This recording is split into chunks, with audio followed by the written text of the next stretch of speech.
It's so big.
Another beautiful day for golf at Quail Hollow Club, the site of the 107th PGA Championship.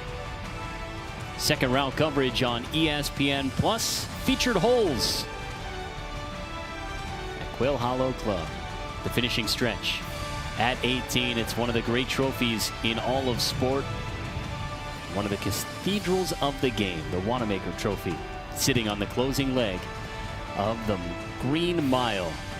And it's Jonathan Vegas holding a two-shot lead over the field. First Venezuelan to hold a lead at a major. Vegas has never finished inside the top 5 at any round in his major career prior to Thursday.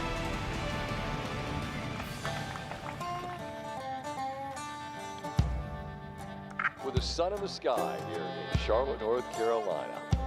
Welcome back to the PGA Championship. Quail Hollow Club drying out and sorting out this first round leaderboard. The second major of the year. Events like this appeal to millions because they conjure so many memories of playing the game yourself and watching this championship. How about this? With friends, with mothers and fathers, maybe even alone in the gloaming. Magnificent round. Paradoxically, for the best in the world, memory itself is the enemy this week. It's been a tough day for some of the stars in the game. These golfers don't just compete against each other for the Wanamaker Trophy. Man, that's not close. Or even the course. The Green Mile just showed its teeth. So much as they compete against their own memory of what bad can happen. Not what anyone had scripted. What bad just happened. Difficult day, but that's major championship golf. And what bad lies just around the next corner at Quail Hollow.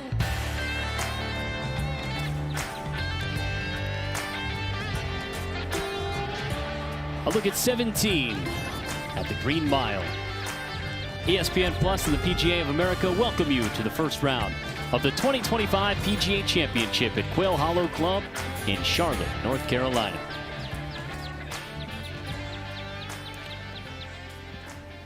Stephen Watson and Jane Crafter here with you with Amelia Duran on the course for our featured holes coverage of ESPN Plus.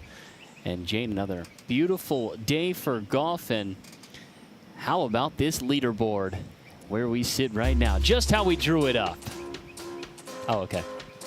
Got it. There we go.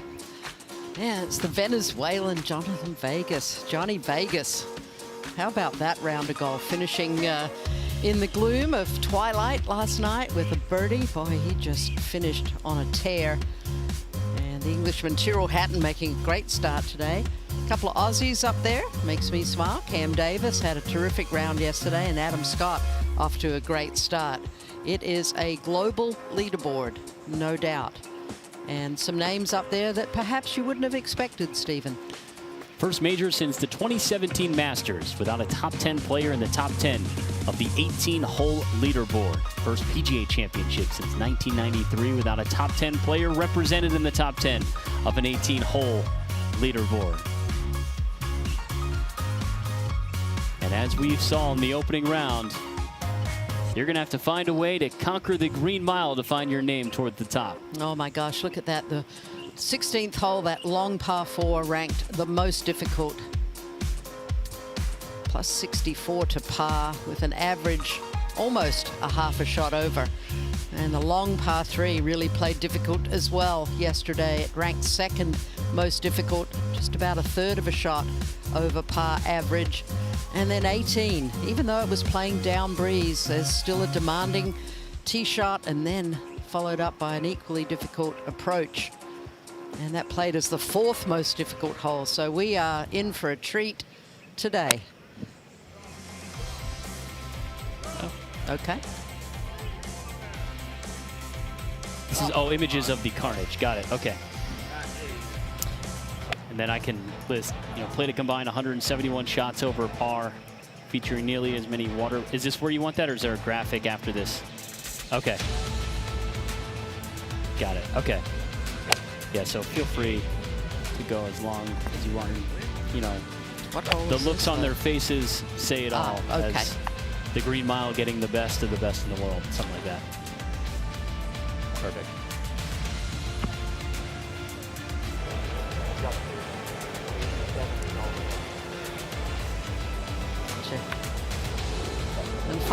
good decision from Tony Finau to not attempt to get that ball on the green. And number 1, 2, and 3 all making double bogey on the hardest hole on property on Thursday. Scotty Scheffler. When do you want to talk about the mud balls? We'll do like a deeper conversation on the actual mud balls. Okay.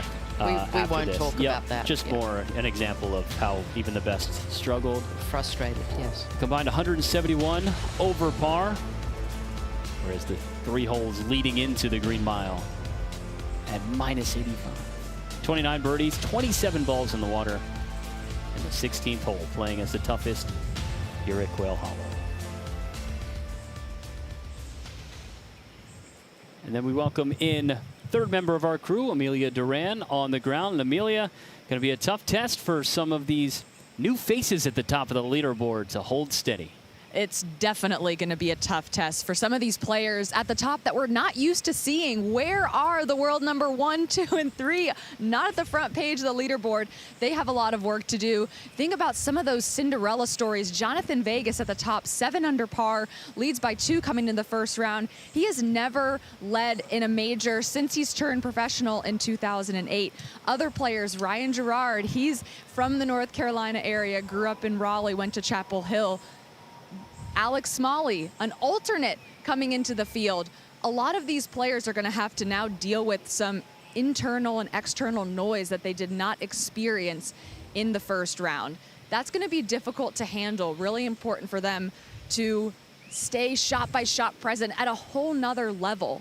Then you have Scotty Scheffler, who really pulled out a 2 under par, which we didn't see coming, didn't have his best stuff. He's the most dangerous player that I see. Rory McIlroy and Xander Schauffele, they both shot over par, have a lot of work to do. It will be interesting to see how this leaderboard fluctuates, which I would expect to see those top players coming back into that front page. All right, thank you so much, Amelia. The average ranking in the official World Golf Rankings of the top 8 players after day 1, 169. Jane, they start on 16 at the Green Mile. Oh, they do, and today it's playing 526 yards, hard right dogleg, but the fairway slopes from right to left. Players must avoid that fairway bunker on the right, ideally left center. Okay. Ideally, left center is a great spot to approach this middle right hole location today that is just 7 paces off the right, and that slope that you can see coming off that right-hand bunker will really impact the putts this morning. Blah, blah. And then tee shots, and then after all 3, that's when I'll bring Jane in on mud balls. Okay, great.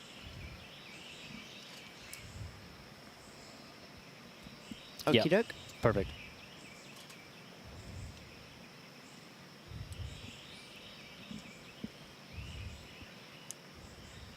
Yeah, yes, exactly. yeah. Perfect. And we can just talk about. Yeah, that's a great point. Sounds good.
A beautiful Friday high above Quail Hollow Club, the site of the 107th PGA Championship. We're just outside of Charlotte, North Carolina.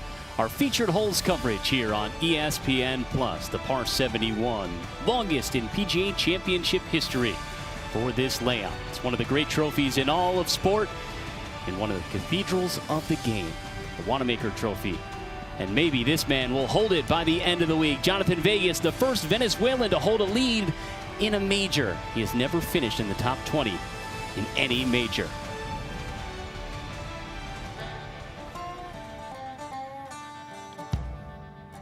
With the sun in the sky here in Charlotte, North Carolina. Welcome back to the PGA Championship. Quail Hollow Club drying out and sorting out this first round leaderboard. The second major of the year. Events like this appeal to millions because they conjure so many memories of playing the game yourself and watching this championship. How about this? With friends, with mothers and fathers, maybe even alone in the gloaming. Magnificent round. Paradoxically, for the best in the world, memory itself is the enemy this week. It's been a tough day for some of the stars in the game. These golfers don't just compete against each other for the Wanamaker Trophy, Man, that's not close. or even the course, The green mile just showed its teeth. so much as they compete against their own memory of what bad can happen. Not what anyone had scripted. What bad just happened, Difficult day, but that's major championship golf. and what bad lies just around the next corner at Quail Hollow.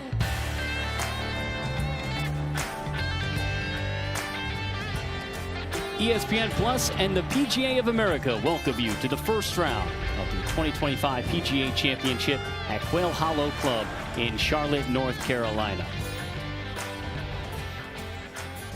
A look at the second leg of the Green Mile. Stephen Watson along with Jane Crafter here with you in the booth. Amelia Duran on course as we get set for featured hole coverage. It's the Green Mile for a second straight day here at Charlotte, and temperatures rising. The heat is on, Jane, and the best in the world trying to chase Vegas and play their cards right for the Wanamaker Trophy. And how about that finish last night in the twilight for Johnny Vegas? Tremendous performance coming down the stretch there to finish at 7 under. Cam Davis, the Australian, had a terrific round as well. And how about Luke Donald, the European Ryder Cup captain? That was unexpected, 4 under. There's a number of unexpected names up there, but we will see how it all shakes out. It's the first major since the 2017 Masters and the first PGA Championship since 1993 without a top 10 player in the top 10 of the 18-hole leaderboard. As we take a look at the Green Mile here on our featured holes coverage, and Jane, 3 of the top 4 toughest holes at Quail Hollow coming on this stretch. Yeah, it's going to be fun to watch and see how these players manage these holes today. But obviously yesterday, look at that, ranked number 1, 2, and then 4. We saw 6 balls in the water yesterday on 16, 7 on 17, and 14 on the 18th hole. And the emotions telling the story. A test for the best in the world. Here's Tyrrell Hatton at 17. We always know how Tyrrell is feeling. Justin Thomas, the winner here in 2017. And how about this bounce? And he would end up recovering, making a bogey there, but unexpected, some of these shots from these great players. And not always the water that comes into play. It can leave you with your hands up and maybe a little foot action as well. Emotions running high. And how about Tony Finau? Yeah, didn't even want to take his shoes off. Probably afraid of how those rocks might affect his bare feet. Made the wise choice just to pitch out from that position. And world number 1, Scotty Scheffler, playing alongside world number 2, world number 3, all of them making double bogey at the 16th. Yeah, that was a crazy shot from Scotty there into the water. He couldn't believe it. The Green Mile in the first round showing its teeth, a combined 171 over par, as the 3 holes before it 85 under par, 29 birdies, 27 balls in the water, and the 16th hole playing as the toughest on the course. As our group makes their way to 16, we welcome in the third member of our crew, Amelia Duran. And Amelia, you look at the names at the top of this leaderboard, and they're going to have a little more pressure on them knowing what's at stake here at the Green Mile. Certainly more pressure for some of those players at the top. A couple of new faces, or faces we're unfamiliar with. Where are Scottie Scheffler, Xander Schauffele, and Rory McIlroy? Bryson DeChambeau not at the front page of the leaderboard. Instead, you have Jonathan Vegas, 7 under par, leads by 2. He's never led in any round in a major championship since turning professional in 2008. Couple of other players, Ryan Gerard, he's fresh on the PGA Tour for the first time as a full member. Alex Smalley got in as an alternate. He's 4 under and 3 back. The way these players handle themselves is going to be very important. An extra pressure moment to be able to stay shot by shot, block out the external noise.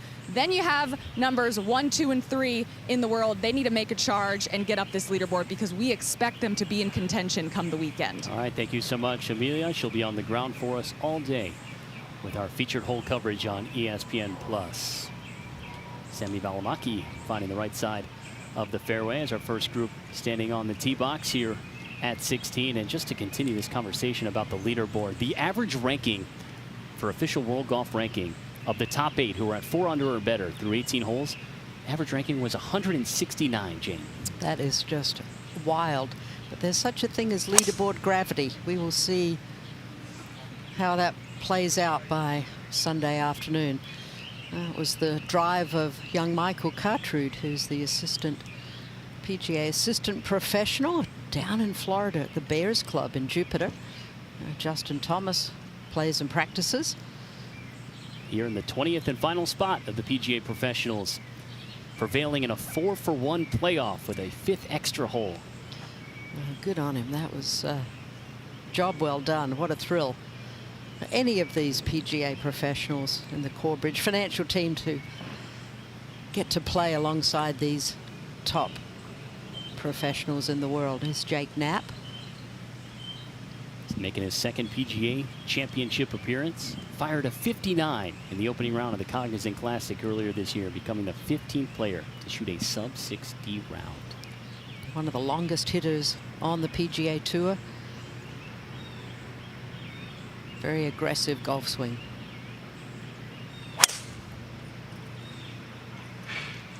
He's going to need to hang on with that right to left slope.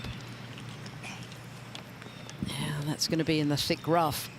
Kind of quite a bit of slope over there. Jane, we take a look at the 16th, the hardest hole at Quail Hollow. And today it's playing 526, playing from the back tee. It's about 319 yards to reach that fairway bunker on the right. Hard dogleg from left to right, but the fairway slopes right to left. So a premium on accuracy here and picking the right shape off the tee. Then it plays downhill to this peninsula green. Water probably not as much in play today as it was yesterday with that back left hole location. This one's on 22 and just 7 off the right. But see those white arrows coming off the right-hand bunker? That's definitely going to impact the putts around this hole. Ideally, center is going to be a great spot to putt from here today. Severely sloped over there towards the green. From the green over there towards the water, beg your pardon. And we saw a number of players chipping from that spot and also over the green yesterday. Just 4 birdies on this hole yesterday, and 3 of them came from off the green. Chip-ins, that was wild to watch. Playing 64 strokes over par, and this 16th hole is where, Jane, we watched world number 1, 2, and 3 in the world. And Scottie Scheffler, Rory McIlroy, and Xander Schauffele all make double bogey. And one of the big conversations after that opening round was about mud balls. This property receiving 5 inches of rain over the last week. Just your take on players playing with mud balls. Well, I think it's just part and parcel of an outdoor sport. I mean, conditions change. You have to adapt. If the ball was in a divot, you would play your shot differently to when it's sitting up perfectly on the fairway. So if you know there's mud there, you need to allow for it and perhaps change the type of shot you're going to play. Try not to just hit and hope. Try and make a strategy. You saw Scottie Scheffler and Xander just kind of going at the flag and then it turning hard left and in the water. Perhaps a little low punch shot towards the front bunker might have been a great play. Amelia, what are the conditions looking out for day 2 so far on the course, and just your thoughts on the mud balls that you witnessed firsthand? The mud balls were an interesting debate for the field yesterday. I definitely saw a good amount yesterday. I also saw a lot of players that were able to deal with it appropriately. I completely agree with Jane. If you have mud on it, you knew it wasn't lift, clean, and place coming into Thursday. You just have to find a way to deal with it. Everyone in the field is going through the same thing.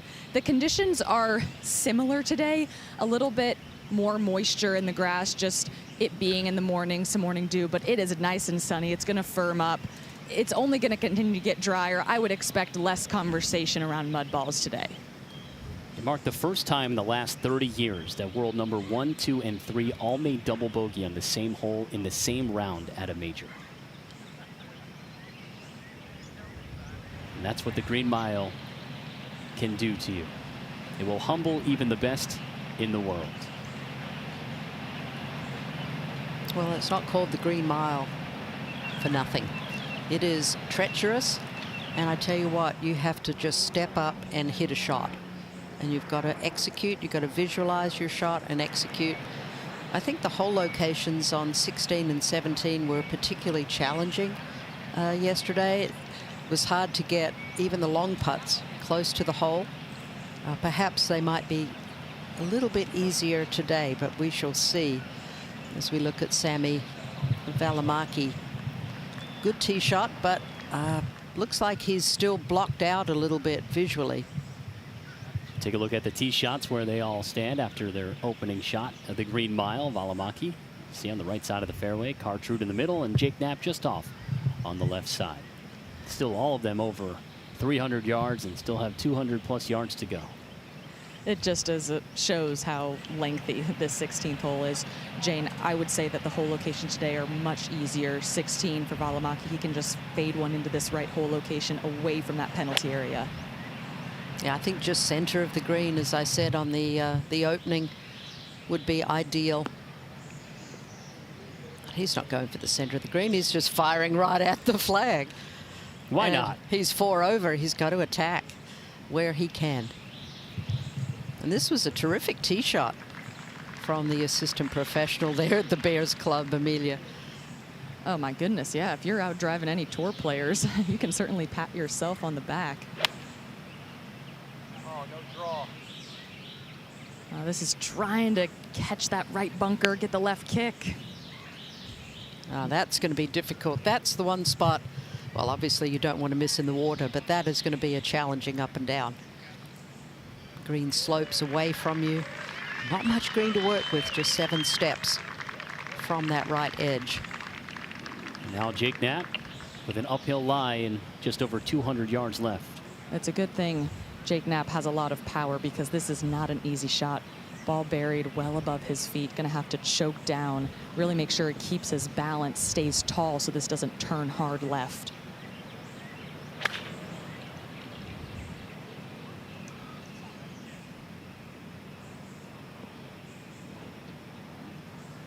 Settle right there. Okay. And after day 1, that might be position A for players here at the 16th. They did well playing off the green. First green, or first group at the Green Mile.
Good Lord, the Wanamaker Trophy is huge.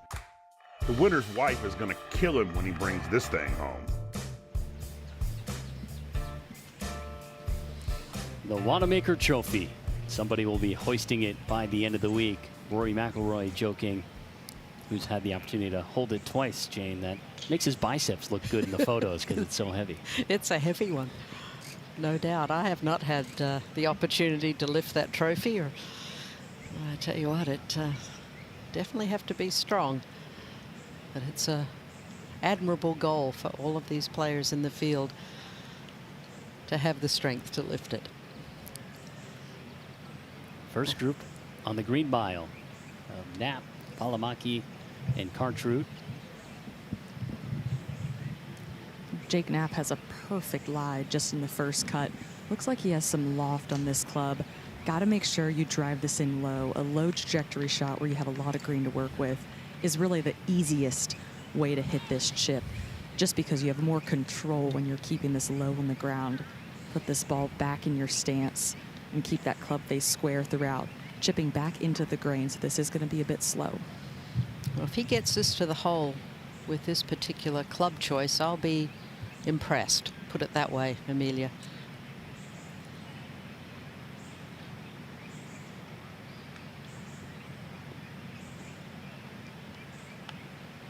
Ah, that's very, very well judged.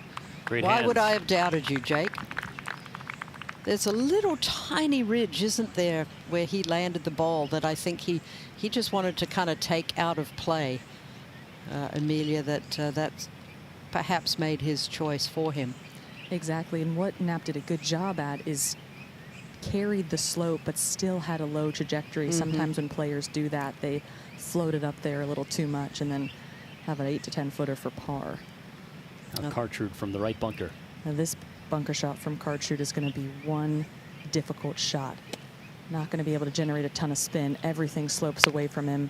Really the best he could have done there. Yeah, that's not a bad effort. I made a note on my yardage book, don't miss right. And don't miss left. So how about you just hit the green? And I tell you what, Sammy Valimaki hit a beautiful shot there.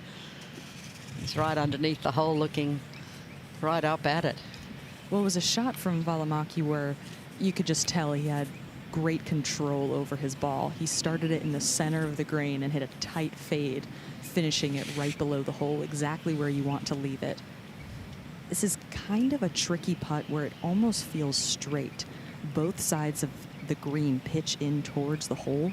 So this is really a matter of what does Valimaki see on this break and then trusting that read. 20 feet 8 inches left for Valimaki.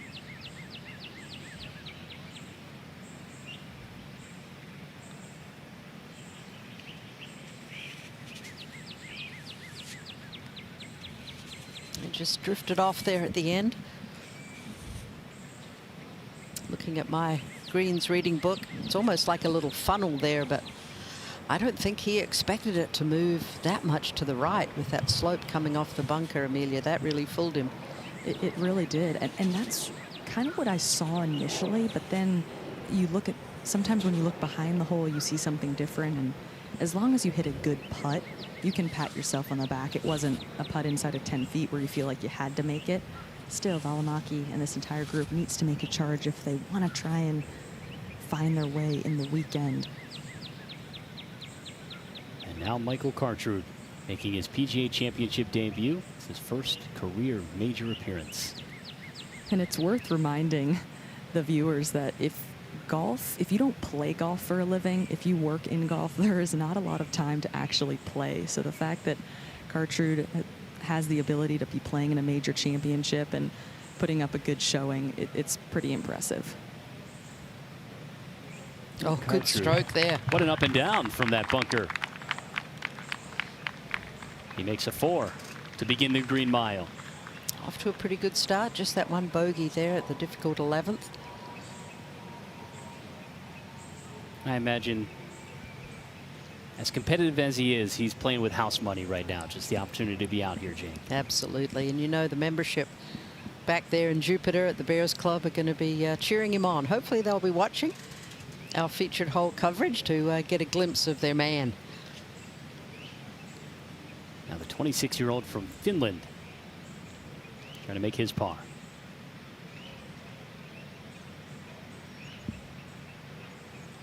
Nicely done for Valimaki. That's not how you want to get off to a start. One of the easier holes on the golf course, the par 5 10th. Start off with bogey. Just heard the roars of Jordan Spieth making an eagle on 10 to start his day, trying to find his way back toward the top of the leaderboard. Yeah, the ever popular Jordan, who needs this event on his resume to complete that career Grand Slam. He's made it hard on himself, though. Knapp just cleaning up. There's some good pars here for our first group, Stephen. What green mile, they say. Over on the tee box, the group of Eric Van Rooyen, Mackenzie Hughes, and the one and only Michael Block. It's Van Rooyen up first.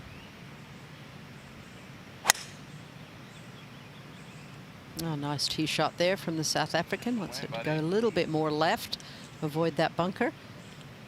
Yep, which it did. Yeah, it's perfect. He kind of won the B flight at the Byron Nelson CJ Cup, finishing second to Scotty Scheffler, who really ran away with it.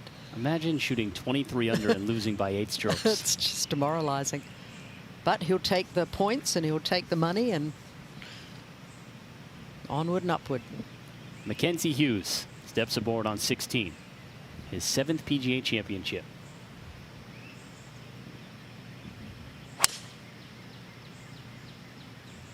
Came up and out of that one. That'll be problematic.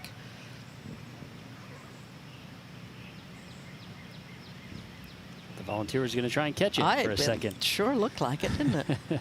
Instincts take over sometimes. And now Michael Block, his 7th career PGA Championship. Back in 2023 at Oak Hill, Block finished tied for 15th, the best by a club professional at the PGA Championship since 1986. Had a double bogey here yesterday. I was on the featured hole call that afternoon when Michael Block had his hole-in-one there at the 15th at Oak Hill. And that was a thrill. Playing alongside Rory McIlroy. That was amazing. The crowd were just going bananas. They were well lubricated by that point in the afternoon as well. To the 17th, the par 3 at the Green Mile, Jane. A little bit easier today. They're using the next tee box in front of the back one and tuck the pin in the front part of this green. It's only on 10 today, playing 185 yards, and you can see the slopes there from the right, kind of all going down towards the water on the left. PGA of America have made it a little bit easier for players, not making them play from that very back tee, because that would be a tough hold to that section of the green. How are the wind? Any wind conditions at all out there, Amelia? No wind whatsoever right now, which allows the players to take a bit more of an aggressive line to this left hole location in a bit of a bowl. Can definitely get a left spin here. Valimaki made a par here yesterday. Now this needs to clear the front bunker. Oh gracious. I did not expect that. And the first ball in the water at the Green Mile. Yeah, not great contact there from Sammy. The greens will be holding a little bit more moisture this morning, but as the day goes on, I would expect them to continue to dry out. So really good conditions right now. And that's why this is a great setup hole. 185. It's a short club for these players. It's also a tucked pin. So there's just this feeling, oh, I can hit a hard club, get it over the bunker, then you lose your tempo, and all of a sudden you put yourself in trouble. That's trying to draw. Also needs to clear the bunker. Cartrude fired it in there. Great shot, Michael. Bravo. And especially after seeing Sammy Valimaki go in the water, that's not a great visual. It didn't deter him at all.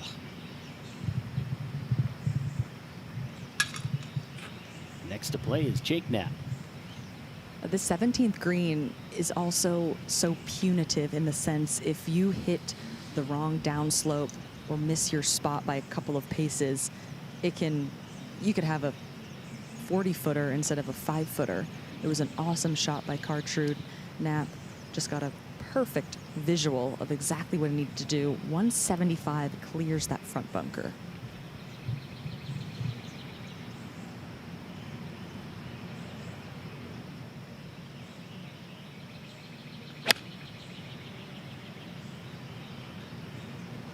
Good looking ball flight. Does play a little bit downhill. That's a good example. Carried it just that little bit further, Amelia, and took a hard kick. Now running off the edge of the green. I mean, it was a great shot, and now it's in that first cut. Good indication of the challenge that awaits on the 17 tee box. And look at this view of the par 3 on the Green Mile.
The PGA of America and our more than 30,000 PGA of America golf professionals. We love this game.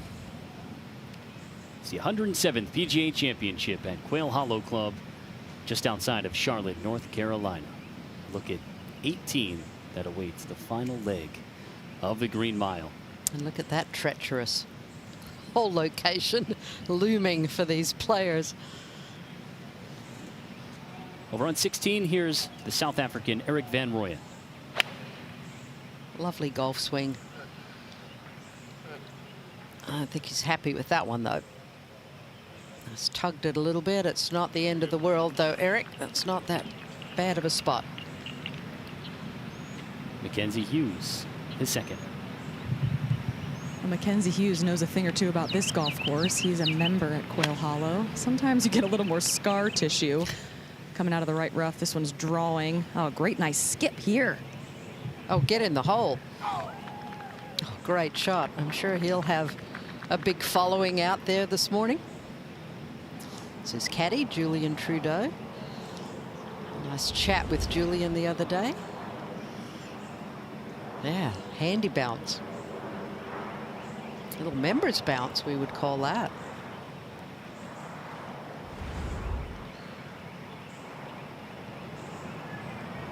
Back over on 17. Here's Jake Knapp. Watched his ball just fall across this green down in the first cup. Should be a fairly straightforward chip, dependent on the lie. And obviously, Amelia not able to get down there, but he's trying to study it and see. Well, it's interesting. Bryson DeChambeau yesterday, who shot even par, he had two of these chips where it was right up against the collar and had two D-cells, almost like he thought the chip was going to come out hot, but then it didn't. Really important to make sure that Knapp does take some time to kind of understand this lie and figure out how he wants to play this shot. Well, we've got a good look at it now, and it's not right up against that thick cut. It's actually just sort of rolled up on top. So he should be able to chip this, but he could also try the belly wedge. But it looks on his practice swing like he's just going to hit kind of a normal style chip. Well, then it's important to make sure you do almost feel like you stay a little taller. Don't hit it high on the face with that lie. Exactly. Now Knapp. Plays the flop. Jake Knapp. Oh, come on. How did that not go in? What a beautifully executed shot. He's hit 2 excellent chip shots so far that we have seen. That deserved to go in. Incredible that didn't fall. Brilliantly done by Jake Knapp as he makes a 3. He just stares at the cup in disbelief. Let's have another look at this. Pretty long swing, kind of opting to go with a little, well, kind of a mini flop, really. I mean, you couldn't really execute that any better. That would have been like stealing one. Anytime you make a birdie on the Green Mile is like stealing a stroke. Here's a good view now, kind of from the drone shot of that little bowl area, Amelia, that the hole is sitting in. It's a very enticing bowl, because if you hit it just right, then you can get very close to the hole location. Unfortunately, if you take it on and don't hit a great shot like Sami Valimaki, then you're in trouble. You really have to make sure at Quail Hollow that you do understand how the greens slope, because if you miss it on the side where it slopes towards trouble, it's going to be problematic. Now this is for birdie for Michael Cartrude. Cartrude puts a circle on 17. Yeah, man. And smile about that, Michael. As we head over to the 16th, where Max Homa is 5 under through his first 6 holes to start his second round. Birdied the 10th, birdied the 13th, eagled the 14th, the par 4, and then birdied the 15th, and he's now at 3 under. Well, good for Max, because he knows this golf course well.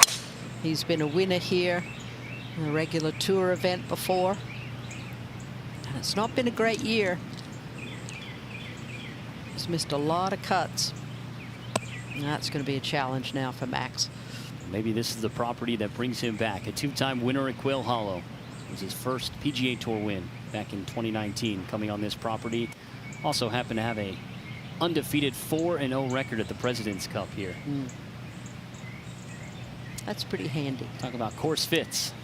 And here's Joaquin Niemann. Well, Joaquin has just struggled in major championships. He plays on Live Golf Tour, and he is #1 in the standings, but he has not been able to translate the good play into any majors. Finally under par, though, at the moment. 23 career major starts. He has 0 top 15 finishes.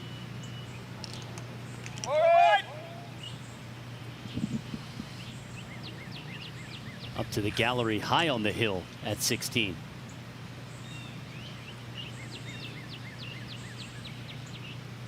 On the green, Van Rooyen for birdie.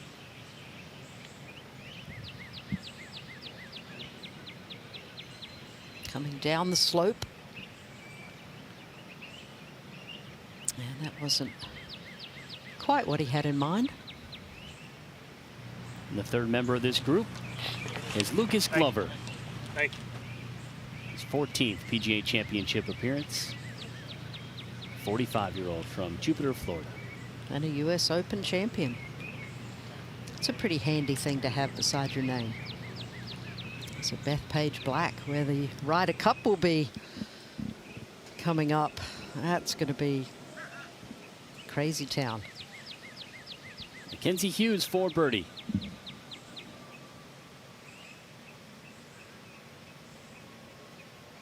Oh, and that had a little pace on it. It's kind of fun for us sort of early in the morning now to get a sense of how these hole locations are playing, how the players are putting it, where the breaks are. they line up their next putts. We'll step aside at Quail Hollow Club.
Featured holes coverage continues here on ESPN Plus, and here's the drive of Joaquin Niemann.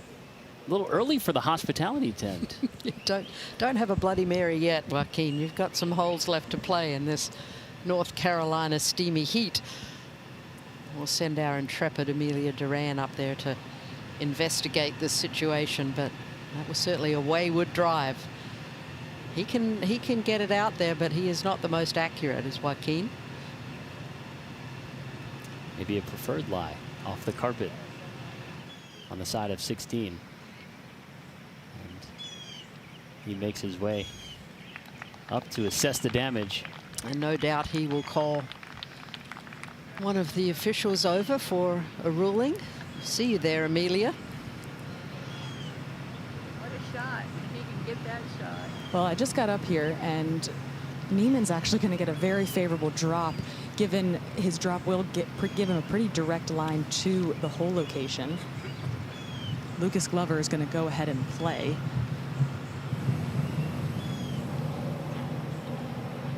Right. Perfect. See a shot.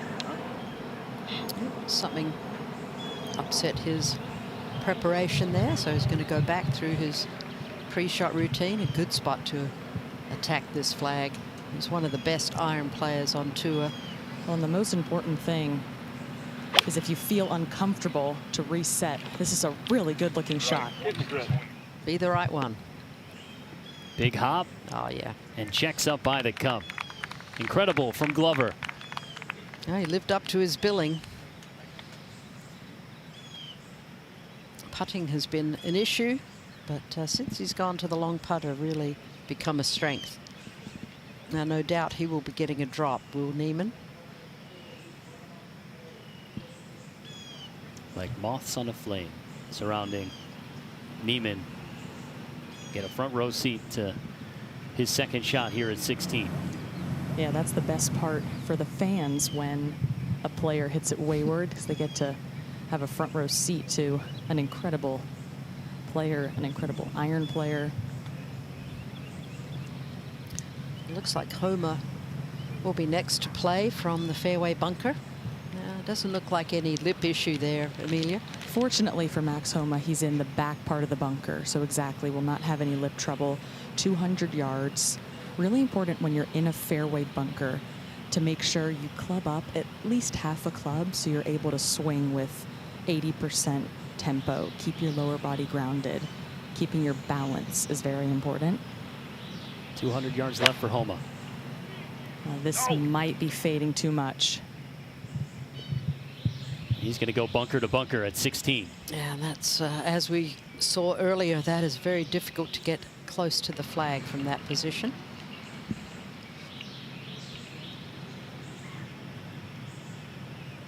Now Neiman getting ready to go. Gary Matthews, South African.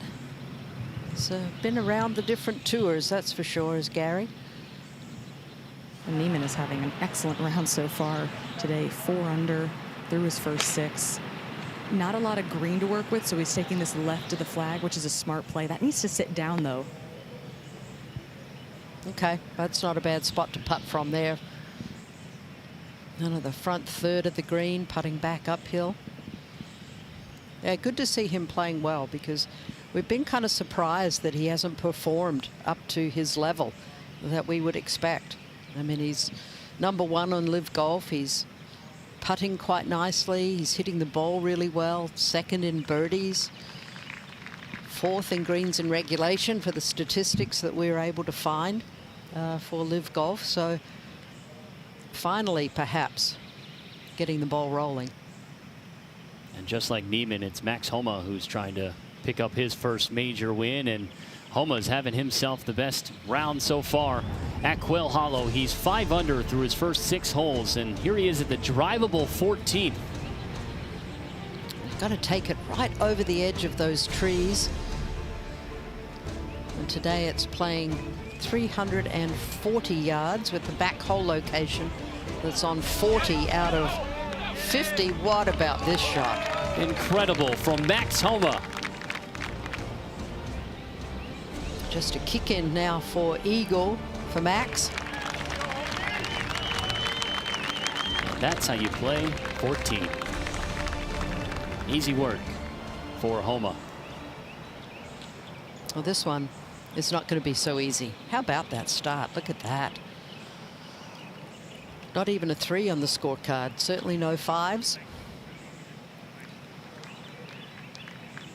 And this one is going to test all his ability, Amelia. It sure will. This right bunker to a right hole location is the hardest shot you could get on this hole, and that's because you have very little green to work with. Everything is sloping downhill towards the flag. The fact that Homa is towards the back portion of the bunker gives him a little bit of a different angle to where he has slightly more green to work with. Coming off of a bit of a downslope as well, though. A great shot is 10 feet. Yeah, I was thinking if he gets this within 10 feet, he's pulled off a brilliant effort. And when you get in this kind of situation as a player, that's what you need to tell yourself. Don't expect to hit it inside 5 feet and then get frustrated. Know the difficulty of the shot, and then know what you have to step up to for the next one. Yeah, make sure you get it on the green. Oh, that is brilliant. Put a lot of spin on that one. Terrific. Incredible hands from Max Homa sets him up to make his par and keep his clean card. To 17, Van Rooyen. 185 today, 175 carries that front of the green and does play about 5 yards downhill. The flags are hardly moving. Oh, this is a dead pull. He's not even going to look at that one. He'll be heading right to the drop area. He joins Valimaki, second ball in the water already today. That's so frustrating.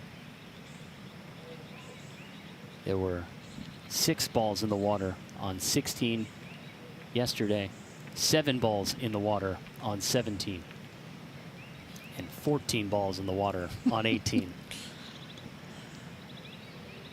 Well, we shouldn't really laugh, should we? That's being a bit sadistic. Laugh because we know the feeling. And here's Neiman. Joaquin Neiman and Max Homa really feeding off of each other. This for Neiman to get to 5 under. Breaks a little more than you think. Yeah, it's fun when you get a group that's all playing well. It is easy to kind of draft off one another.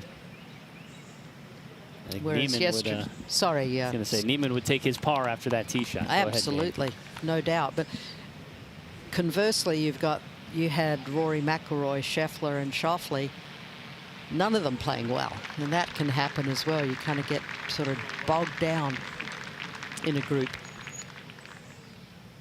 Michael Block who had an incredible shot here on 17 yesterday, making birdie, one of the few that we saw. Looks like a pretty decent. Oh, you heard him say he chunked it, and he finds the water as well. Looked like a good line, but yeah. And 17, once again, presenting a challenge here at Quail Hollow. It's already 3 balls. Finding the unnamed lake here that the Green Mile sits on. Now Lucas Glover after that gorgeous iron shot, Amelia. Be interesting to see if he sees any left to right in this that we saw earlier from Valamakis. It definitely will snap. Glover did spend a lot of time reading this putt. Saw just 1 birdie made on the green yesterday, and it will stay that way. Yeah, more than he expected. See if that becomes a trend as we go through the day with putts here at the 16th. He's opted to go with that broomstick putter, and it's really helped him because he was almost to the stage of having the yips. I couldn't believe the break on that one. A lot of balls breaking right at the cup here on 16. Max Homa trying to get up and down to save his par. After an incredible bunker shot, off of a down slant, was still able to loft his shot and generate spin. This will be one of the closest bunker shots we'll see with the lie that Homa had. But this will also have some movement to it. Van Rooyen was on this side, a little bit further away, and missed it well on the low side, had to almost scramble for par. With the round that Homa has going, 5 under, so early today, these par saves are important. Just keeps that rhythm going. Trust that left edge line. Homa from 4 feet 5 inches.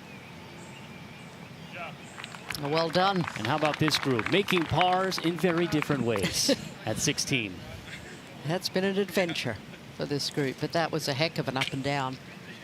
Those are great momentum keepers. So Homa stays at 5 under on the day, and Neiman at 4 under on the day. And here's Adam Scott, who's 4 under at the tee box at 16. Just he seems to be Benjamin Button, doesn't he? He seems to be getting younger every year and still moving the ball out there very well. He's in great shape. A few more gray hairs perhaps, but swings so beautifully. I'm convinced he was built in AI. And now Jake Knapp for birdie on 18. It's our first look at this green. Yes. Gorgeous putt. Jake Knapp 1 under on the Green Mile. That is no mean feat. And why is that significant? Just 11 players yesterday played the Green Mile under par. 98 golfers played it over par. Wow. Tyrrell Hatton, who's also at 4 under par. Englishman.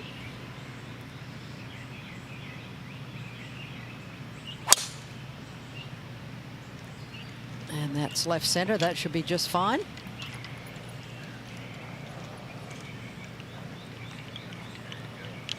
Nicely done by Tyrrell Hatton. Finding the left side of the fairway at 16. Hatton and Scott on the Green Mile.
Max Homa stands aboard on 17.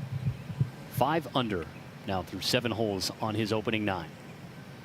Max Homa set a great line at one point that having good ball control is not only where you know it's going to go, but where you know you're not going to miss. Traditionally hits a left to right shot shape. So this left hole location doesn't really suit his eye because you'd want to play a draw here. However, with how good he's playing so far in this round, 5 under par, he can start this at the flag, hit his traditional cut if he wants, and it should still land softly and hold that right slope. Yeah, almost kind of play it into the slope, Amelia, I think. And with this short of a club, probably doesn't even need to be a huge amount of movement as far as left to right or right to left. You almost go right at it. Exactly. And the fact that he likes to hit a cut, it will prevent, if you landed on that left side, that extra kick. It's starting a little bit right at the flag. And that is just fine. On the hole high on the right side. Might not be his best shot, but very safe. It's a new caddy for him, his old caddy, Joe Greiner, and he split up a little while back, and it's Bill Hark. Joe Greiner's now gone to Colin Morikawa. It's a little bit of a caddy merry-go-round. Yeah, this will be just their second individual event together. Now Neiman. Jane, you mentioned Neiman as well, starting to make this adjustment when he's playing on the PGA Tour and Major, starting to play well. It's adjustment for anyone. Playing on the DP World Tour is very different than playing in the U.S. on the PGA Tour, so it just takes time. Great to see him come into form. Trying to get this to draw to the flag. This is lost right, though. Yeah, he's been playing all over the world. Played a lot on the DP World Tour. Now playing on Live Tour, and I tell you what, it's a different animal. You know, you're not preparing quite the same way that you would be if you played full time on the PGA Tour. So clearly trying to make that adjustment. And Jane, for somebody who's played all over the world like yourself, how different is it when you're playing over there versus playing in the States so consistently? Very different conditions.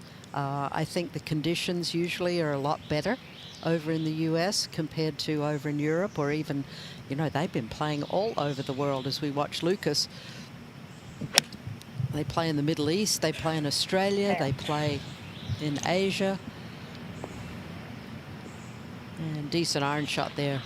But it is definitely a challenge for the guys on Live Golf, I believe, to prepare for majors the same way that they perhaps used to.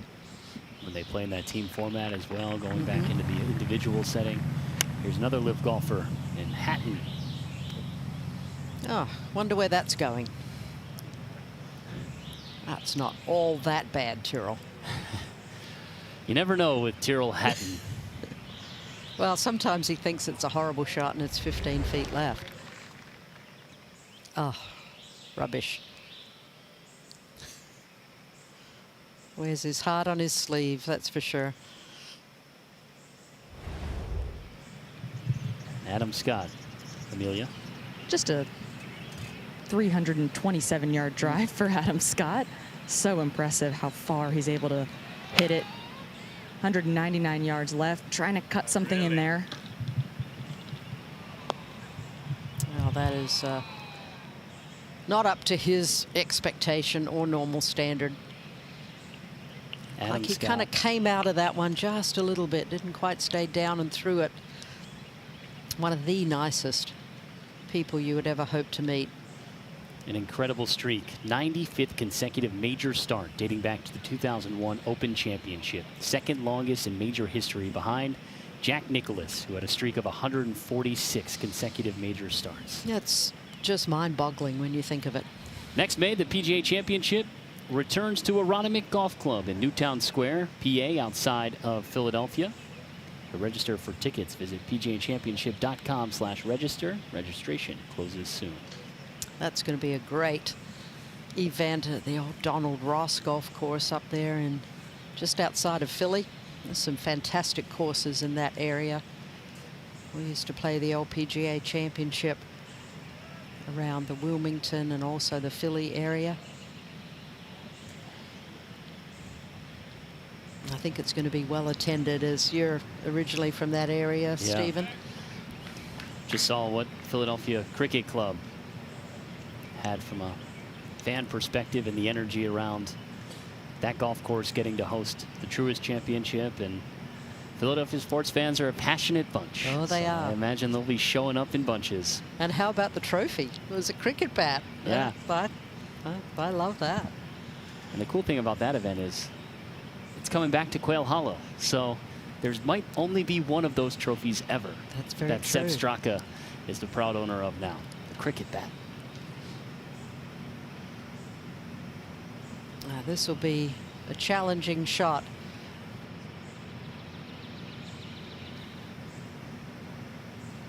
Amelia, this is going to be not the easiest chip shot for Joaquin. It's going to be fast. Yeah. Needing to elevate this chip coming out of the swale. And once it gets down the slope, it's going to be so quick. One of the fastest putts on this golf course. Really important to pick your spot. That's why Niemann is walking all around this chip, trying to do the best he can to visualize. And that's really what chipping is all about. It's about feel and touch. It's a great look here of the spine that separates the front from the back at the 17th green.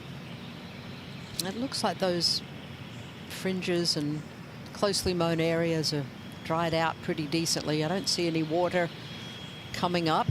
Maybe a tad of moisture from the morning humidity. It's much different from yesterday, Jane. The morning dew has pretty much left, so now it's a lot easier to chip off these closely mown areas. It's important to have confidence in the bounce of your sand wedge and just kind of nip it. Niemann working down the hill. Come on, ball. Oh, just about 2 or 3 feet short of perfect. Bunker shot for Scott on 16. It was a nice lie and executing that perfectly. That'll be an uphill putt for par as well. Amelia, I thought this was supposed to be a hard shot for these players. I know. Well, yeah, but these guys are pretty darn good, aren't they? Adam is, he's played his share of Sandbelt golf courses down in Melbourne, and he knows how to play those bunker shots. well, considering how good we thought the bunker shot was, Adam Scott still shook his head a little bit, so he had even higher expectations. Oh, he misread it. That's what it was. Lucas Glover for birdie at 17. Should be fairly quick. Coming down that slope. And that's a bit of a bone shaker left there, that one. Goodness me.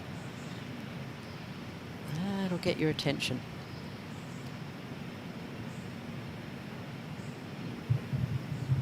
Tyrrell Hatton has a long birdie look over on 16. Critical for Hatton to try and find the apex of this putt, putting down the slope to that lower shelf. This is going to turn hard right. About 46.5 feet for Hatton.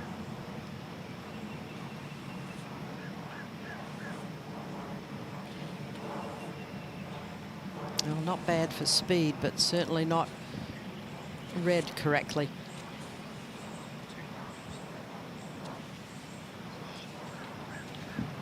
Max Homa for his birdie at 17. I've gotten a good teach from Lucas Glover. Just has to breathe on it. Max Homa. Good effort. Yeah, it's easy to be a little tentative after watching that one slide by from Glover. Holding steady at the green mile. Back-to-back pars for Homa. And there's nothing wrong with that. 3 under for the tournament, 5 under for the day. And Will Zalatoris has a chance for birdie. He's +1 on the day, even today, +1 for the tournament. Zalatoris and I crossed paths for a semester at Wake Forest, one of the best iron players that Wake has ever seen. Just a matter of when he can capitalize with this putter.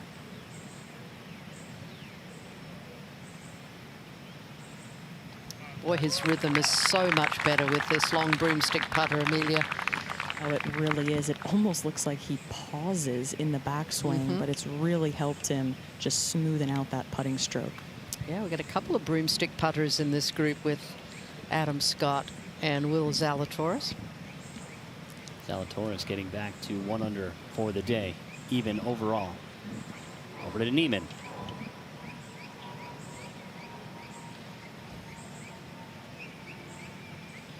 And that was for par. He's got some work to do for bogey. I'm very surprised at that effort. After seeing how quick it was from both of your fellow competitors, I'm very surprised at that. Adam Scott trying to get up and down from the bunker. And even though, Amelia, this was an excellent bunker shot, this is not the easiest of putts for par. Well, we've already seen some players miss it from this spot. Just breaks more than it looks. Bit of a confusing read with the slope coming from both angles. Oh, well done. Sandy save for Scott. Adam was actually born in my hometown of Adelaide, but spent most of his youth up there in Queensland. Important to note that his first coach was his father, Phil, a former club pro. Fitting for PGA Championship. Yeah, the PGA of Australia has some fantastic coaches. And interesting to note that Colin Swatton, his PGA of Australia coach, has gone back to his pupil of Jason Day and also the newcomer, Carl Phillips. So all of these tour players really need their coaches, and it's wonderful to see someone going back to like their childhood coach who knows their swing so very well. Yeah, I've seen it from the beginning. Par for Hatton.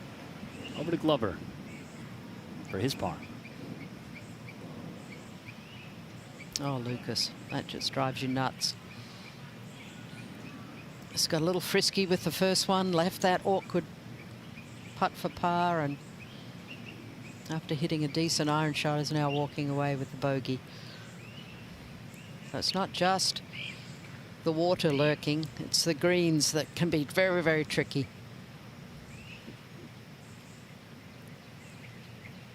And now Joaquin Neiman hoping to learn something from Glover and try not to do the same. And he makes his par. Or bogey, excuse me. Neiman drops back to even par as they make their way to the tee box at 18 at the Green Mile.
Second round coverage of featured holes here on ESPN Plus of the PGA Championship. We're at the Green Mile for a second straight day, and Jane, finishing stretch here on the 18th. 474 today, and it's a daunting tee shot that creek that runs down the left side seems to attract your eye, and the fairway kind of angles. It's kind of a tough driving hole, and then this hole location just brings that little creek into play as well. It's only on 7, and there's kind of a false front at about 8, so it's just tucked over there on the left in a little bit of a flattish area, but there is not much room to land it. If you want to hold the green, you've got to make sure you go past the hole and then perhaps try and bring it back down that hill. But this is a good view of it, because that fairway sort of angles from right to left. You don't want to miss it right either. Max Homa, and he has no problem finding the center cut. Yeah, that was an excellent tee shot there from Max. We've seen players over there in the right-hand trees, in the bunker, in the creek. 11 double bogeys yesterday, the most on the course. And 14 in the water, as you had already mentioned.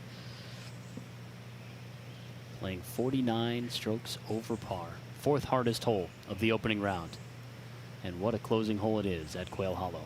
Well, Neiman can move the golf ball out there off the tee. Let's see how his accuracy is today. Wasn't too good there on 16. Oh, that's perfect.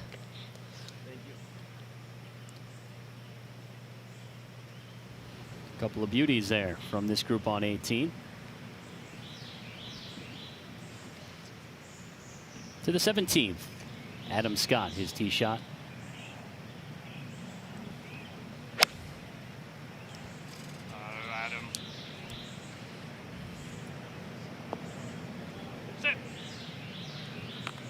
Well, that's going to be a very quick putt, as we've seen in the group before. Not up to his expectation. Good for distance.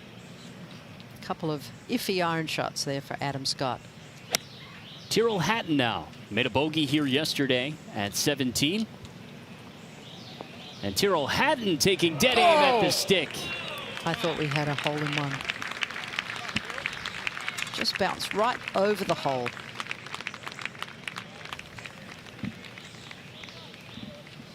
Almost a slam dunk for Hatton on the green mile.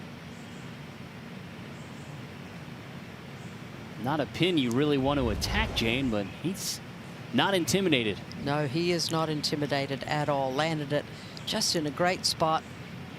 Thought it might go in on the second bounce. Oh, about an inch or two behind the hole. Saw a hole-in-one from Eric Cole yesterday on property at the 4th hole. That was tremendous. We're hoping to get one here on 17. Yeah. Eric, the son of LPGA great Laura Baugh and South African PGA Tour professional Bobby Cole. Has some pretty good genes. One of other featured groups on ESPN Plus. Colin Morikawa, Justin Thomas, and Dustin Johnson just hit their tee shots on 16. That's where they are. Colin not quite as long off the tee as the other two, but I bet he'd take his position just fine.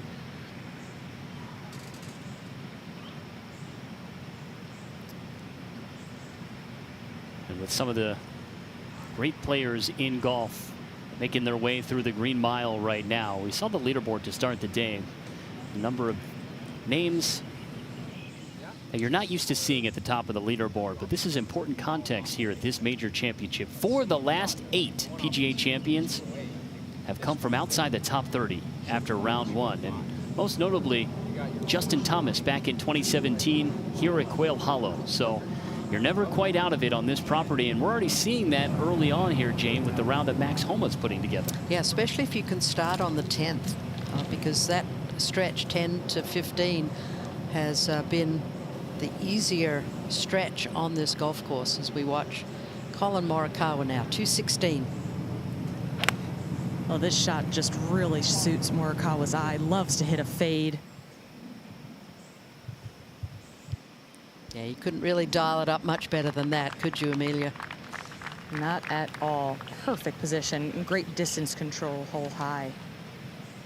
World number 4, 2 under on his day.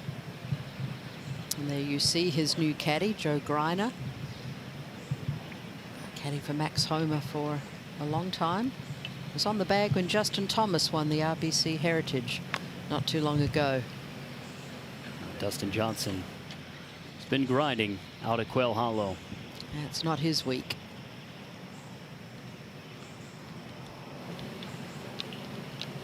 And there's the past champion on these hollowed grounds, Justin Thomas. His second at 16.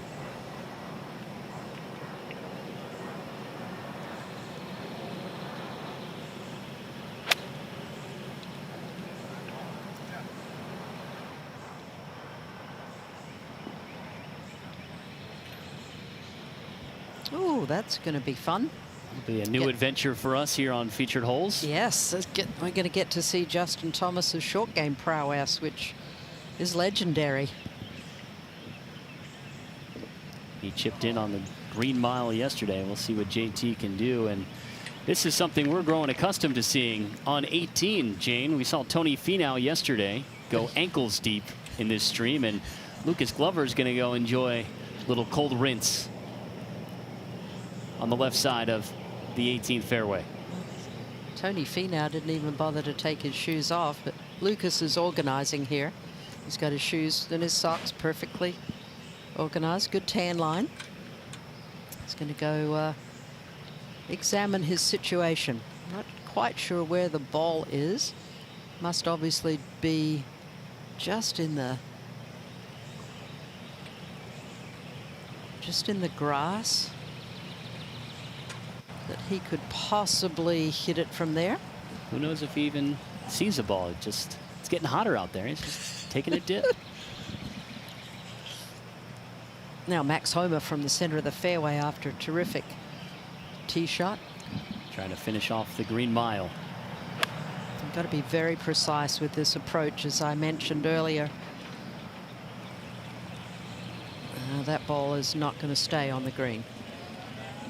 There you see a rip off that false front at 18. That's just a wicked pin placement there.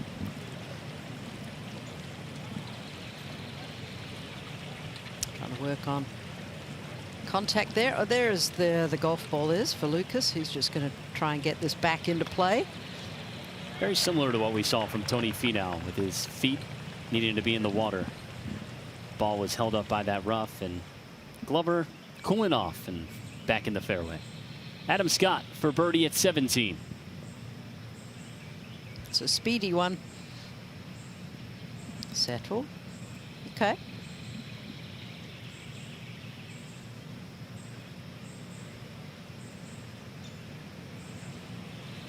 Glover, shoes and socks back on.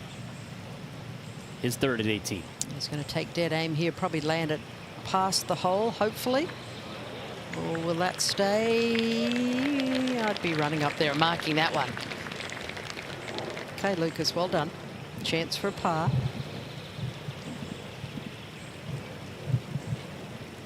Over to the 16th green. Amelia, this chip for JT. Launching this one high like he needs to. Yeah, that's beautiful. as good as he could have hit it. Yeah. He's a magician with those wedges. He really is. Tyrrell Hatton for birdie at 17. Yeah, after almost jarring it off the tee.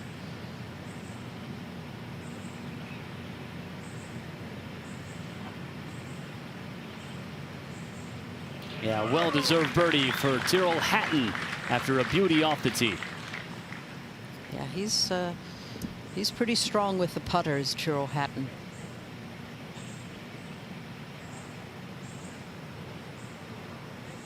Also plays on Live Golf. He's on the team of John Rahm of Legion 13.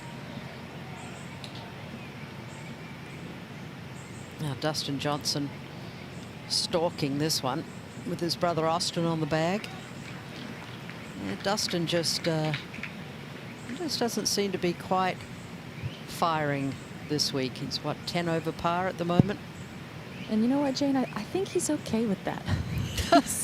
Well, you know, of anyone, yes, I think you might be right. If he was 10 under, could you tell, Amelia? Not many things bother DJ. Yeah, he's, you know, he plays better when he just starts to play more back-to-back weeks.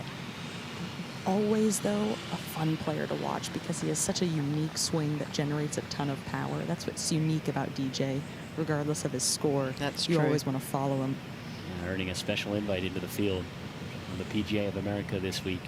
I remember watching him up in Boston, TPC Boston. He just demolished that golf course. I think he was like 30 under par or something ridiculous. I mean, in his prime, when he was in full flight, it was quite something to behold.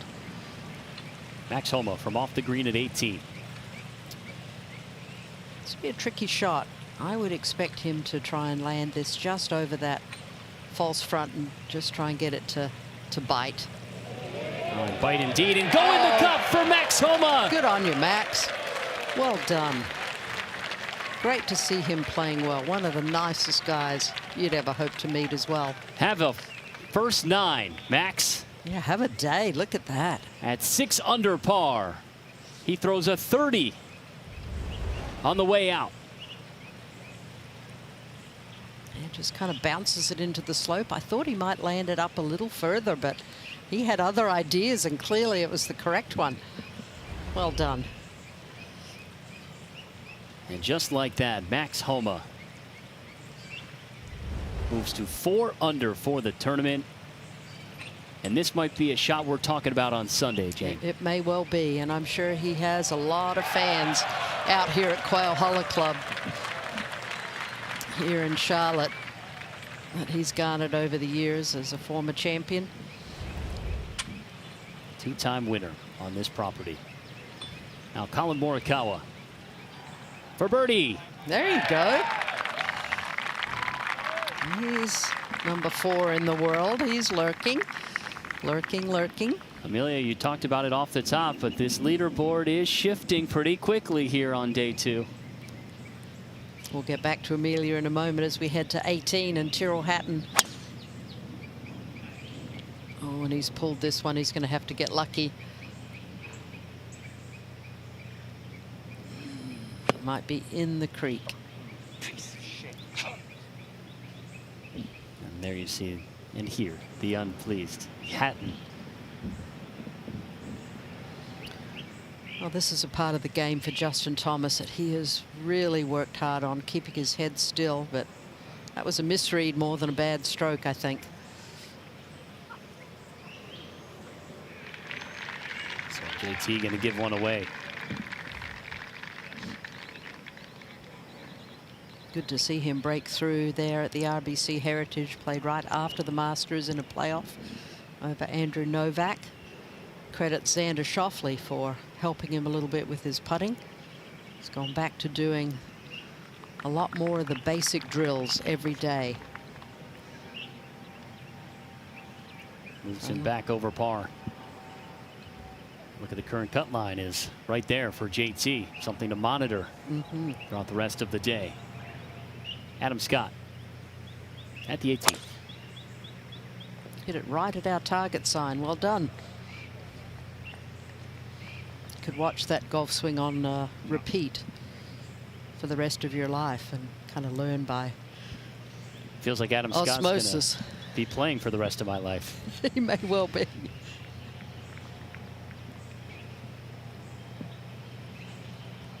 Next on 16, Ludwig Åberg. It was a very upright stance, very quick tempo from the young Swede.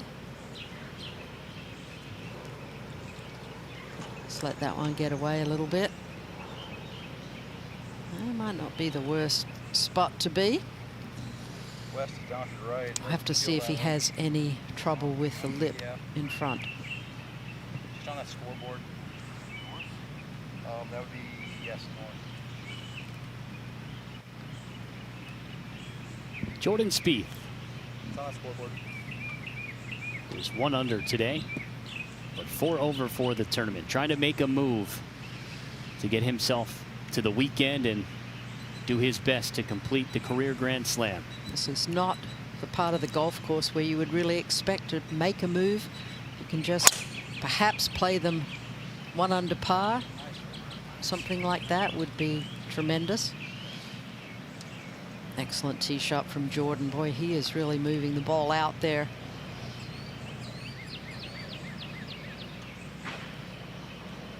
His opening round of 5 over, third highest score to par in his career at the PGA Championship. Yeah, and trying to come back from that wrist surgery at the end of last year. It's taken him a while, but now, you know, he still has to kind of nurse it in the mornings and after the rounds, but not really bothering him at all now. And Patrick Reed has worked himself up the official World Golf Rankings to 52nd to get himself into the field. Former Masters champion.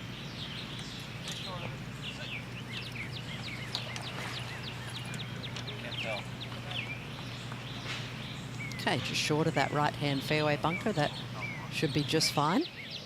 Colin Morikawa at 17 after the birdie to begin the Green Mile.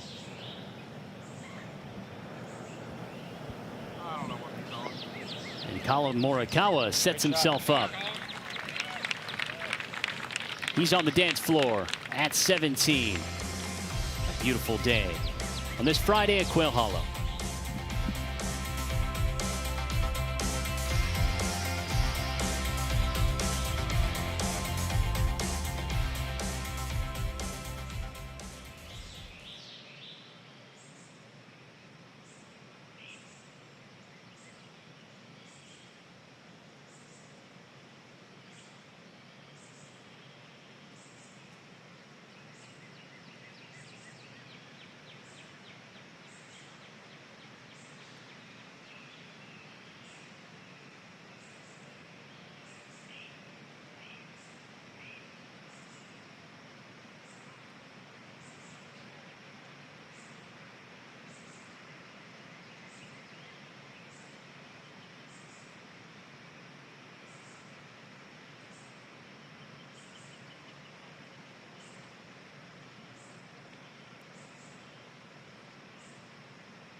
Featured hole coverage continuing here on ESPN Plus. Tyrrell Hatton, who found the hazard alongside this left fairway. He's at 5 under right now for the tournament. Trying to figure out the best position for this drop.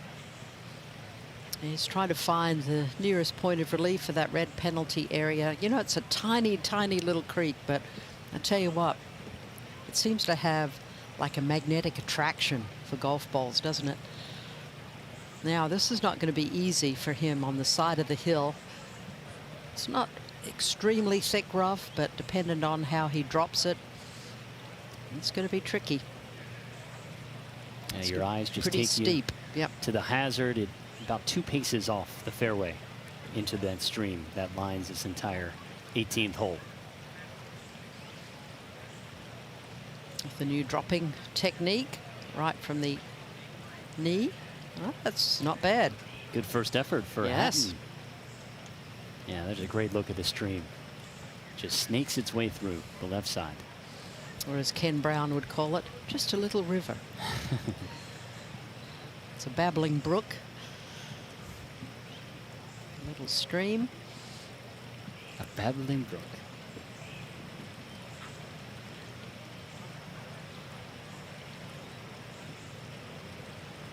Just awaiting who's going to play first.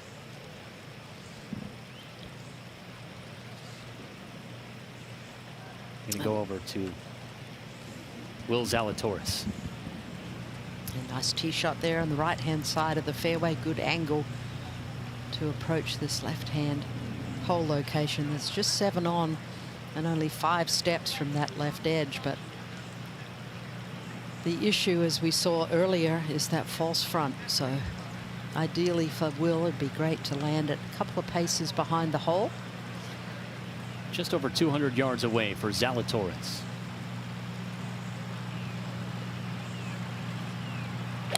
And it does play about 4 or 5 yards uphill.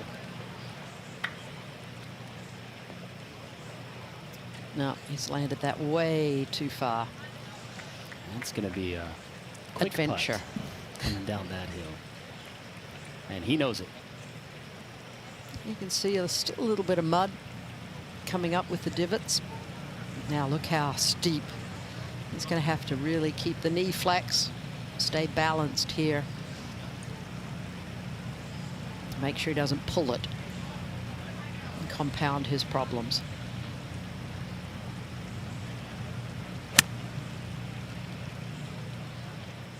This is when you're conditioning, the leg strength really makes a big difference. He finds the right rough. And that'll be a difficult up and down as well. Hadn't made a birdie here on 18 yesterday. Having a very different experience on Friday.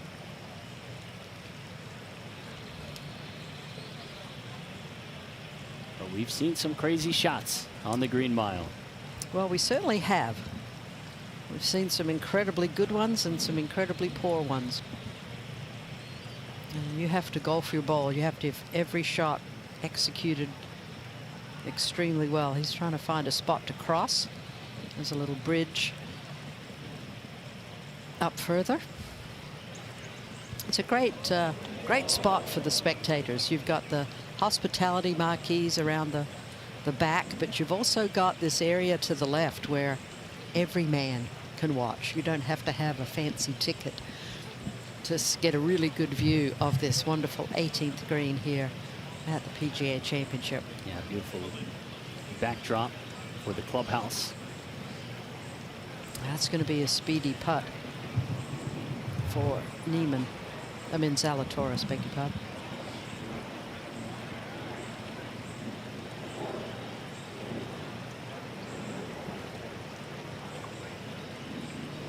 The crowd's going to keep growing. Temperatures expected to rise this afternoon.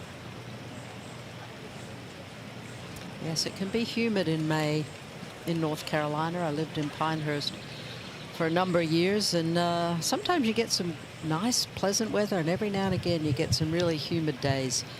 And I think we're in for some humid ones for the next couple.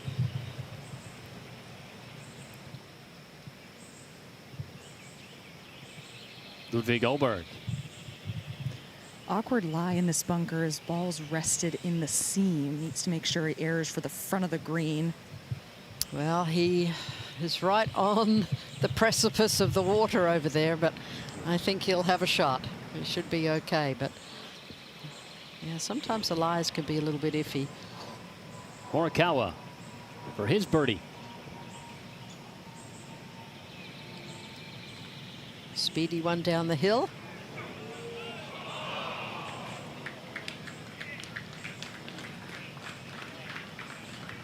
Morikawa almost went birdie to start the Green Mile. Jordan Spieth in the middle of the fairway at 16.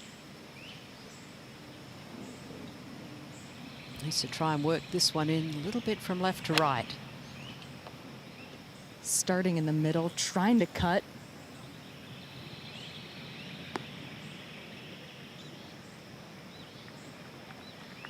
Hole high. That'll be a fun putt. Dustin Johnson for birdie. Haven't seen him use that center shafted putter before.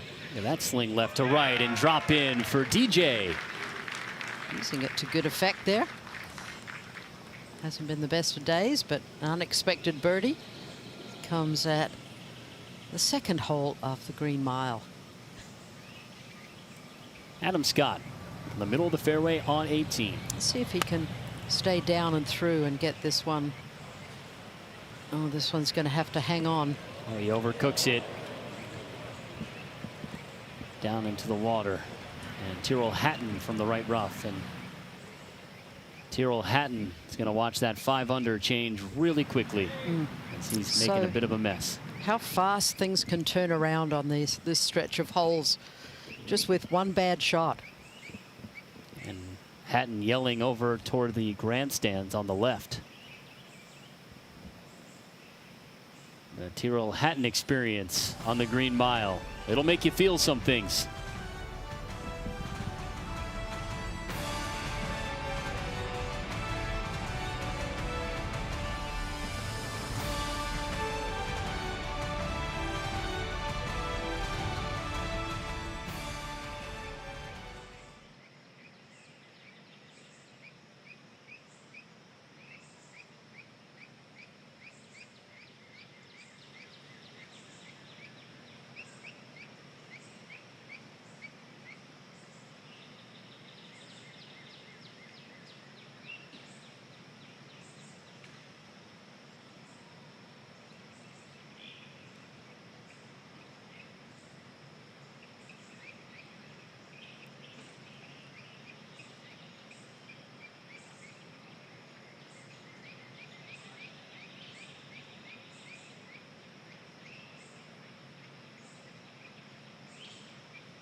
PGA Junior League is bringing friends, families, and communities together through golf, all with expert PGA and LPGA coaching. Find a junior team near you at PGAJuniorLeague.com.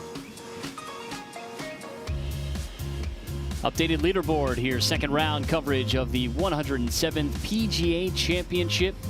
Jonathan Vegas, first Venezuelan to hold a lead at a major. He was at 700 to start the day, so he's already +1.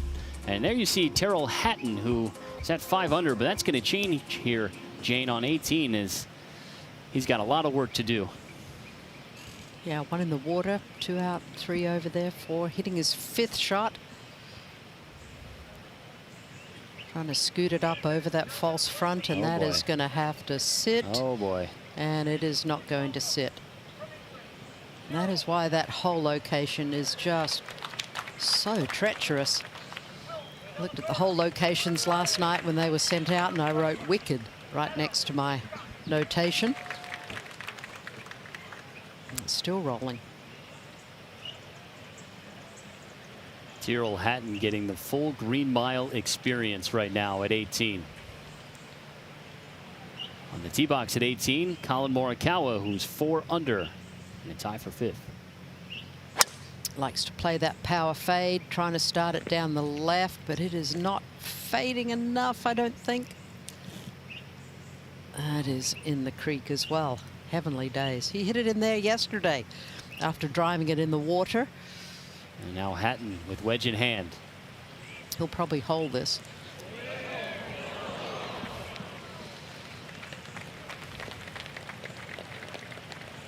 Oh, that's a disaster. But when you're at this level of professional golf, you just have to put those things out of your mind and turn the page. And he doesn't just walk right into the clubhouse here, Jane. They have to go make the turn. That's exactly right. It's definitely going to be a mental and emotional challenge for Tyrrell Hatton. Now Adam Scott trying to figure out exactly where he needs to drop it.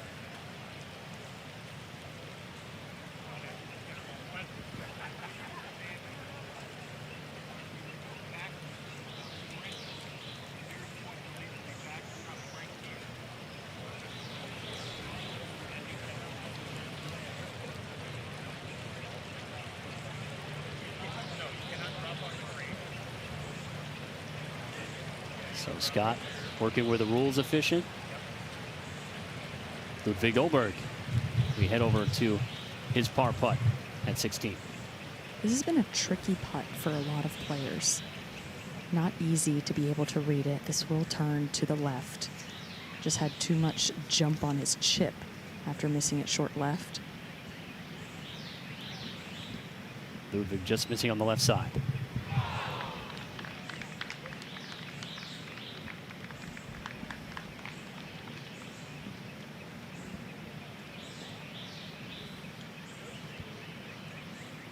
It's definitely some tricky putts around this whole location today.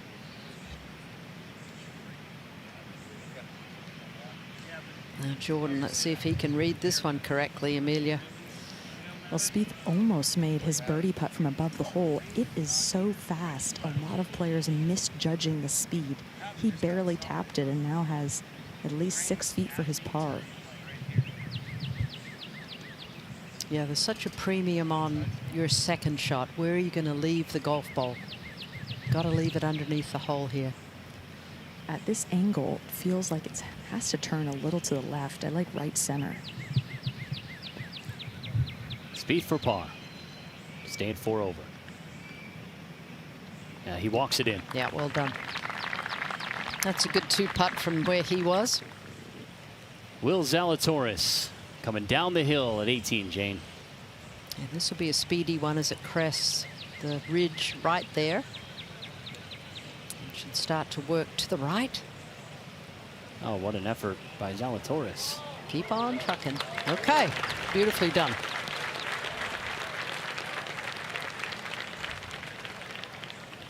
Had some back surgery and now back feeling good again, and it's great to see Will Zalatoris back playing major championships. He'll miss the 2023 season after that surgery. Adam Scott still surveying what he needs to do. Here's a look at the shot that went wrong. Yeah, this was inexplicable. This is not the flag really to go after. But he had missed a couple of iron shots previously to the right, perhaps trying to correct it and overcooked it. And now in the creek, he's finally taken his drop. He took his drop and then had a couple of sprinkler heads that he had to drop again from. And now downhill, severely left to right.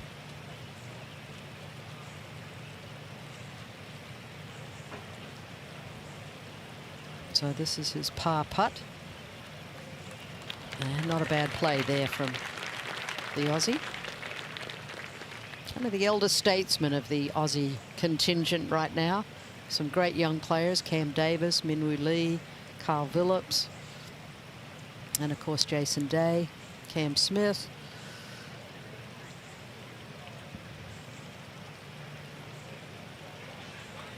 Adam Scott, 44 years old. His 25th PGA Championship appearance. His best finish coming third place in 2006 and 2018. Just a great example of his ability to contend over a long stretch of time. Yeah, tremendous longevity. Beautiful golf swing. Has kept himself in really good physical condition. Tries to plan his schedule, tries to gear up for the majors because they're the ones that people remember. He's only won one major, which in this length of career and this good of a player is kind of surprising, but the putter has sort of held him back many times, but since he's gone to this club, this putter, he's really been doing quite well. Is to drop a shot. Oh boy. Goodness me. That's shocking. After such a gorgeous tee shot. And playing with a worm right now on the green at 18. Just trying to take his mind off of what's happening on the final hole of the Green Mile. Well, the whole location, I mean, it's a front pin, but there's so much danger lurking to the left. You just cannot afford to miss it to the left. Plenty of green to the right. Play it a little bit long. Kind of deal with a downhill putt would not have been a bad play. So very, very disappointing finish to this first 9 for Adam Scott. Yeah, shake of the head. Double bogey for Scott drops him to 2 under. That's already the 4th double bogey we've seen on 18 today. Mm-hmm.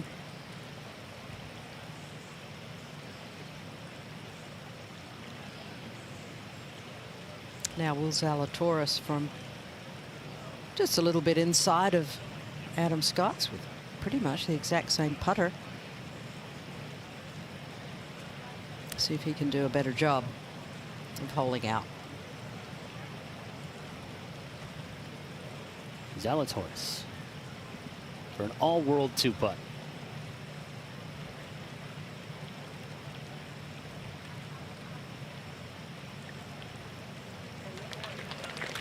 No worries. Well done. Good par for Zalatoris. Finishes his first 9 even par. Able to stay focused here on 18. It's been a long hole for this group. It sure has, and he could sell that par for a lot of money to his fellow competitors. Now Tyrrell Hatton makes a triple bogey. So a triple, a double, and a par. The first triple we've seen at 18 this week. Yeah, it can just jump up and bite you. And just like that, he drops from 5 under to 2 under. And Colin Morikawa, who had a nightmare on 18 yesterday, is having a similar type of experience this morning. Jordan Spieth at 17.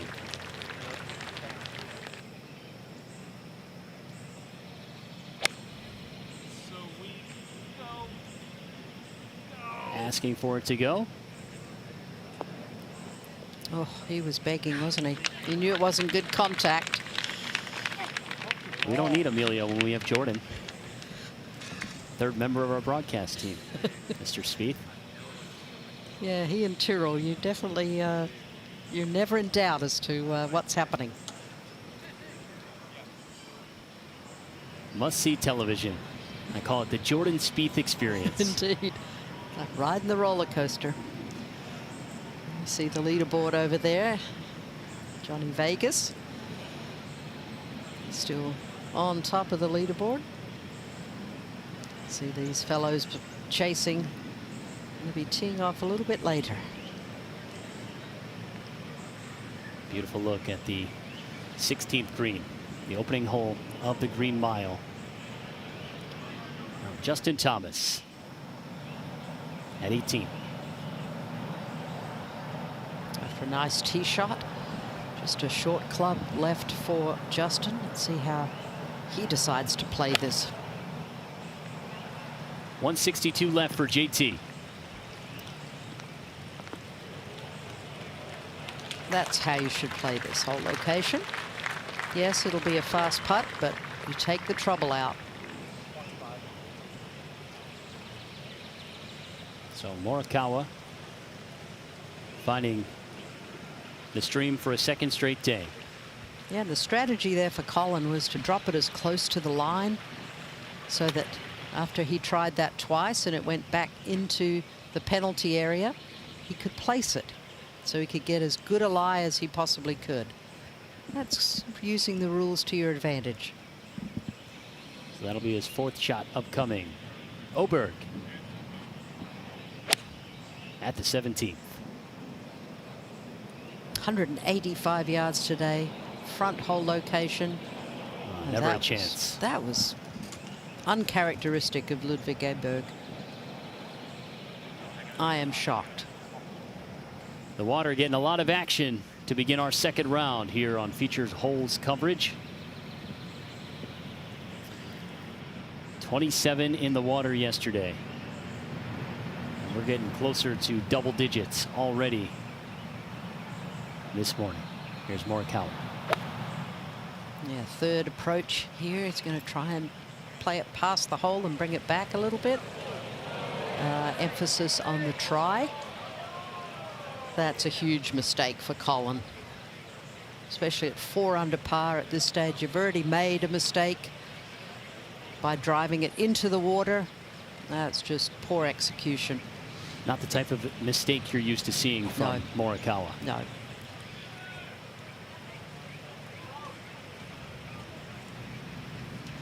Next group on the Green Mile. It's Gary Woodland playing alongside Victor Hovland and Bryson DeChambeau. 526 today. Hard dog leg from left to right. Ideally just play it up that right side, just to the left of that fairway bunker. Gary would not be pleased with that one.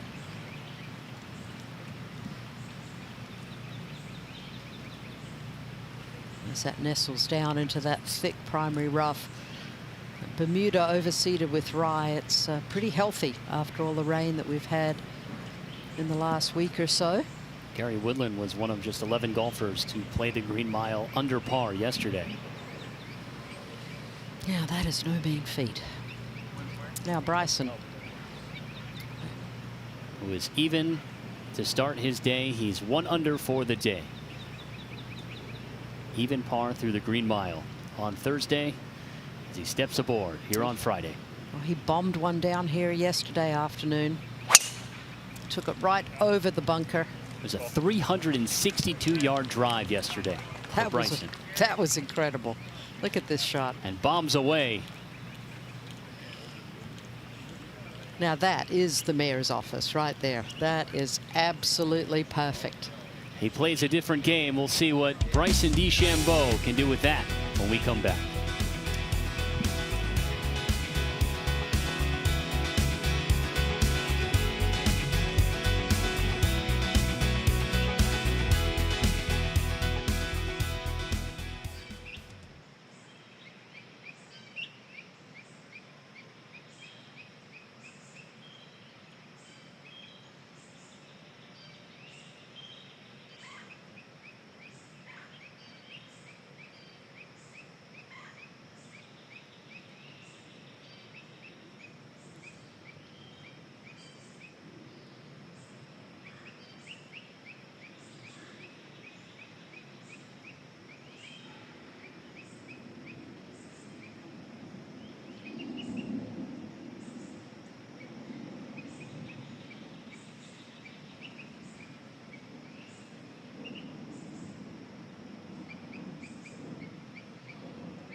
The Green Mile testing the best in the world for a second straight day. Look at the numbers so far today. 16th hole, playing nearly a half a shot over par. And a third of a shot over par for 17 and 18. 3 of the top 4 hardest holes on the property so far this week at Quail Hollow. And you look at the opening round, nearly as many balls in the water as there were birdies, and it's the same story for his second straight day. 6 balls in the water. Green Mile. We've seen plenty of doubles, and our first triple bogey, that coming from Tyrrell Hatton moments ago on 18, and Colin Morikawa trying to not join him in that category. But a beautiful up from Morikawa. And it will be a double for Colin.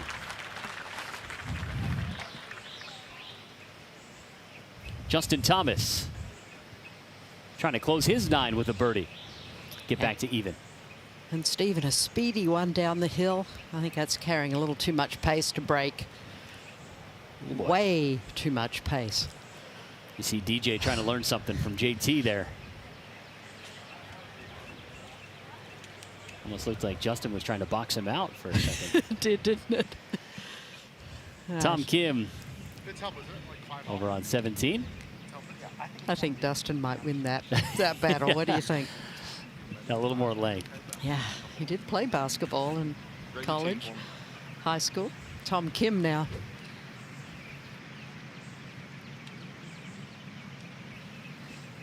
Tom Kim went 3 over on the Green Mile to shoot even par. Like many entered the final hole stretch feeling good about themselves, only to be quickly humbled. We'll see what Tom Kim can do on day 2. Oh, he is an entertaining player to watch. Super talent for one so young, hailing from South Korea. Spent a lot of time growing up in Australia.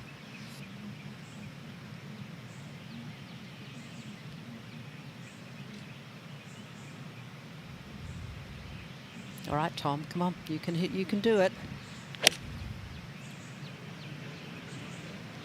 Let's see if it was worth the wait, Stephen. Always wonder what's in the swing thoughts. Too many things. Needs to flow a little bit better. Justin Thomas for par on 18. Oh, pulled it right off the face. That's a disappointing 3-putt after a perfect tee shot. And the Green Mile gets the best of JT. He goes 2 over, and he's now 2 over for the day. And look at that tee shot of Bryson, 359. I mean, Hovland and Woodland are no slouches, and they've been outdriven by like 30 yards. Well, yeah, both Hovland and Woodland hit about 3 30-yard drives. Still crazy. about 30 yards behind DeChambeau. That was from 200 yards for Hovland. Double cross, not able to fade it. Needs to hold. Hey, Victor, nice 327-yard drive. You're first to play. Incredible.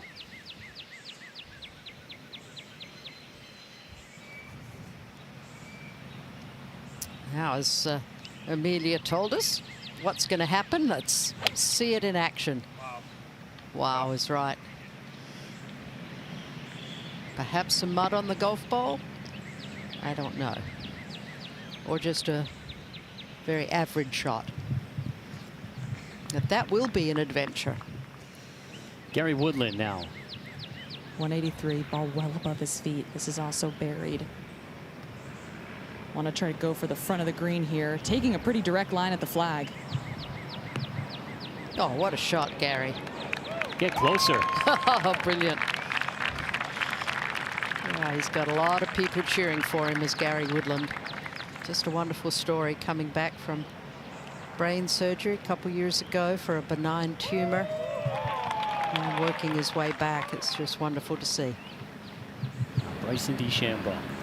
A 359-yard drive. That's pretty normal for him at this point. Nice high ball flight, also a direct line. Oh, a little bit unlucky that it didn't kick forward. But he's got a pretty direct line at the flag now for a birdie. He's very entertaining to watch. And as we can see, the longest drives today, 359, and Jake Knapp is 20 yards behind him. That is a distinct advantage if you can actually play from the fairways. He's averaging 362 yards on the 16th hole through 2 days. Well, he has worked hard at building his strength. Wyndham Clark at 17. Trying to bring this one in from left to right. Trying to land softly. Oh, beautifully done there. One of the best we've seen this morning at the signature par 3. It hasn't been the best of seasons for Wyndham, but he's tried to work his way back into contention. Beautiful look over the 14th. Leading into the Green Mile.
Can't tell.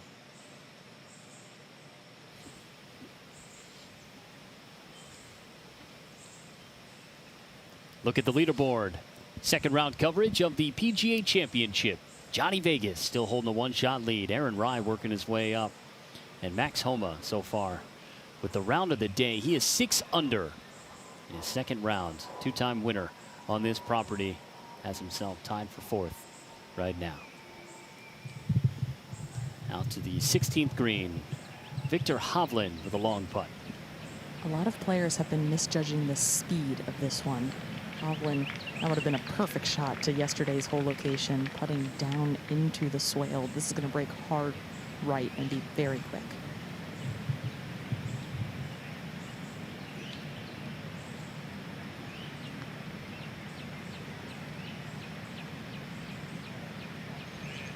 Yeah, this is where it starts to pick up pace.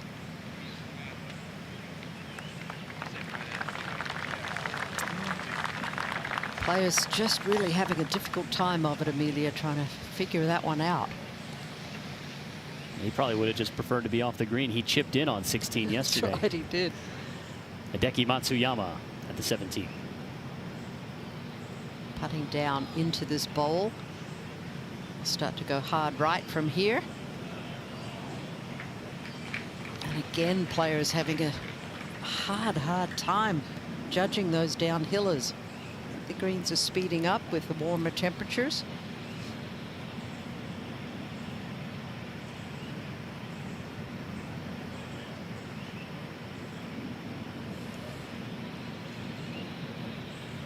Hideki always looks so perfectly color coordinated. The white hat with the green writing on it to match his shirt. Going back to yesterday, here was the shot I was referencing from Hovland at the 16th. There's one of 4 birdies. 3 of them came from off the green, Jane. It seemed like that was the best way. I think Joaquin Niemann was pretty close, but it was not easy to get the ball close to that hole location yesterday. Now Bryson. Now Bryson spent a lot of time trying to read this putt. It's very difficult for the players because it almost looks like it can break both ways. They do have it going to the right, which is the correct read. That's what players have not seen. Just a matter of, does he have it enough out to the right? We've seen a lot of players miss it in the low side.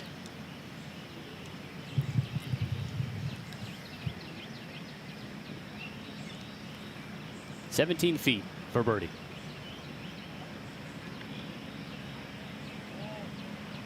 And Bryson moves to 2 under.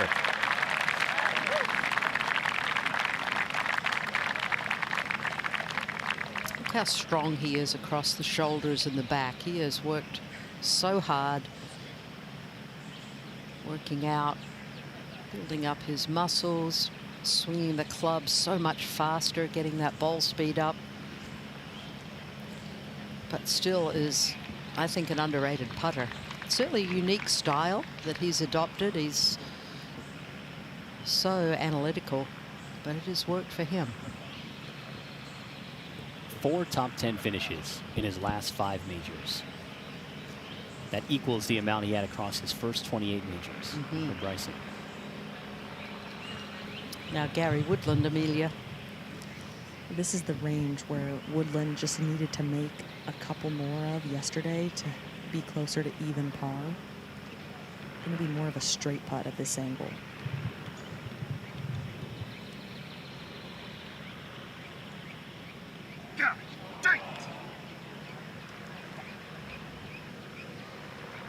Yeah, it's so frustrating. He's always been such a great ball striker, and his putting so often has let him down, and it just starts to wear on you after a while.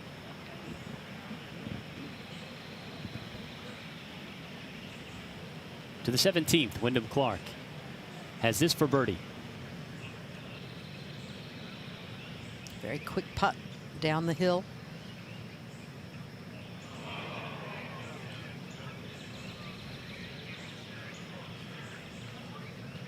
Saw how much that putt breaks just moments ago from Dustin Johnson.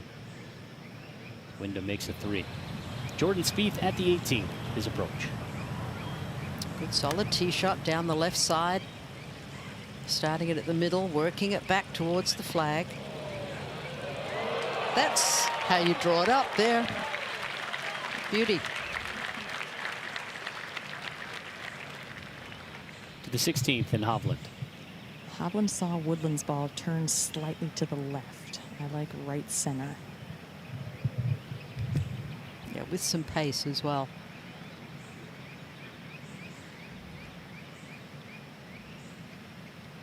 Oh, that was a bit of a wishy stroke, Amelia, but he did the job. Got away with it, had the right speed, like you said. Scorecard still shows 4 for Hovland here at 16. Yes, job well done. You can walk off 16 with a par, you've done well. As they stride up the hill to the 17th tee.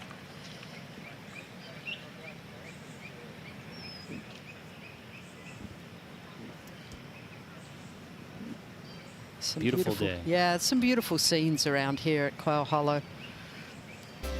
And here's the 17th hole today, playing 185 yards. They're using the lower tee box, the next and the furthest back today, and the hole is up as well. So that's why it's playing so short. It does play downhill. Obviously water guarding the front all around to the back. But the main feature here is this little bowl where the hole is located. There's a slope to the right. And if you're beyond the hole or to the right, or you have got a very, very fast putt, everything slopes down to the water's edge. 3 birdies today, 4 others. So it is playing almost a half a shot over par, 3.43. Second toughest hole so far today, which is about how it played yesterday, Stephen. The hardest being the 18th. So you gotta walk the plank here on 17 to get to 18. When you think about the players that are making the turn at the Green Mile, the first hole is not the easiest opening hole. So you have 16, 17, and 18 that play some of the toughest. And then the first hole, which played as the second hardest in the PGA Championship back in 2017. Yeah, it's a great observation, Amelia. There's not many opportunities for let up when you're teeing off on the back. That is true, because the easiest bunch of holes really start at 10 through 15. And there's Bryson on the tee, caddy Greg Bodine, I never stock one out around that. giving him last minute advice. Well, when you're Bryson, this is where you got to take advantage of your length here. 1 under to start off the Green Mile, 2 under for the round, just a pitching wedge from 185. His best finish at the PGA Championship coming last year, 2nd place at Valhalla. Well, Bryson was inches from a hole-in-one yesterday. This one, though, is flared to the right. Well, that's a very poor effort with that club in hand. Maybe kicking himself there, Amelia. Here's the shot Amelia referencing from Bryson a day ago at 17. One of the final shots we saw at the Green Mile. From the furthest back tee box yesterday to this back left hole location, this was landed in a perfect position. Within inches of a hole-in-one. And that's what the people came to see. The look on Gary Woodland's face there, too, was incredible. Everybody taking it in. The spectacle. Golf's great showman, Bryson DeChambeau. Now Hovland. Drawing this one in there. It's a great line if it's the yardage. Takes a pretty hard kick. Wow. And that is not coming back down the slope, so that will be a very fast breaking putt. To the 18th, Ludwig Oberg. Third shot. Trying to chip it up that false front. Oh boy. Did not land it far enough, and now it'll be coming back to his feet. See, these are mistakes that these players should not be making at their level. Why do you think they are today? Just poor execution. I mean, not thinking about the consequences of leaving it short. I think if there's ever a place to focus, it's right here. Absolutely. At the Green Mile. Yeah, you cannot afford to make those kind of mistakes at this level. Jordan Spieth making a birdie on 18. He's 1 under through the Green Mile, 3 over for the tournament. Let's see if Jordan can make a move and make the cut. Now that would be wonderful to see.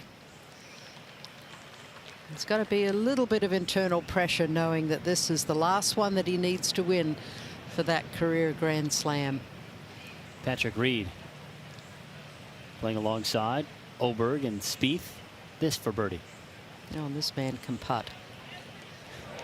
Couple of birdies. Doesn't let me down. From this group as they get set to make the turn. Not been a good 9 holes for Patrick.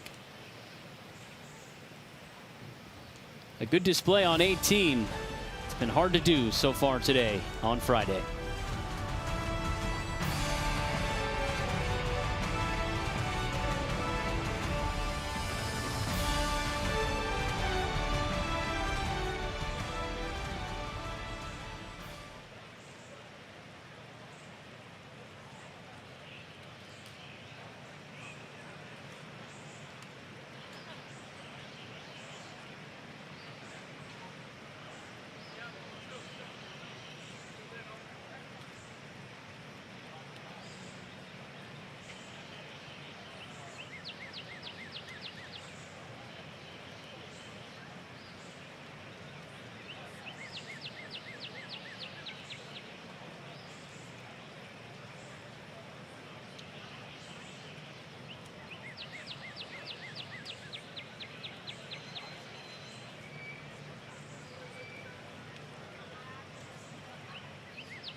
And Ludwig Oberg would end up making a double bogey there on the last hole of the Green Mile, the 18th. And the featured groups, featured holes, all now available on ESPN Plus. And we're happy to be bringing you holes 16, 17, and 18, the famed Green Mile here at the Quail Hollow Club for this 107th PGA Championship. And tell you what, it has been an adventure for many of the players. We've seen some birdies and we've seen some doubles and triples, and Stephen, has been kind of crazy watching it so far this morning, hasn't it? It's been as advertised. Exactly. That's why we're here for the Green Mile.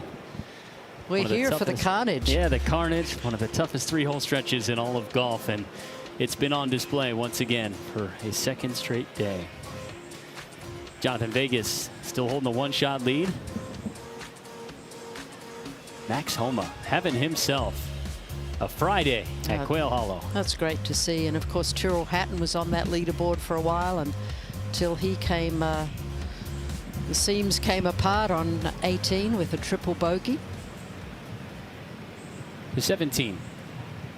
This feels like a Pinehurst #2 chip for DeChambeau, off a downslope into an upslope, and then it's downhill again. Yeah, he knows how to do that. And on the Live Golf Tour, he's ranked pretty high in scrambling. He gets up and down almost 66% of the time. That probably wasn't up to his normal standard, but how good did he chip and putt at Pinehurst last year to edge out Rory McIlroy for the US Open?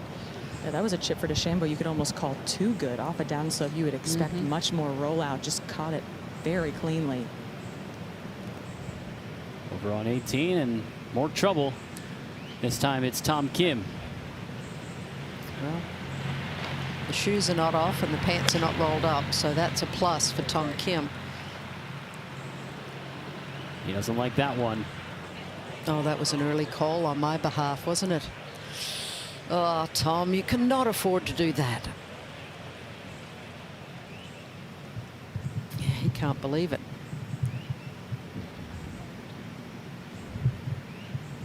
Now it's 17. There's another one that checked very quickly. It just looks so steep from where the players are that it's going to be so downhill and totally fooled them. Well, this fringe grass has been replaced back in 2021. It's now a Tahoma variety of Bermuda, and the ball just sits up so beautifully, and now they're finally drying out. I think, Amelia, the players are getting that check on the ball that they weren't getting yesterday. Exactly, and what's going to be interesting is in the afternoon, I would expect that downhill rollout to come into effect, which it didn't for Woodland and DeChambeau. That's a great point. Temperatures going to be rising this afternoon. 5 inches of rain over the last week here at Quail Hollow. And starting to dry out. Well, you sure wouldn't know it on these greens. They have this sub-air system, which is a system that basically it's like a vacuum, like a water vacuum. And the greens are absolutely perfect. Fairway's finally drying out now. Another putt for Hovland where he has to be very tentative, similar to the 16th. This will have a lot of movement to the right.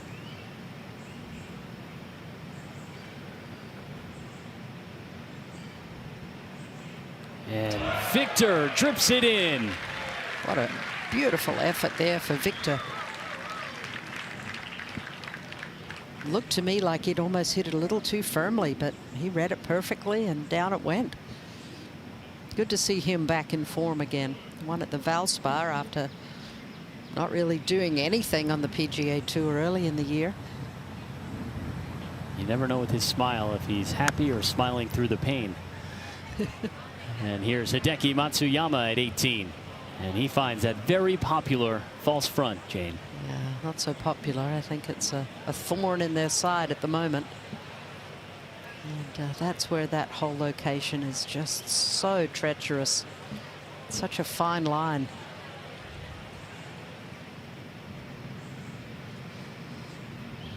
Such a fine line between success and failure.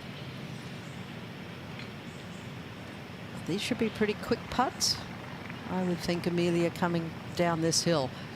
Oh, this is one of the fastest putts on the golf course, and that's why DeChambeau and Woodland were so tentative on their chips. If they had just hit it a foot more with rollout, it would have gone all the way to the hole. So you got to be very, very careful with this one. DeChambeau aiming well out to the right. Yeah, downhill and down grain. Just over 10 feet for Bryson. He knows how big. Yeah, he knows how big that one was, Stephen. Keeps him 1 under on the green mile and 2 under for the day. That's a great up and down. So upright, so rigid, just really, it's like a pendulum. And Jane, this is the part of his game that's underappreciated. Oh, absolutely. I agree. Wyndham Clark, the left side of the fairway on 18. See if he can judge the distance correctly. Okay, you might not think that that's that great of a shot, but it sure beats coming up short and rolling back off the green. Tom Kim finding the water.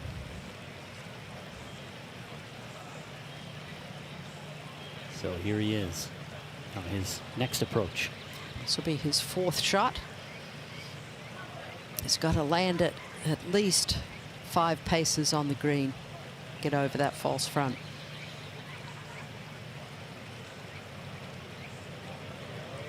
Got to go a little. There's a little bit of a flat spot there. I think he might have gotten lucky. Yeah, yep, he's there running you up go. to mark that golf ball. He's done that before. Tom Kim on the move. Oh, to be young. Yeah, the false front's a little bit more severe, a tad right of where Tom's golf ball finished, so he got pretty darn fortunate there. Now Hideki Matsuyama getting ready for his approach as the players introduced here at the green on 18.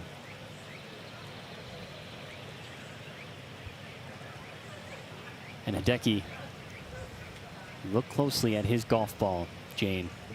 He uses search on balls marked with the number 78 You know why? No, do tell. 78, because that was his player registration number when he won the 2021 Masters. And he's used it ever since. Well, that's a great memory to have every time you look at your golf ball. And one of the enduring images was his caddy, Shota Iafuji, standing by the flag and bowing to the course. An iconic image from Augusta. Yep. And that week, Hideki became the first Japanese player to win a men's major championship.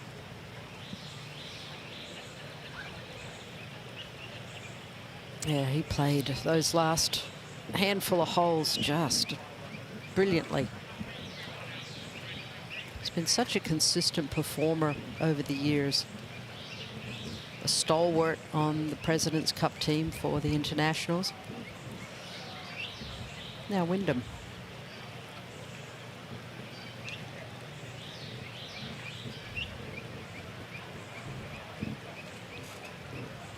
Wyndham Clark, 19 feet 9 inches.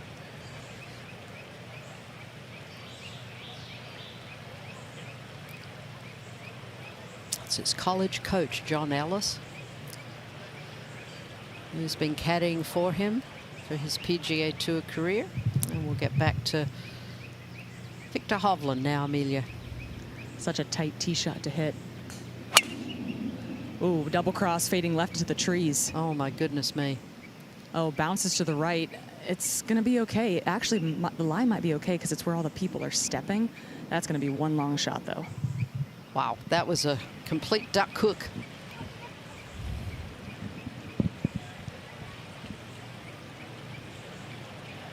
And now Clark for birdie to get back to even par.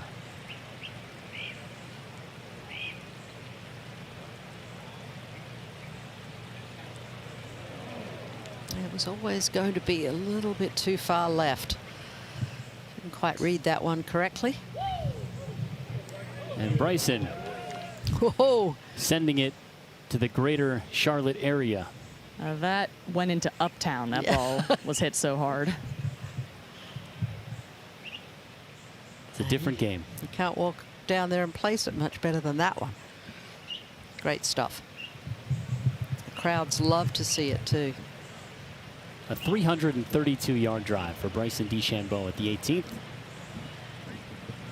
And up on the green is Tom Kim.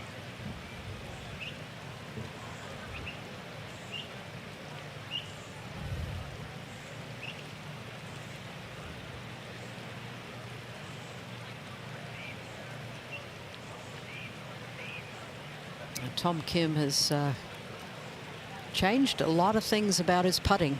He's changed his putter, he's changed his grip. Gone to the modified claw, kind of pencil grip here. He's got to be firm, uphill all the way.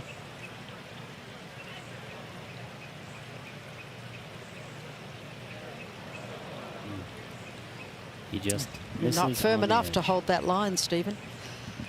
Just kind of wishy-washy there.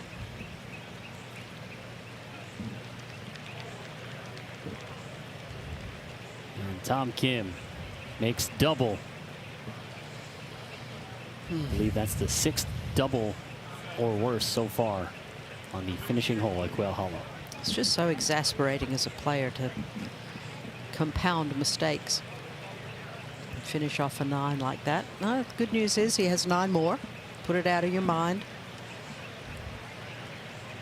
I had a caddy once who said, you know, I started with a double bogey in a championship, and he said, well, the good news is if it were 2 bogeys, well, with a double, you have 1 extra hole to make more birdies. And I'm like, oh, I never thought of it like that. So whichever way you can frame it, just get on with the job.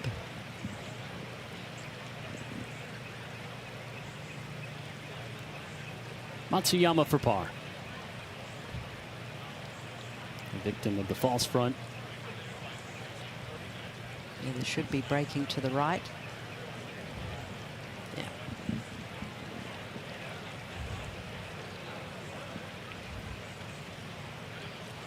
Well, a lot of mistakes are being made here at the final hole of the Green Mile. Another bogey. to the tally. To 17, Daniel Berger, 2 under. As he steps to the box at 17. He'd be trying to impress Captain Keegan Bradley to try and get in that Ryder Cup team with iron shots like that. Saw him taking notice. Practice round with Captain Keegan earlier this week. That's right. Brian Harman, Ryder Cupper himself. Yeah, he's a tenacious player. Love to have him on your team. How about this shot? One of the tightest we've seen at 16. Fantastic. And what a difference a couple of drives. Hovland hooking it way left, and DeChambeau's 332 yards out in the center cut of this 18th fairway. Well, looking at his live golf statistics, he's #1 in driving distance there, 333 yards. But the amazing thing is he's tied for 7th for fairways hit in regulation, Amelia, at 66%. That's a pretty nice combo. Oh, it's a great combo. When you can have good ball striking and short game, you can set yourself up for playing a lot of rounds in contention. Absolutely. And the neat thing is with Bryson is that not only is he performing well on live golf at #2 in the standings, but he's bringing it to the majors. As we watch Hovland now. Well, it looks like he's just going short right here. Yeah, not even trying to get close to the green. Going to rely on his 3rd shot. I think that's smart. Absolutely.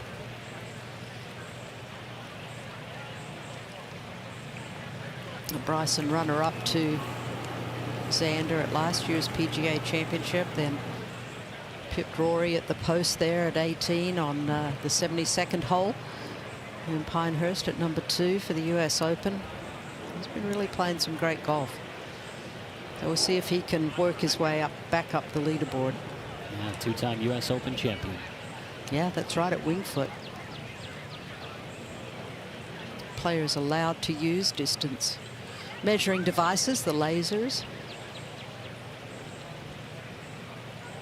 So we see our colleague Dottie Pepper walking back there in the background for us on ESPN and then CBS on the weekend. Look at the numbers of the 18th hole. Crazy. 4.86. I mean, that's mind-boggling because it's not that long of a hole. It's 474 today. Such a premium on accuracy, and this whole location, as I said, Amelia, it's a wicked one.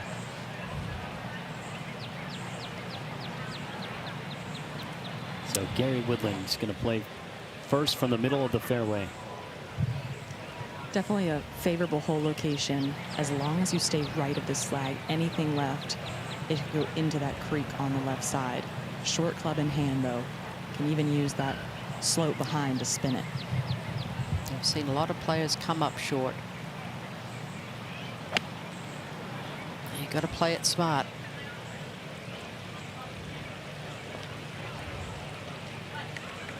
And that's going to be an adventure. Yeah. Safely aboard with a lot of work to do for Woodland. 69-yard difference. Great graphic here from our team. And that's been the miss, unfortunately, for Victor Hovland this year is a strong left miss. He's usually a cutter of the golf ball. But we've seen him double cross a couple of times this year. And 2 longest drives we've seen on this hole coming from this group. You're going to see Bryson at the top of pretty much all those leaderboards.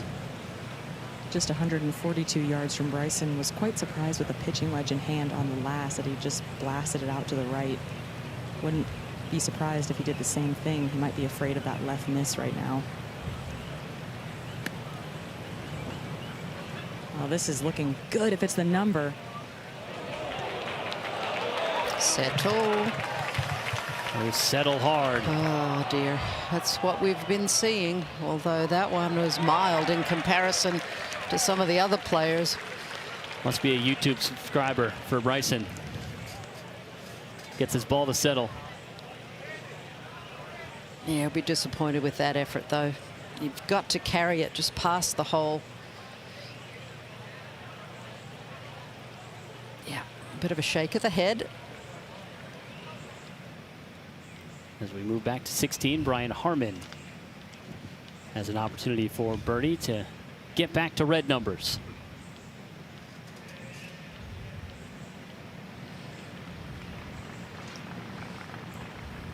Berger on 17 first as we wait for Harman.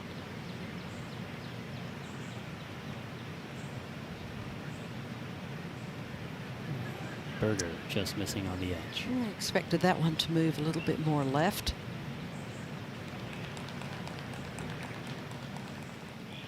Now this one will move just ever so slightly, and it just a bit too far out, had to be inside the hole.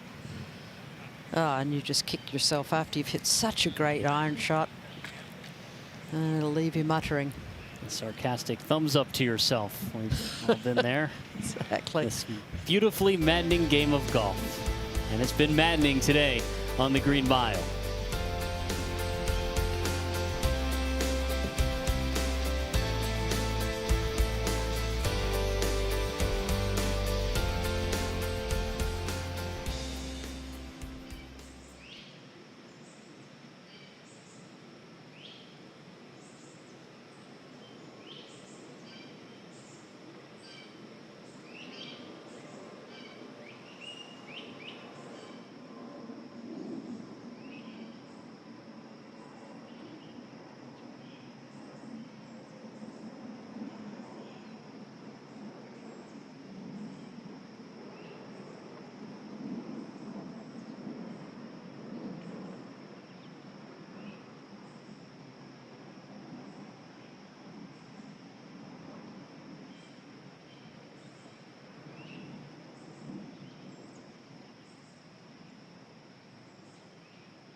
Third shot for Victor Hovland, middle of the fairway. 110 yards out. Hole today located 7 on, just barely left of that false front. He played it the smart way, landed it past the hole with a little spin. And now a putt from pin high. How about this view? I know, I love it. One of the cameramen took me up there one time on LPGA in Arkansas. Strapped me in. That was an absolute blast. Only for a moment, though. What a talent to spend your day up there. And I know. You gotta be brave. Get some of these great images that we're seeing on our ESPN Plus coverage. Tip of the cap to our crew. Absolutely. They spend so many hours out there. Guys that walk the course. Amelia. This is not the easiest putt for Gary Woodland. Putting back into that lower bowl. This is going to turn to the right. It's all a matter of matching line and speed here. And Woodland needs to be putting well coming down the stretch if he wants to find the weekend. He did a really nice job at looking parallel with his putt to try and figure out exactly how the slopes are working. He's got just over 42 feet with this birdie opportunity at the 18th.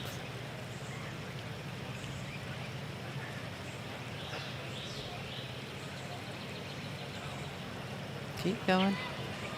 Oh, that's nicely judged. It was never really one that you were going to expect to make.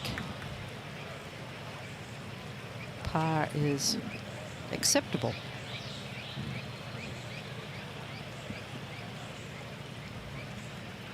Brian Harman after giving one away at 16.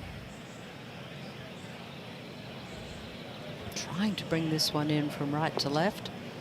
Oh, landed about 5 yards too far. It's going to be a tricky one coming back over the ridge. And he's unhappy with himself. Bryson DeChambeau at 18. Into the grain here for DeChambeau. Want to give this a little extra hit.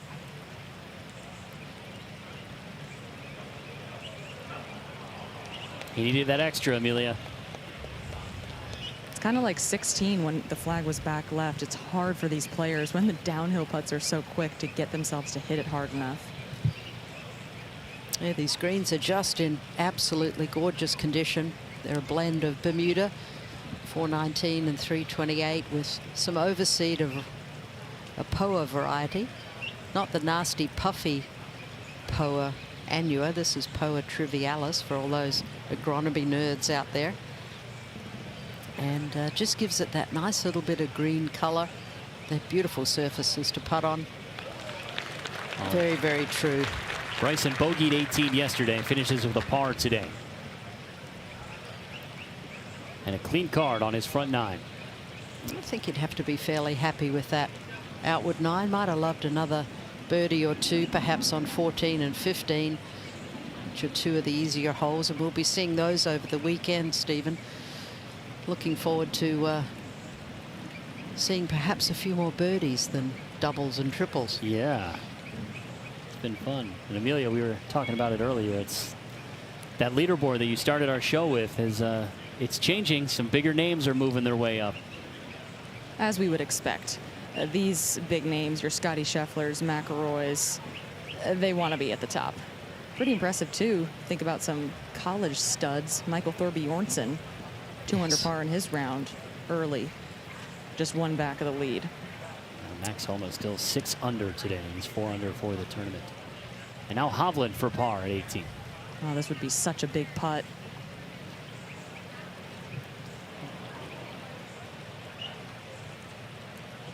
Hit the marker.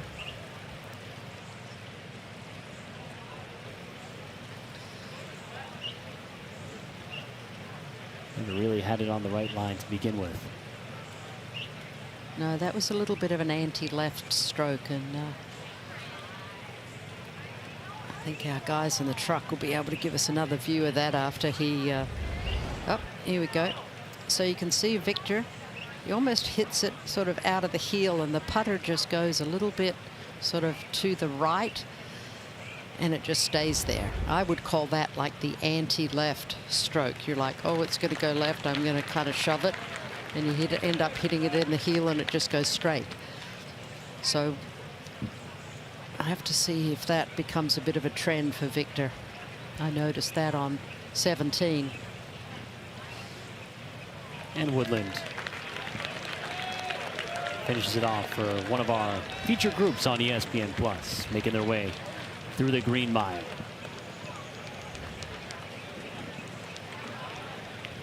Davis Riley, his second shot at the 16th.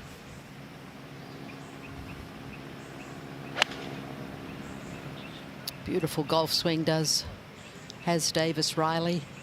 Let's see if he can match it up.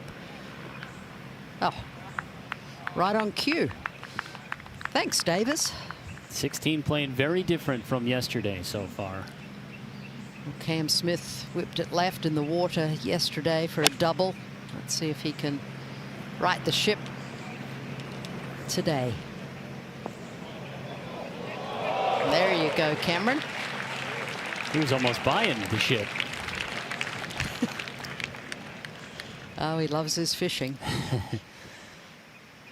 Tee shots on 18 so far today.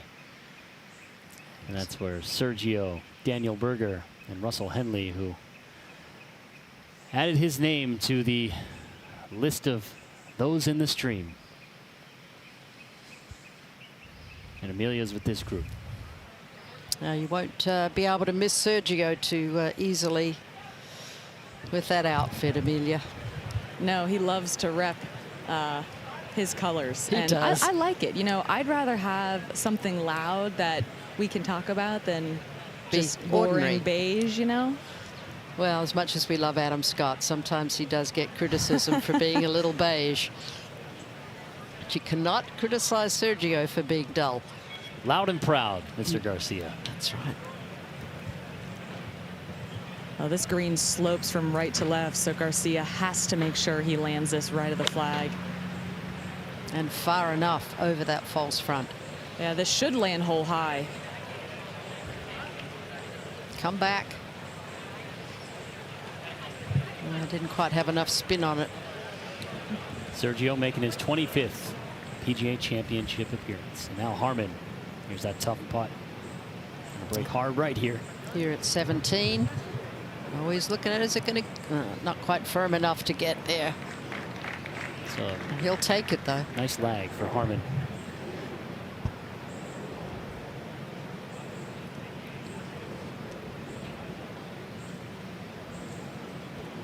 He taps that in to make his 3. And a different putter than we've seen in previous years for Brian Harman, but seems to be using it to pretty decent effect. Berger second from the fairway. 162 yards for Berger, traditionally such a good iron player. Would love to hit a tight draw, but don't cross target here to this left hole location. Well, we saw Adam Scott earlier overcorrect. 16-17, he left a couple of iron shots outright and then overcooked it into the water, so you don't want to miss left. Need to pretty much carry it on the number. Now, this is a direct line at the flag. Yes, it is. Slam dunk.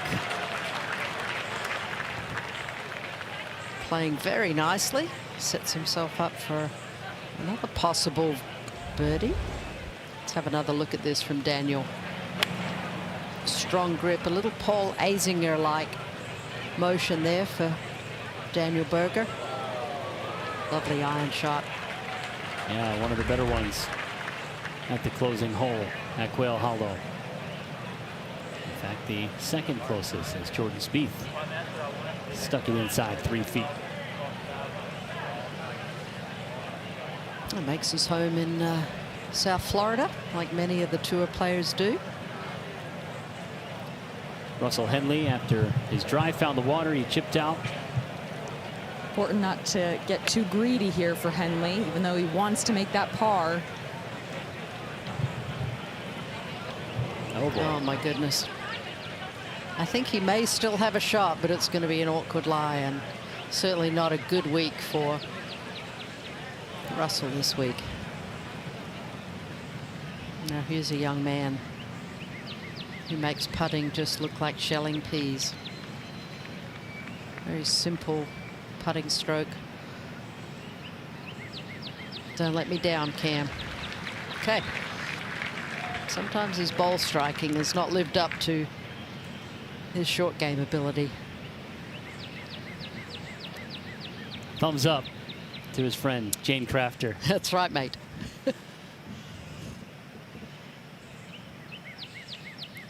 Beautiful look from 17 over to the green on 16 at the Green Mile. Yeah, the water, there's not much movement in that water today. Conditions absolutely perfect for golf. Davis Riley for birdie.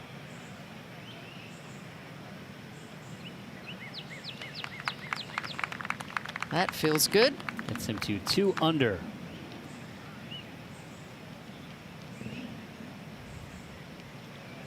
Back-to-back birdies for Riley.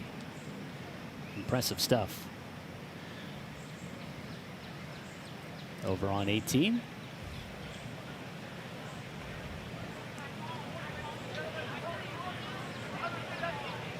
As Henley's going to assess his next shot.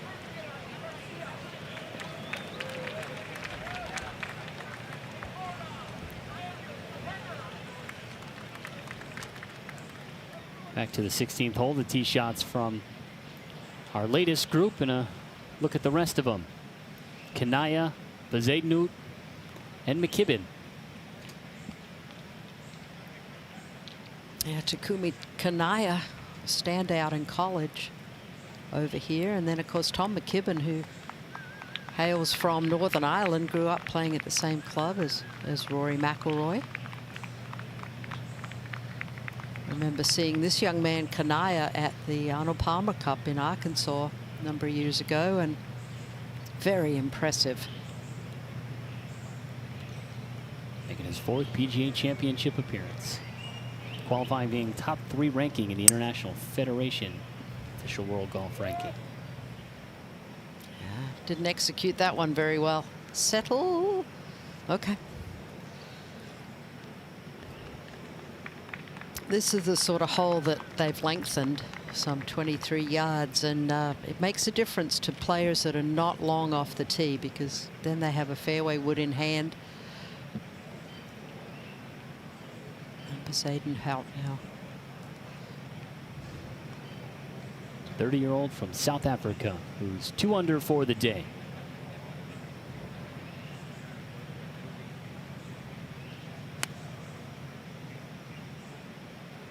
Very controlled golf swing there. Just a little offline. Over on 18. Amelia, what's going on here? Well, Sergio Garcia is going to finish for par, even though Daniel Berger has about a 10-footer for birdie. I guess Russell Henley is trying to figure out something with his ball. It did stay up. I'm not really sure why he would call a rule official. Maybe Garcia just wanted to go first. Maybe he's got somewhere to go, places to go, people to see.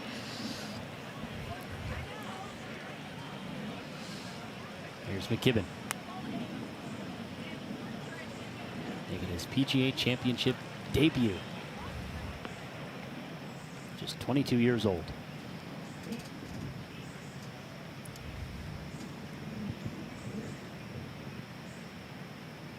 Now Russell Henley stands to hit his 4th shot. Yeah, I think at this point be a little bit frustrated. Expected more from Russell Henley. He has been playing some excellent golf. Bradley's made consecutive birdies over the last 2 holes. He heads to 17. Yeah, and this is a hole that will definitely get your attention. They've moved the tee box up one, brought the flag in tight, so only playing 185 today. Hole is on 10. Off the front in a little bowl, so if you can pick the right club, you've got a good chance of getting it in close. Looked pretty the whole way. Except he landed it probably 4 yards too far. It's just a very, very small landing area for perfection.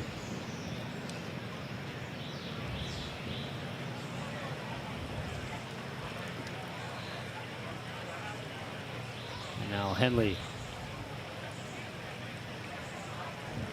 has inside 9 feet. This is one of those putts you'd call a big bogey putt. They're going to break a little bit to his right. I see it about a ball out.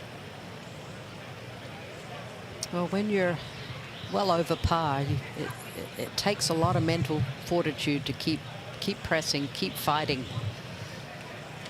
Especially with how much these players grind week in and week out. Sometimes when you don't have a good round, you just let that mental exhaustion go a bit. Now that's the 8th double bogey we've seen already today on 18. We've also seen a triple to Berger. We let that one slide away as well.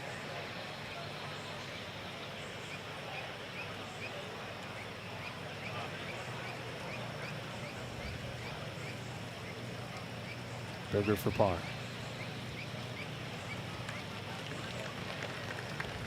Nicely done as he moves through the green mile at 1 under. 2 under overall for Daniel Berger as 2nd round coverage continues from Quail Hollow.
Christian Bezuidenhout from the bunker on 16.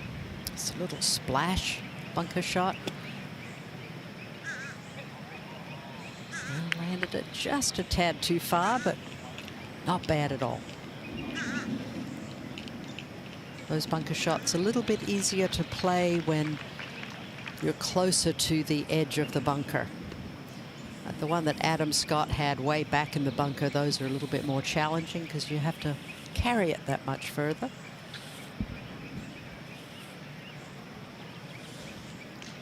Now, McKibben is an interesting story. From Northern Ireland, sought Rory McIlroy's advice as to whether he should join Live Golf or play on the PGA Tour, and Rory gave him his opinion, and not that we know exactly what he said, but I can kind of guess. And then McKibben went in the completely opposite direction. Yeah, he planned to play college golf at the University of Florida, but changed his plans due to the COVID-19 pandemic. And he has this for birdie at 16. He joined the Live Golf Tour and playing on John Rahm's team. Yeah, important to note, the PGA Championship and Masters currently do not offer a direct way for Live players to qualify for their tournaments. So the PGA of America specifically awarding 6 special invitations to Live players this year. They awarded 7 last year. Yeah, to players that were not otherwise qualified. There's many of the Live players that have won majors, etc., who would find their way in on that category. Yeah, PGA of America wants the best field out here this week. They certainly have a strong field, no doubt. Unfortunately for Sahith Sagala, he had to withdraw, but he let Alex Smalley into the field, and Alex shot a 4-under round yesterday, so making the most of that opportunity.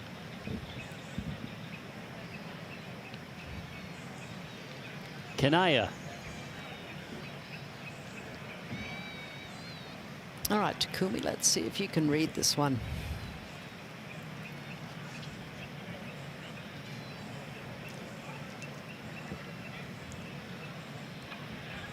Shouldn't have a whole lot of break in it. Yeah, Nope. well played. Yep.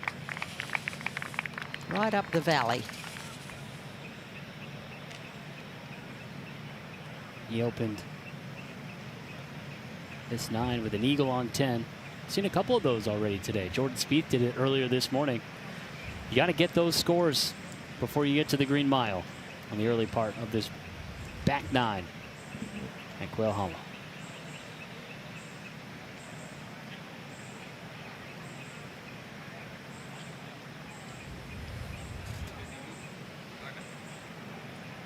This is the strength of Christian's game, is the short game. Not super long off the tee, but excellent around the greens. Just over 4 feet left.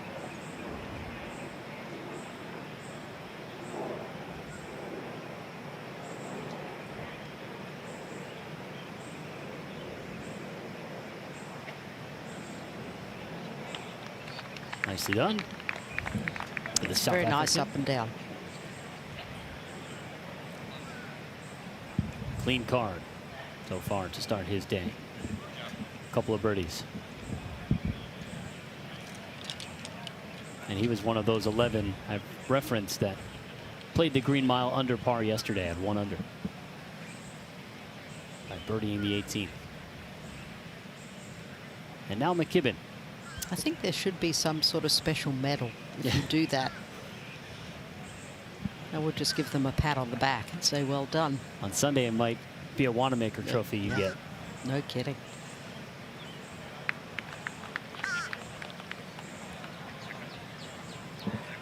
So nicely done for the 22-year-old from Hollywood. Oh, there's our mallard pair. You better watch out today. Especially on 18. As they climb the rocks. Work your way downstream, fellas. Now Riley for birdie at 17. Very fast swinging putt from the left. I think he might have overcooked that one a little bit. Settle. Yeah, that line that he was playing, it needed to be a lot softer. Bo Hostler 1 under for the day. You're at 16. University of Texas standout. Time has flown, and fully fledged pro, been on tour a number of years now. Yeah, 6 PGA Championship appearance. Best finish coming back in 2019, tied for 36th. Has a couple of good results so far on the PGA Tour this year. Tied for 12th at the American Express, tied for 15th at the Farmers Insurance. Yeah, if you can keep knocking out top 15s, you're going to do well, but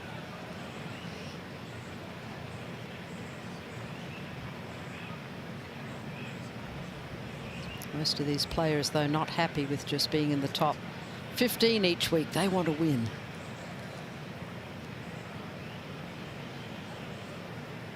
See Sung Jae Im lining up his putties, playing with Davis Riley and Brian Bingaman, PGA assistant professional from Glen Eagles Country Club in Plano, Texas.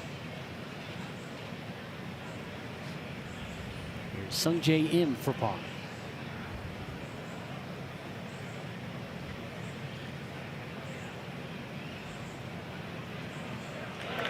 Beautifully done by Sung Jae. I think I heard Matt Barry yesterday afternoon call him Sung Jae In after he knocked in some putts. And he does know how to wield that club pretty darn well. He's become a stalwart on the President's Cup team, international team. 3 different top 10s this season for Sung Jae, including tied for 5th at the Masters. He's a pretty steady performer. I'd expect more from Davis Riley. He has 1 win to his credit. Such a good golf swing. You'd think he'd be in contention every week.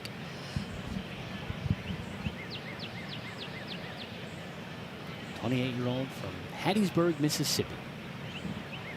Played his college golf at Alabama. And Riley makes his par with a 2-putt. Nice last 6 holes there, 3 under. Here's Big Bo at the 16th. That swing really hasn't changed since he was in college. It's almost like a Tom Lehman-like move there with the lower body.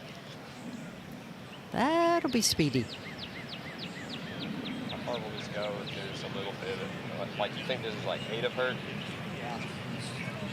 I think that's just cutting it so fine. I think it's close, but look at the water. I mean, everything just indicates that it's just tipping back at us. There's flags over there. This is what I think it's doing up in the air. I think the tendency is to be this. This is what we're playing for. I think you hit this, a perfect shot, I think. You know, the tower is going to be good. A slight breeze has just picked up, gently blowing into the face for these players. For Christian Bezuidenhout, 185 yards. You want to land something just a couple of paces over that bunker.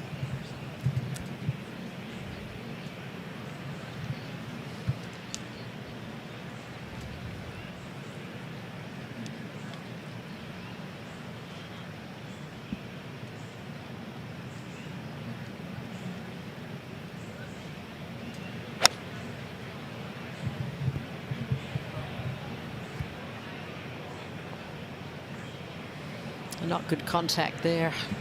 Sounded a little bit thin, didn't it, Amelia? Yeah, that just looked like a scared shot. See what kind of lie he has up against that cut.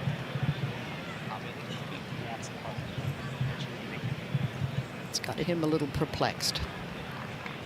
Doesn't matter that they've moved up the tee and the yardage is shortened by over 30 yards. It still can cause trouble for players just with, if you have experience on this golf course, knowing how firm this green can get, it's hard to commit to your shot.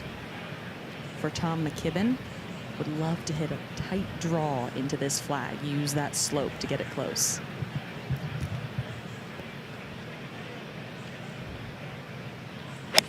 Do you think 8 irons for these guys? Yep, except if you're Bryson, then it's a pitching wedge. Well, that's true. but who knows what loft it really has. That's true. It just trundles off the edge of the green. Looks like a similar lie to where we saw Jake Knapp earlier this morning. Yeah, that was a great shot from McKibben. It just the product if you're coming in with the draw and landed on the left side with how much the green pitches to the left.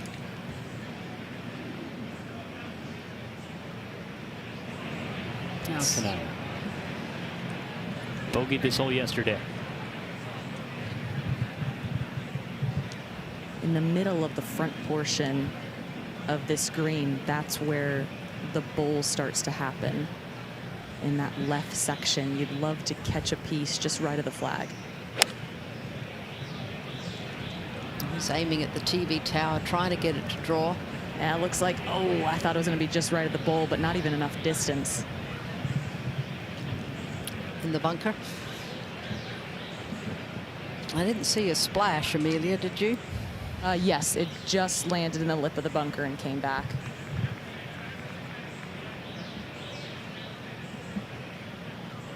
So another one finds the trouble at 17. To the 18th, here's Davis Riley.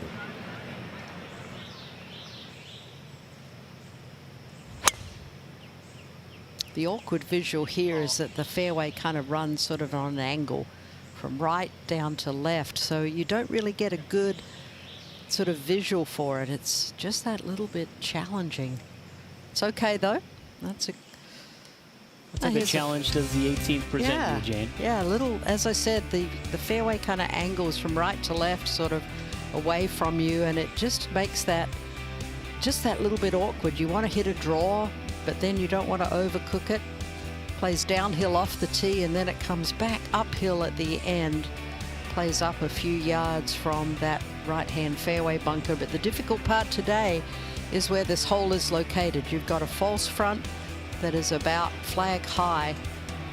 Takes kind of a bite out of the front of the green. And it's a little tiny plateau where the hole is located today.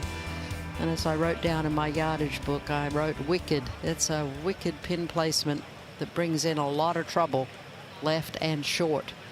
It's a big reason why it's the toughest hole at Quail Hollow today. Yesterday was the 16th, today it's the 18th. Yeah, it's just been a very, very hard shot. And even if you're above the hole a little bit to the right, Stephen, you've got a very quick putt. We've seen players misjudge it. We've seen Justin Thomas 3-putt from up there. And so an entertaining hole for the galleries, but not much fun for the players at the moment. I've already seen 5 balls in the water on 18 today. Beau Hossler lining up his birdie putt.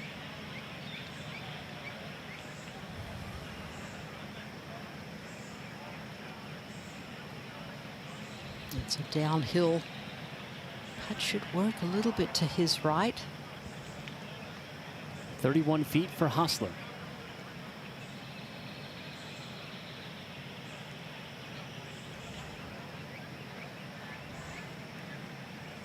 No, it just did not. Just stayed dead straight.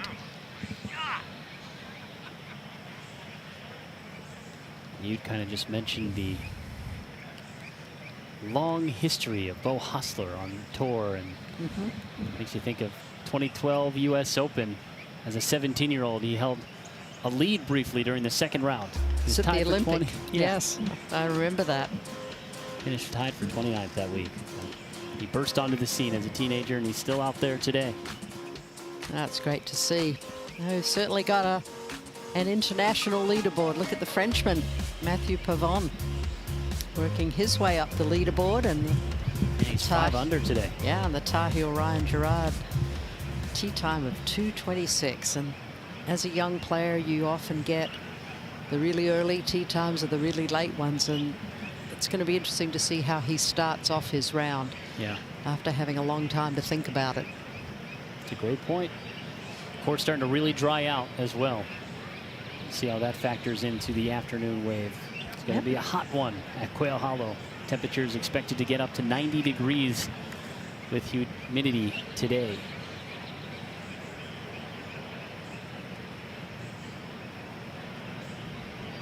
There's Kanaya from the bunker, Amelia. Oh, this is just such an unfortunate stance. If Kanaya's ball was even a foot closer to the lip of the bunker, this would have been a much easier shot. Really important here to stay in this squat. Very easy to hit this ball with too little sand. Oh, what a play. That is why golfers do squats. Yeah, exactly. Don't try that at home. I think I just pulled a hamstring watching that. No, that's exactly right. That's, you know, the difference in the conditioning and the workouts these days, so that you can have the stamina and stay mentally strong as well as physically strong, but for awkward situations like that. How about this lie? It's perfect. Just sitting up, wasn't it? He's lucky it just sort of went up into that collar and didn't rest right against it.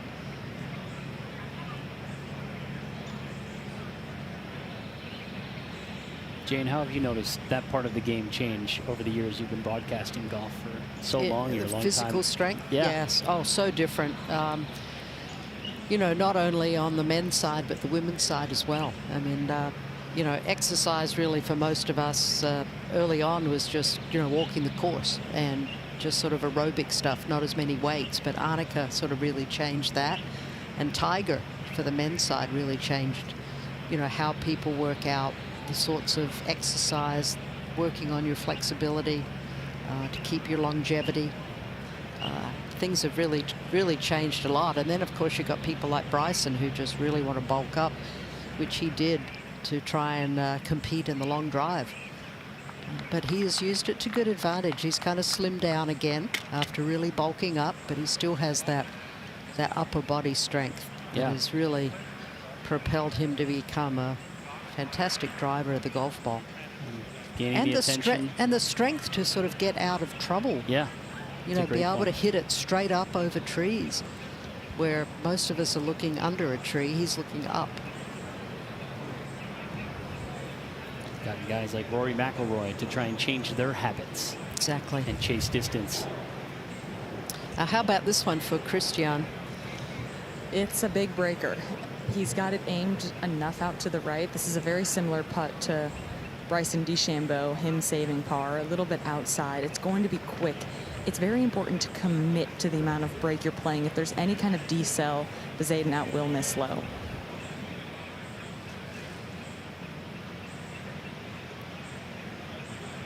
The Zayden working toward the cup.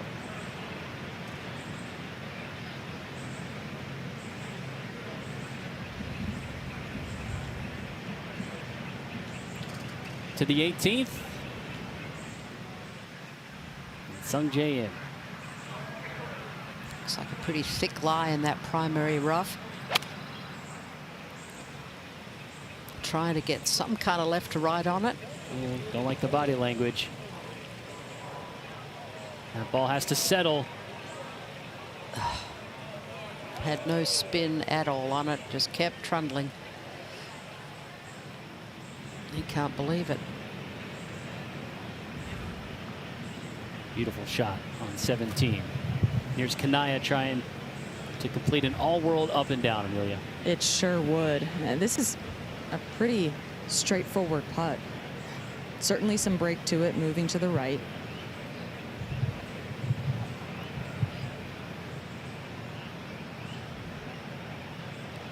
Oh, that's a heck of an up and down. Put a circle on that 3. That's all world.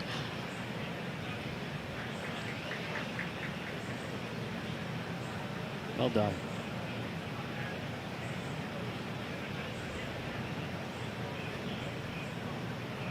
Just looking at Takumi from Japan.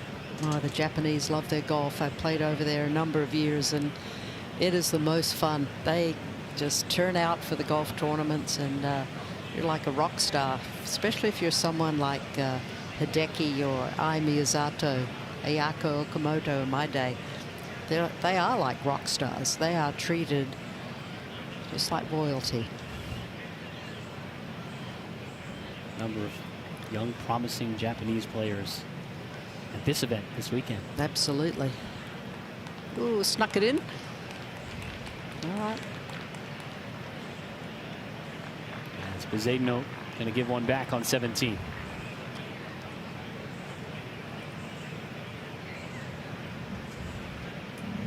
And McKibben lining it up. Inside 2 feet for... I think we can give him that one, don't you think? Tom McKibben. No gimmies on the Green Mile. Jane. No, you're exactly right. Nor should there be. Clean card so far for the Northern Irishman. Riley at the 18. Oh, nice tee shot here past that fairway bunker, so good angle. Let's see if he can judge this one correctly. Nope. That's coming back. It's that bite out of the front of the green that just jumps up and bites them, doesn't it?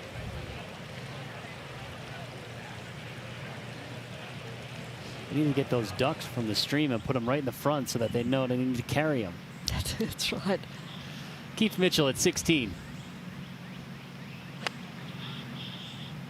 Yeah, one of the longest hitters on tour. Looks like he hit a beautiful drive there at 16. And made the most of that opportunity with a terrific approach. Signature visor for Keith Mitchell. To Bo Hostler at 17. Oh, he's hung this one out to the right. Be right. Tongue in cheek. Very self-deprecating is Bo Hostler. Yeah. These 3 holes can do that to you. A look at the pond on 17 at Quail Hollow.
Next May, the PGA Championship returns to Wanamaker Golf Club in Newtown Square, PA, outside of Philadelphia. To register for tickets, visit pgachampionship.com/register. Registration closes soon.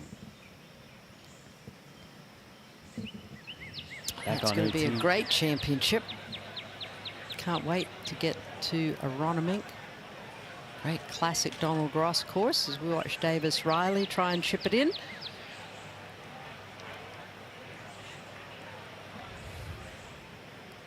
Christian Bezedno. Going with the tiger line is Bezedno. That is going to be just fine, though. Ooh, that he had his heart in his mouth for a while there, Amelia. Oh, yeah. It's like, please carry.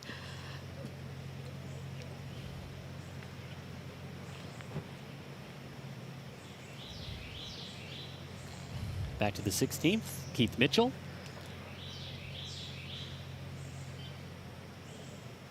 After that dynamic approach shot, let's see if he can squeeze this one into the hole. Nicely done. And Keith Mitchell.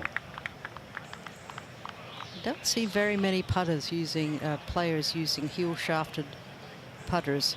How about 3 over for the tournament after 3 consecutive birdies for Keith Mitchell? Well, that's a great start to the Green Mile. Let's see if he can continue it. Well, Brandon Bingaman, PGA sister professional there at easy for me to say, Glen Eagles Country Club in Plano, Texas. Second career PGA Championship appearance, and gosh, he could play, what do you think, wide receiver? Yeah. Cornerback? Has a Cam Davis look to him. For the Cowboys, he's got some shoulders. Finished tied for 5th at the 2025 PGA Professional Championship. One of the top 20 to earn his way into the field this week. 34-year-old from Rapid City, South Dakota. It's his second career major appearance. The other coming at the 2022 PGA Championship. And it's a hot one. Shoes are already off for this young one. Looks like already enjoyed a popsicle today. Yeah. Life is good. Looks like some other sort of food items, I think. Pretzels or goldfish or something hanging around. Just keep feeding them snacks. Get through the day. You're just trying to survive on the golf course today. Great to see the youngsters out here, though. I think that's just tremendous. That's what it's all about. He might be playing on this golf course in the future. We have the tee shots on the 16th hole from our next group. As Eric Steger, 277 to the pin from the rough. That is going to be a challenge for the Pebblebrook Golf Club in Noblesville, Indiana. It's north of Indy. Come on, Eric. See what you can do. Look at his first major appearance. Try and get it to run down there towards the front of the green. Okay. All in all, that's a pretty good effort from 277.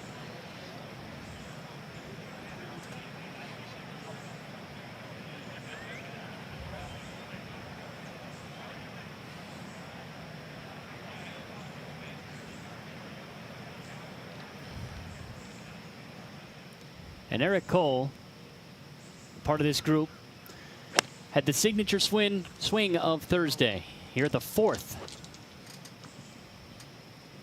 He's playing 186 yards, and he covered them all. What a thrill. A hole-in-one anytime is fantastic, but how about one in a major championship? His mom, Laura Ball, his dad, Bobby Cole. A couple of great professionals.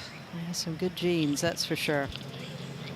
It's been fun to watch him come out now onto the PGA Tour after so many years on the mini tours, Stephen. And this young man, well, he's not that young anymore. What is he, 32 or? Can't remember.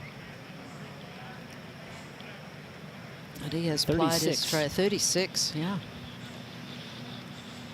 He'll be waiting for a little while. Here's Cam Davis way out on the right side of 16.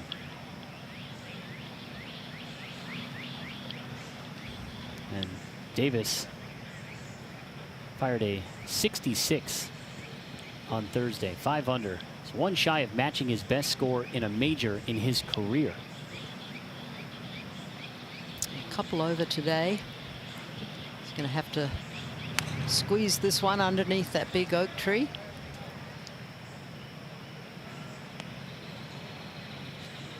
Just a little too far right, but might not be that bad of a spot to be on that angle. If he'd hit the green, he might have run all the way through the back.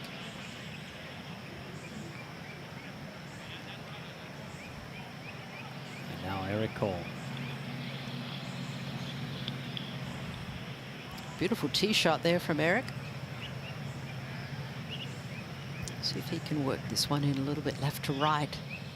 211 left, downhill, probably plays down about 5 or 6 paces. Coming off a birdie at 15. Look overly thrilled.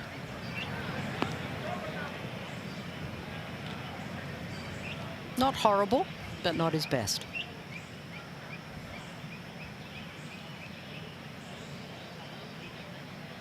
The drives for the group over on 18. Christian Bezuidenhout and Tom McKibben. 323 yards for McKibben. Pretty impressive. Unfortunately, McKibben is in a divot. In the front of the divot, though, so it's going to be fine. Bezuidenhout will be first. He just watched Kanaya leave it short, which honestly isn't that bad of a chip. Long is a pretty difficult putt. You do want to make sure to give yourself a birdie look, though. The wind is starting to pick up a little bit down, so you have to land this close to hole high.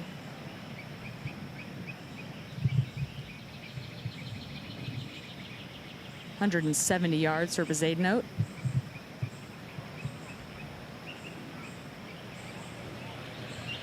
Okay. Safely aboard. There you saw the ball from Kanaya. Again, falling victim to the false front at 18. Tom McKibben is going to have to look where Christian Bezuidenhout's ball ended up. That should be his target. When you're in a divot, you just have to take a more conservative line. Hey, you've got to adapt, don't you? Ideally want to hit a cut shot, try and cover this a little bit more, being in that front part of the divot. 154 yards for McKibben. Sounded nice.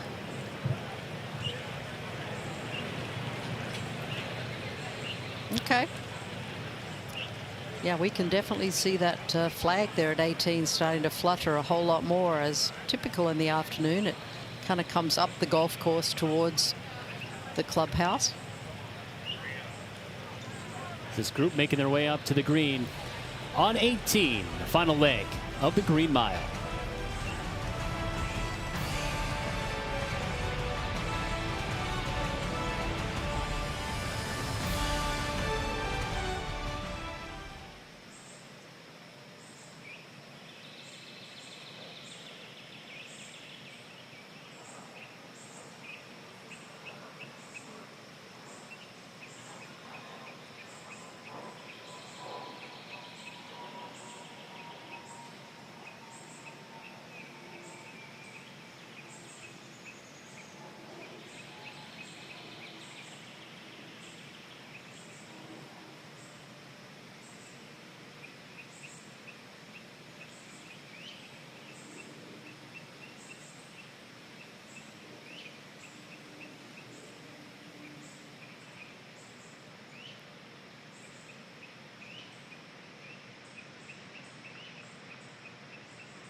Carly, my wife, she's been my rock. I actually met her at Level 1 seminars. We've been down this road, and she's been super supportive of everything that I do, and I obviously support everything that she wants.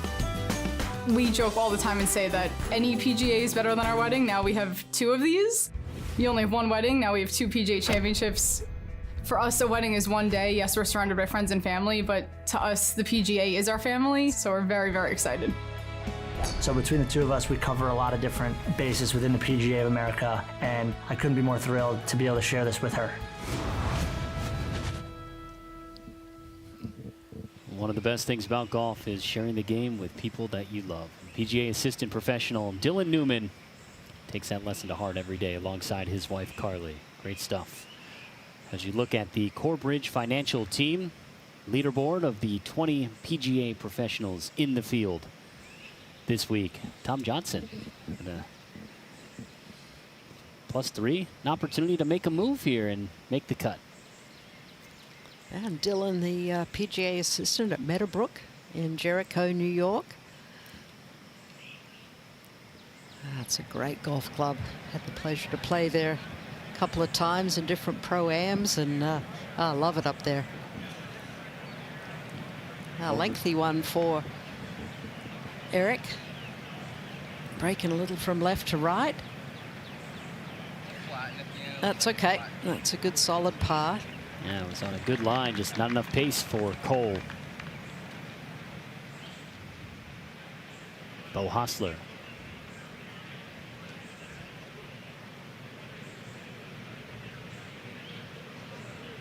Oh boy. That's so disappointing. Especially when you're even par for the tournament. Well, he's at 1 under. Cole would tap in and we head back out to the 18th with Amelia. McKibben really playing some solid golf. This is one that you have to control the pace on. Coming back down the slope, going to start breaking left, then want to straighten out at the hole.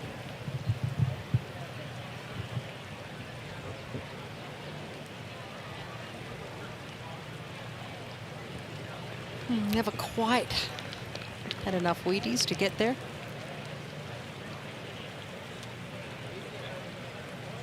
But a pretty decent lag. Time you make a par on 18, you can't be too disappointed. Now Steger for par. After pitching to that point, not able to secure the 4. He gives one away to begin the green mile. And the look on his face is one felt by many on this 3-hole stretch. Yeah, it's been a bit of everything on the scorecard today for Eric. It is a challenge for these PGA professionals to come out here on such a difficult major championship setup. A turtle family. Good day for sunbathing today at Quail Hollow. They were grinding through all the 5 inches of rain that we had over the last week, so they get to enjoy a little sunshine too. Nothing wrong with a little sunbathing. Come on, Christian, keep tracking. I think he expected a little more right to left there. That's a good try. But this hole has been a bit vicious, hasn't it, so far today, Stephen? We've seen all kinds of scores, all kinds of trouble. We've seen everything from birdies to 7s on 18.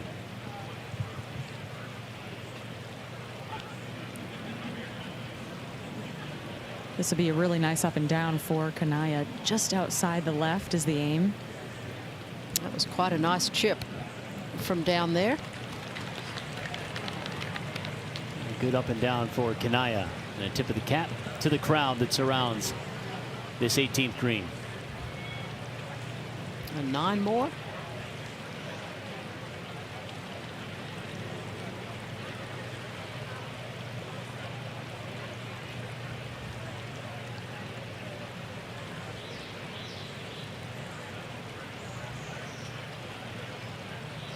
And McKibben.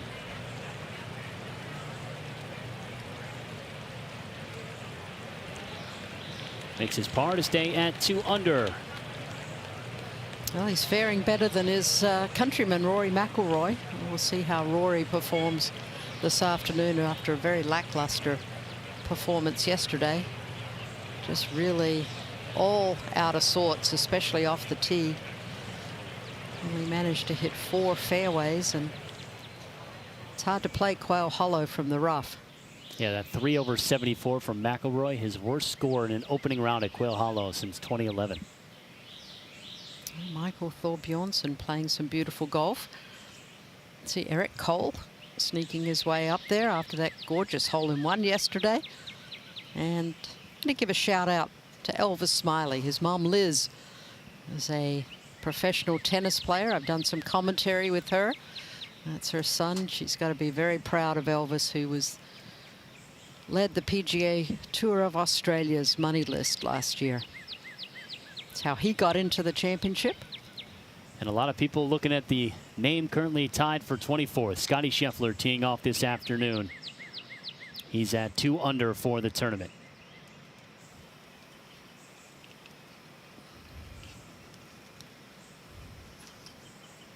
As second round coverage here at Quail Hollow continues next from Charlotte, North Carolina.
Second round of the 107th PGA Championship from Quail Hollow Club here, 7 miles south of uptown Charlotte. Mike Patel, Susie Whaley tagging in this afternoon along with the rest of our wonderful crew. Appreciate you hanging out with us here on our featured holes on ESPN Plus. It is the famed Green Mile, 16, 17, and 18. That iconic closing stretch here at Quail Hollow.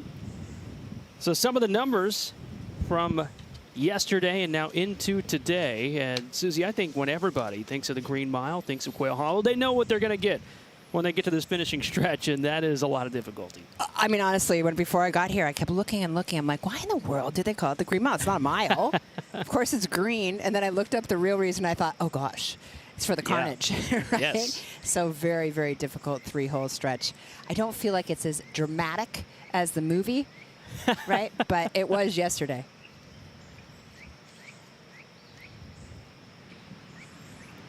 Yeah, maybe not as dramatic as the movie, but who knows? After the opening round and the rest of this week, it might incite that same fear. Well, there might be a few players that disagree with this. They felt like it was just as dramatic. Well, the Green Mile all starts here at the difficult par 4 16th. 32-year-old Dane Nicklaus Norgard is on the tee, and our own Amelia Duran basking in that Charlotte sunshine. Home game this week for Amelia. Oh, it sure is. This is one of the best offices I could ever ask for at Quail Hollow. Start of the Green Mile here for these players is such a beast. 16, playing back into the wind off the tee. 319 just to get it to the front bunker on the right side. Want to make sure you take it up the left. Yeah, that right side even trickier today with that hole location, especially if you get it in the rough.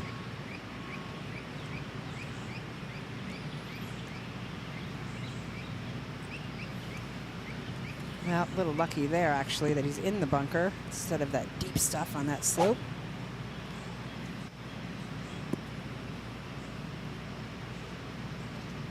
Playing alongside J.J. Spawn. Really good start to the week for J.J., who's had a good solid year. 5 under today. Sure has, and you can take so much confidence when you're able to play well on difficult golf courses like TPC Sawgrass at the Players. Didn't like that one.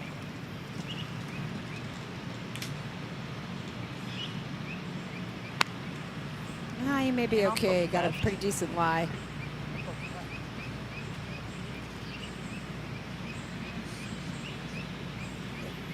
With this flag tucked on the right side today, it's really important to give yourself a good angle into the hole location. I've seen too many players bail out to the right, get in the right rough, and have a very difficult shot. Got to be on that left part of the fairway.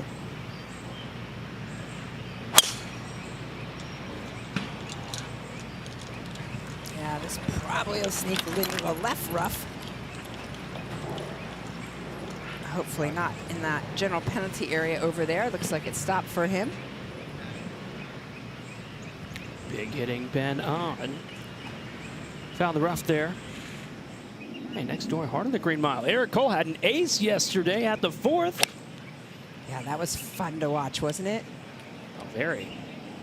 185 bringing it in from right to left. Boy, that just didn't carry the front bunker.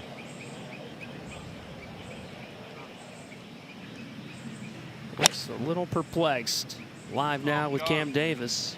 Yeah, so easy to hit the shot. Cam just hit as well, taking it in from left to right. That also coming up short. 5 under yesterday for Cam Davis. That held up as one of the rounds of the day until that 11th hour surge from Johnny Vegas. But the Aussie a couple over today. Just one birdie for the two-time winner. And the last man in this trio, one of the 20 PGA professionals in the field here this week. Eric Steger teeing it up in his first major championship. Yeah, this is exciting for all the team of 20 from the Corebridge Financial team.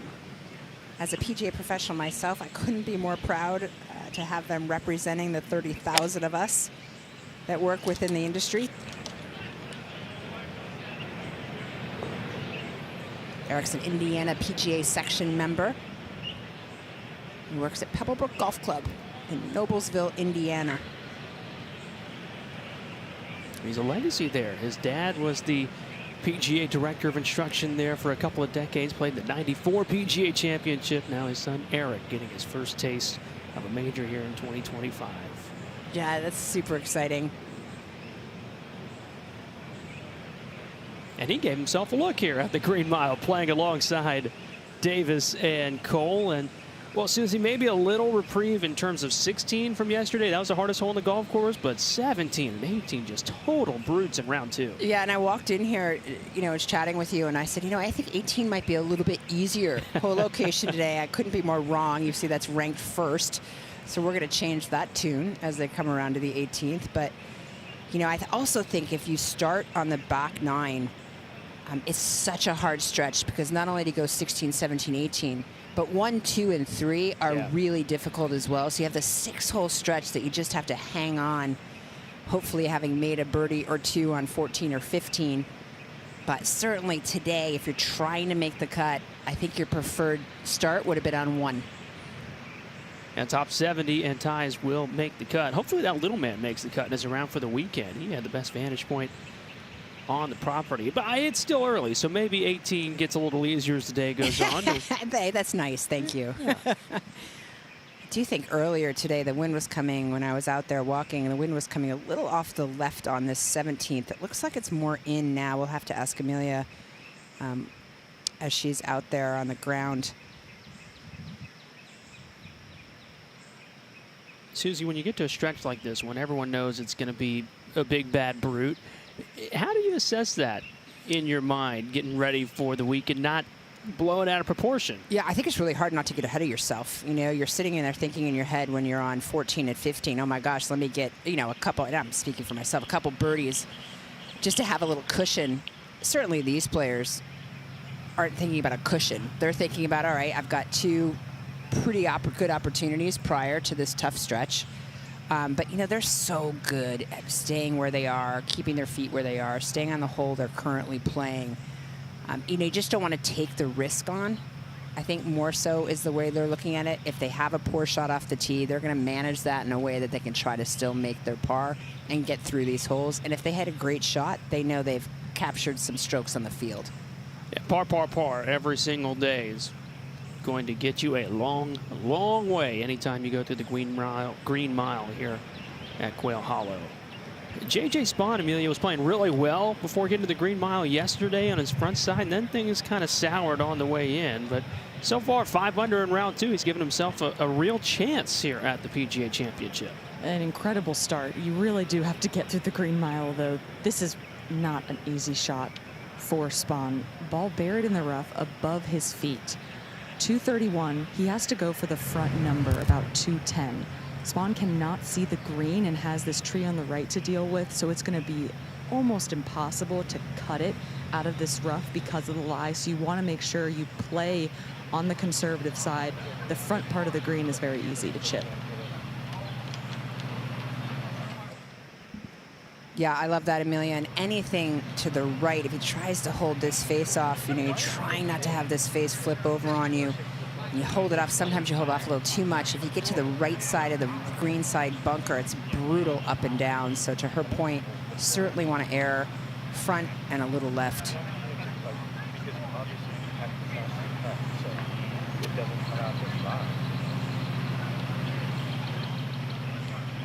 Yeah, Spaun is going to walk up a second time here just to find his spot.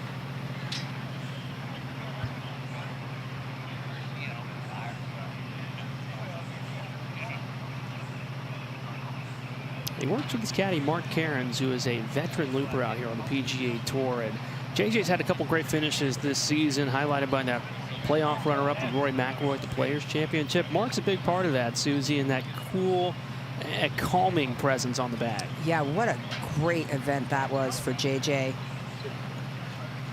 I think that caddy relationship, you see it so often out here.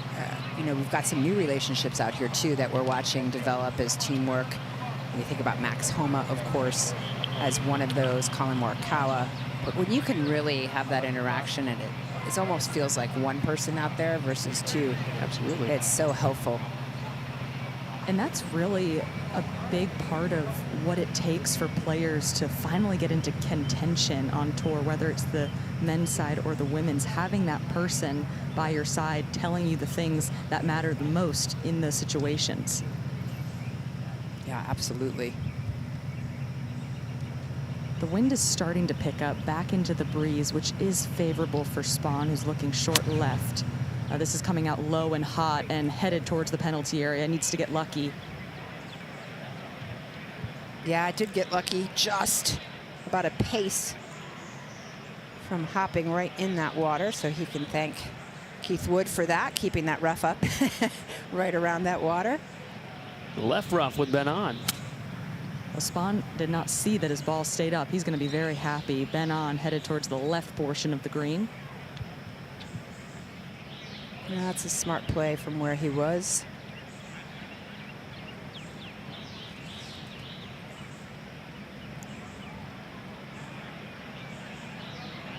Sean Foley was out with Ben on the practice facility earlier today. They weren't necessarily working on things, just chatting. Sean's been such a great component of Ben's game and helpful getting him back into form. And really resurgent the last couple of years for Ben on, just looking for that win. All right, Norgaard here in the fairway bunker, playing with fire at the end. Current cut is 1 over par as he enters the green mile, trying to make the weekend. It gets so stressful as a player when you're right on the number, especially at a major where there's points and a lot of money on the line. Clean lie, though, for Norgaard, 200 yards. Now, this is launched high, needs to draw, though. This might get right of the bunker.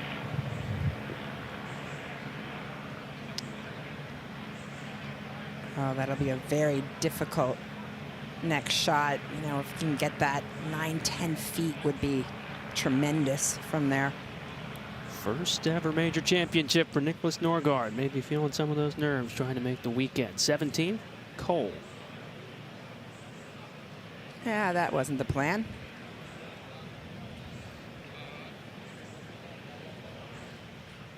Long one here for Steger.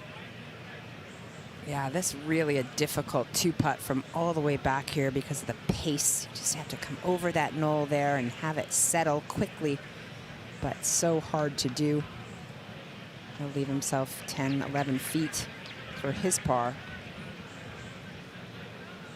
Three-time Indiana PGA Assistant Player of the Year, Eric Steger, trying to wrap up on a high note here at the 107th PGA Championship, where it was a soggy start to the week, almost 5 inches of rain over the last 10, 12 days here in the Charlotte area. It's been dry since Wednesday. Golf course still a little saturated, but you touched on it. Keith Wood and his team, they've got 130 people here this week representing 17 different countries. Round-the-clock maintenance to make Quail Hollow Club as gorgeous as it looks now. Here's Eric Cole. Yeah, this just save his par. Just doesn't get that turn. I tell you what, though, that rough is still soaked. I still have my Gore-Tex shoes on walking around there. I know Amelia does too, because it is not dry in the rough. Vet move from both you and Amelia. Yeah, that was a vet move, wasn't it? Yeah. So a drop shot for Eric Cole. And now Davis, who missed the green, searching for par.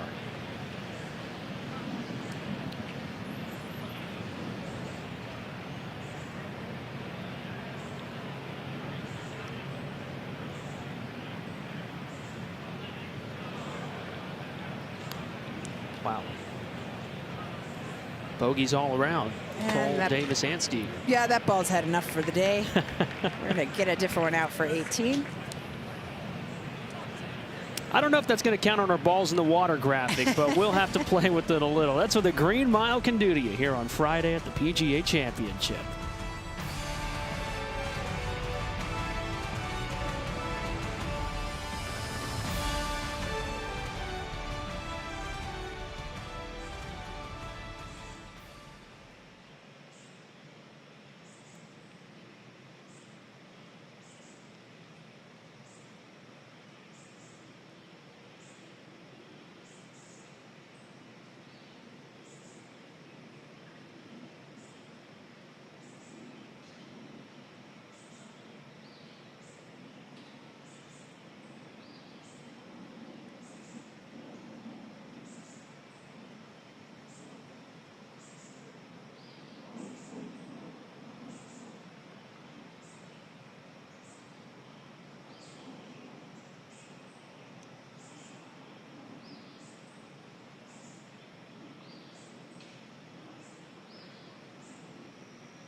Three shots off the lead. J.J. Spawn's third at the 16th.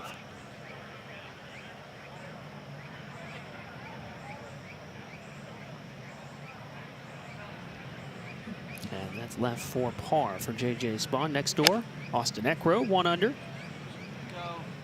Yeah, he's hoping this goes, taking this left of that whole location, which is risky, but how beautiful is that shot? Right at it. Been a pretty solid day for Austin Eckroat. Good iron play. Back at 16, Ben on.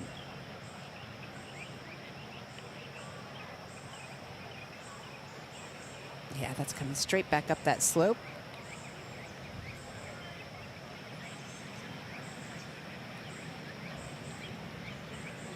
All right, time to grind here at the 16th. No pars come without stress. Norgard, who had missed the green, has about 20 feet. He is 1 over right now, which is the current cut. It was really the best leave Norgard could have given himself. His ball was buried in the rough right of the right bunker. Did a nice job at landing it in the flat portion to try and soften the top spin that he got. And this is not the easiest of putts. It's very fast here from above the hole, almost deceivingly fast. I've yet to see a player leave it short. Also kind of a tricky read as well.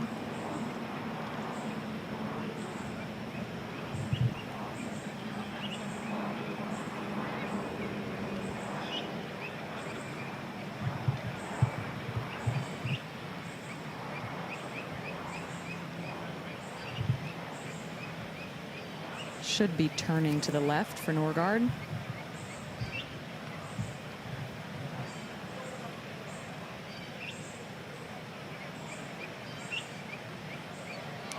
Oh my goodness. What a great putt. That stings. So he's 2 over with the bogey at the 16th, which actually just became a tie for 70th. So that's now the current cut. Cut will fluctuate throughout the day. If he can get in at 2 over, especially at 1 over, he's got to feel pretty good. But knowing the difficulty of this finishing stretch, things can go south in a hurry. Yeah, and we'll see if that wind doesn't pick up a little bit more like it did yesterday in the afternoon. The scores were only about 0.4-ish higher for the afternoon round yesterday versus the morning round, but that could matter as we think between +1, +2. Absolutely. Spawn now to save and stay 3 back. A lot of players have been under-reading this putt. Breaks more to the right than you think. It's a little slow, too, coming up that slope. He didn't give it enough pace. Incredible from our vantage point. Get to see the same thing happen over and over and over again. Great call, Amelia, right on cue. Under red from J.J. Spawn, and the Green Mile bites. So he falls back to 4 under.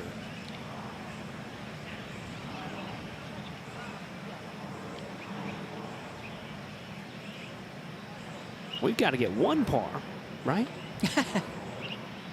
Yeah, well, it's 16. Maybe not, but yes, I would imagine so.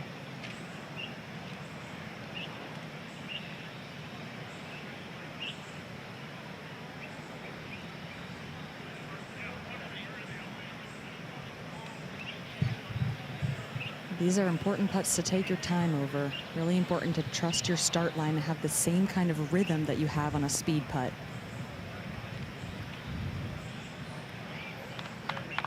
All right, we got one. One of the broomstick bandits, Ben on. The part of his game is cleaned up since he's gone to the longer putter. In the mix at 1 under par.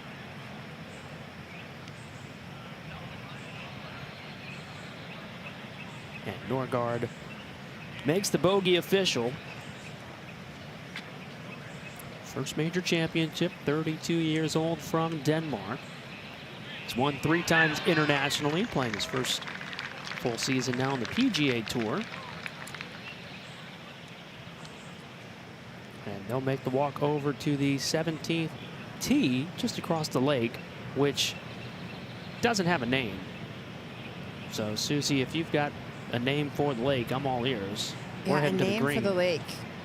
You know, I think we talked about this yesterday. Why can't I remember what I named it? All right, because that was yesterday. Well, you got a busy week. I got to think about it. Give me a sec. Give me a beat here. I'll come up with something. Has Amelia chimed in on that yet? Not that I've heard of. Yeah, Amelia, what should we name the lake? That's a great question. I mean, it's dangerous, so I can give you an adjective for it. Is there something in the movie The Green Mile, Susie, that we can the name chamber. this lake? Yeah, exactly. I like that. Stress-free threes, never bad at the 17th. Austin Eck wrote 2 putts to stay 1 under. Yeah, that's a beautiful scorecard there on 14 and 15. Certainly taking advantage. Birdie, eagle. And next door at the 18th, Eric Cole, Cam Davis off the tee. Both have found the fairway at this finishing par 4. Such a difficult fairway to find. You can see many errant balls right and left. Bailout typically right. It's the PGA professional, Eric Steger, first out of the fairway bunker. Yeah, that's from 179 yards to the hole location that's just on the front of the green there. About +6 from where he's standing. So 185 stick coming out of this sand. The sand really, hasn't been spinning as much because of the way they rake these bunkers in the middle of it. Typically catching a little too much sand, in fact, out of the fairway bunkers. So some of them are just coming up slightly short.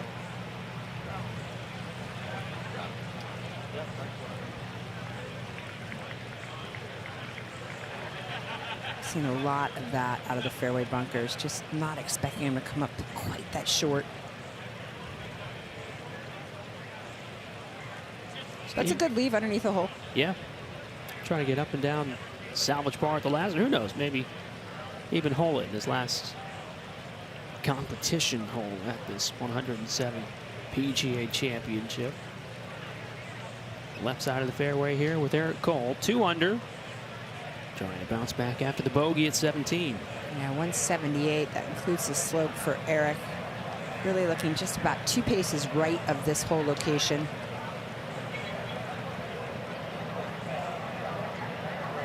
Wind's coming slightly at them and off the right.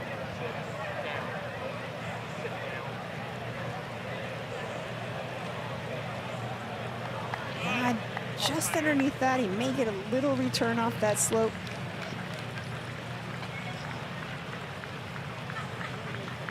Trying its hardest. Yeah, that wind's swirling a little bit. That flag looks like it's coming straight down. So right at them. So here's Cam Davis. He made a tactical birdie here yesterday. Great drive, similar to today. Stuffed it to within 10 feet and made the putt. It's the encore for the Aussie. Yeah, Cam Davis, really nice drive here. Just 165 for Cam. Needs to settle down. That's okay as well.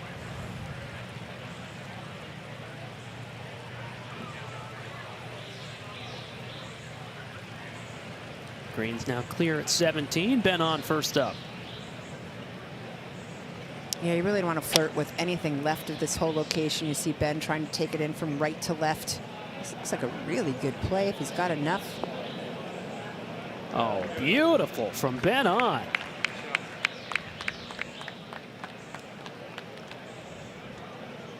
Birdie time.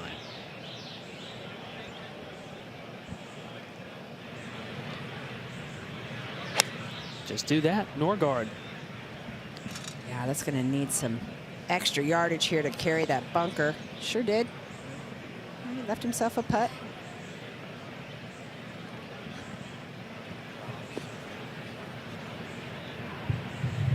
And now JJ, Amelia. 185 yards in this par 3. Wind has started to pick up into out of the left. 175 to clear the front bunker. Trying to draw something against this wind. Doing a nice job at that if it's the yardage. Yeah, great leave. Quality shot from JJ Spawn, 32-year-old from San Dimas, California. Now lives in the Scottsdale area.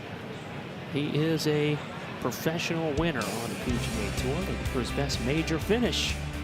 Go back to the start of the Green Mile, the difficult 16. Yeah, the difficult 16, 526 yards. Yes, you heard that correctly. It is a beast, and you want to stay on the left-hand side where that whole location today, also avoiding that rough and very difficult stance down the right.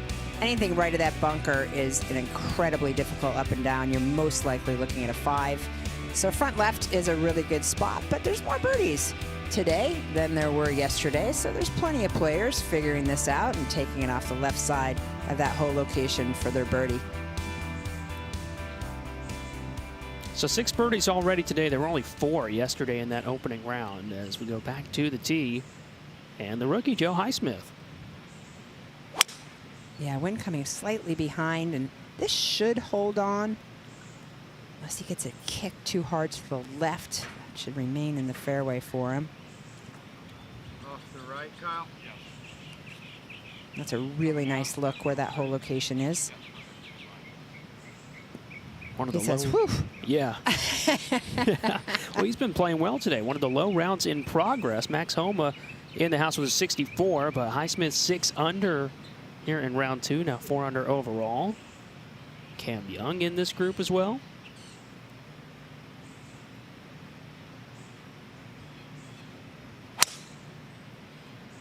Yeah, Cam starting it exactly where he was lined up. I think he was intending to turn this more than he did. Wow. What the fuck? Say it again. Maybe a little confused on how all that went down. And here is Aaron Rai, 467 yesterday for the Englishman. He started bogey today, but battled back quite nicely. Overall, 1 under today. I mentioned those 4 birdies here yesterday in round 1. He delivered the first. Yeah, he sure did. He worked so hard on keeping that club head outside of the hands on the takeaway. You can see him always working on that in his pre-shot routine. Just a very disciplined player.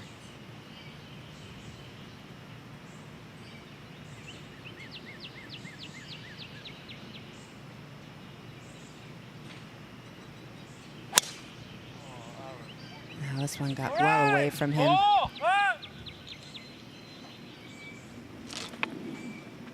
Well, that's an interesting spot we haven't seen yet. Never know what you're going to get there at the 16th. This is 18, third for Cam Davis.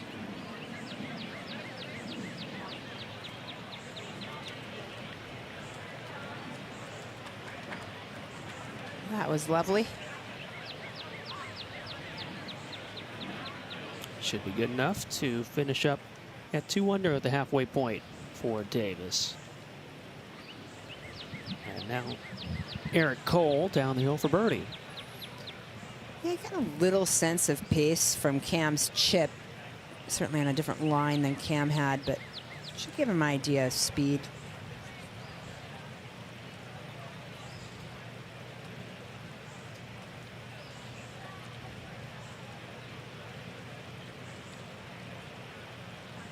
Yeah, I thought it was far quicker than it was.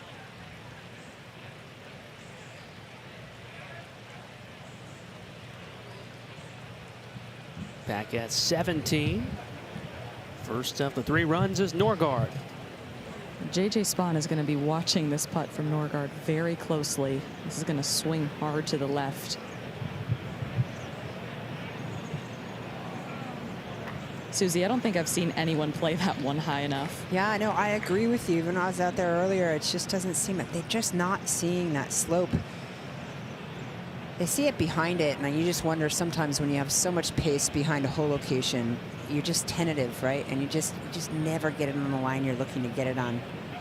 And it will be interesting because JJ Spawn's at a slightly different angle, almost like it's going to be more of a straight putt, but given just how everyone is missing it on the low side right of this cup, you'd have to play from some right to left, even for Spawn. Yeah, I think it's funny too, Amelia. Sometimes you can watch somebody do the same exact putt you have, see exactly what happens, and think, well, I'm not going to hit it there. And you hit it in the exact same spot. It's so funny when that happens, as us golfers feel like we try and control everything. And then there are times too where you trust your read over someone else's because maybe you think they hit a bad putt. So there's definitely a fine line between observing someone else's putt and then changing your strategy based on that. Yeah, exactly right. Yeah, I see Susie shaking her head, coming from a place of experience. Yes, way too many wisdom. times I was like, okay, well, you know what? They just hit a poor putt. Absolutely not. They hit a, they just, oh my goodness, I never got it right. For a bounce back birdie here.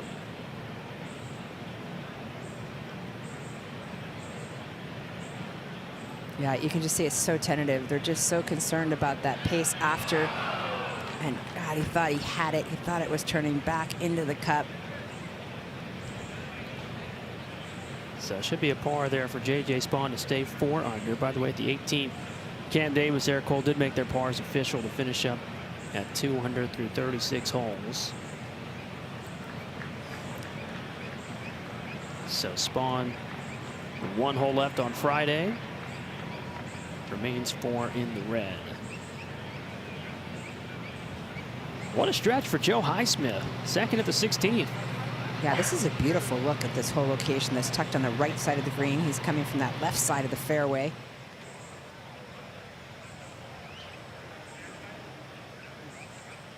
Yeah, not a great play for him from where he was, but not a difficult chip shot.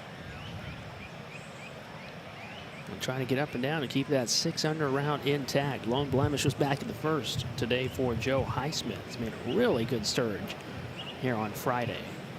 Now at 17, Amelia, beautiful tee shot from Ben on. Time to cash in on it. You have to cash in on it. We're not going to see many players left of this whole location back into the greens. This is going to be a slower putt than it appears and going to move to the right.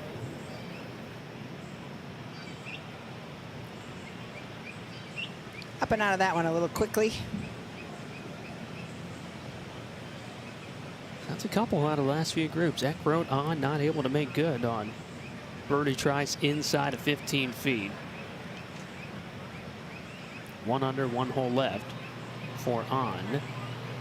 That was on the Aaron tee shot. Here's what Aaron Rai has ahead of him at 16. Yeah, good news. It's flat. Bad news. A very large tree in front of him, 223 yards in the deep rough. He's going to have to hit just a low flyer front of this green and hope he can get some roll through to just have it hop on. There's like a little orange flag you could see waving in that pine straw. That'll be his start line. Oh! And he just flat hoselled that. Hit the tree dead on, and now we've got a fairway shot. And this is when I always say to people, like, these are the best players in the world. Don't lean in. Don't lean over the rail. Don't lean over the rope, because when they're trying to hit a specialty shot, there's often times that it just, every once in a while, gets a little in the heel. Well, here's Cam Young, hopefully not watching what just happened. That was weird. Young not thrilled this ended up in the bunker. Yeah, exactly. Not thrilled it ended up in the bunker, but he can create quite a bit of spin so long as that lie allows it. I mentioned earlier, it gets a little fluffy in some of these bunkers and you get too much sand and come up short. That bunker, however, I think is not a bad play off the tee if you get a good lie. So that's a little more traditional way to play the hole. Take a look at this from Aaron Rai. Yeah, so obviously back in his stance, just trying desperately to keep the ball low and under. You can see arms went across, grabbed the hosel of that club, or the heel, I should say, of that club, just scooted directly right, slammed into the tree. A little lucky there that it didn't just drop straight down. And now he has another shot. Look, he still can make his par. Yeah, anyway, in his mind, he's thinking, okay, decent break. This could have gone anywhere off the tree. It could have gone anywhere, and he's just like, did I really just do that? So 221 from where he is now. Perfect lie. Obviously difficult to make par from here, but still has a chance to.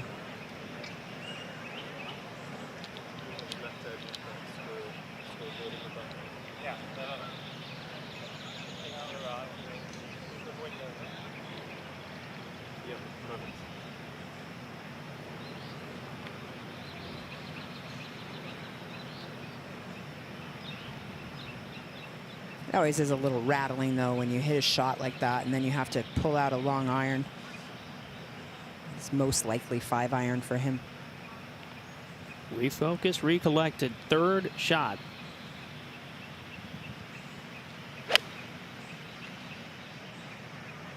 Solid contact. All right, so work to do. Trying to make sure this doesn't come into a double. So get that up and down for his bogey.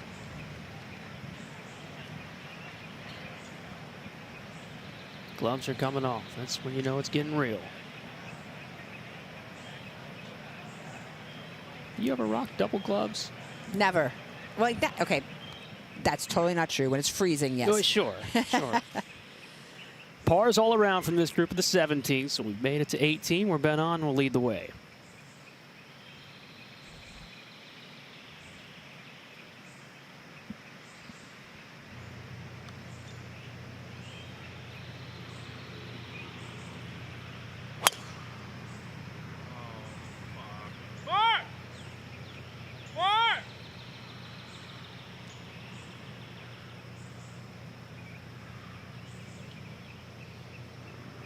Well, not the worst lie I've seen over there. It's like there's so much pine straw and it's so thick. He got just to the tail end of it. So here's J.J. Spawn. Oh, this is just such an intimidating tee shot with this elevated tee. The fairway looks so narrow. There's no bailout. Don't want to be in the right bunker, and certainly not in the penalty area left. Starting down the left and cutting. This is a beauty.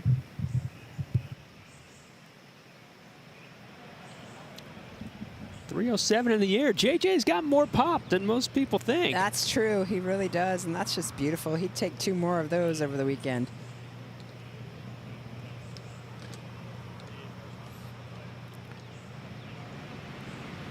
Start of the Green Mile. 2 shots off the lead. Matthew Pavone, the Frenchman. Yeah, it's a beautiful ball. Enjoy watching him at the practice facility. And that's well done. A little more right than he would have liked for a look at that hole. Bogey-free, 6 under par today in this second round to come charging up the leaderboard. He is the closest pursuer to Jonathan Vegas. So Pavone 6 under today, as is Joe Highsmith. 4 under overall, green side at 16.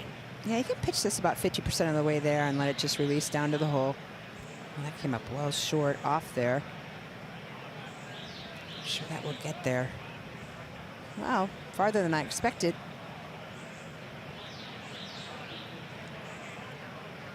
It looks like his club got a little bit stuck there, and that wasn't his intended landing zone.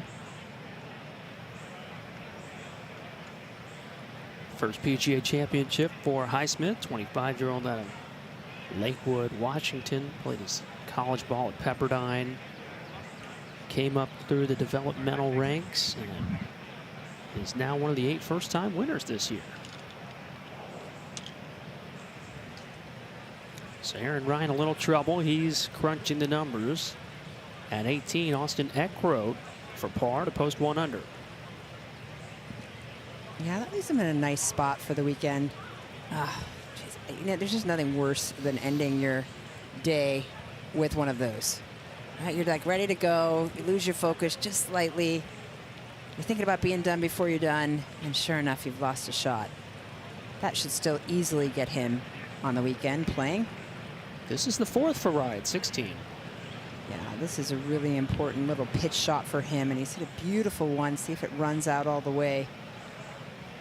There's just that slope that they're contending with, and now Aaron will have about 9 feet for his bogey. 16 strikes again. It was the most difficult hole on the golf course yesterday. Maybe a slight reprieve here in round 2, but never, ever easy when you begin the Green Mile here at Quail Hollow.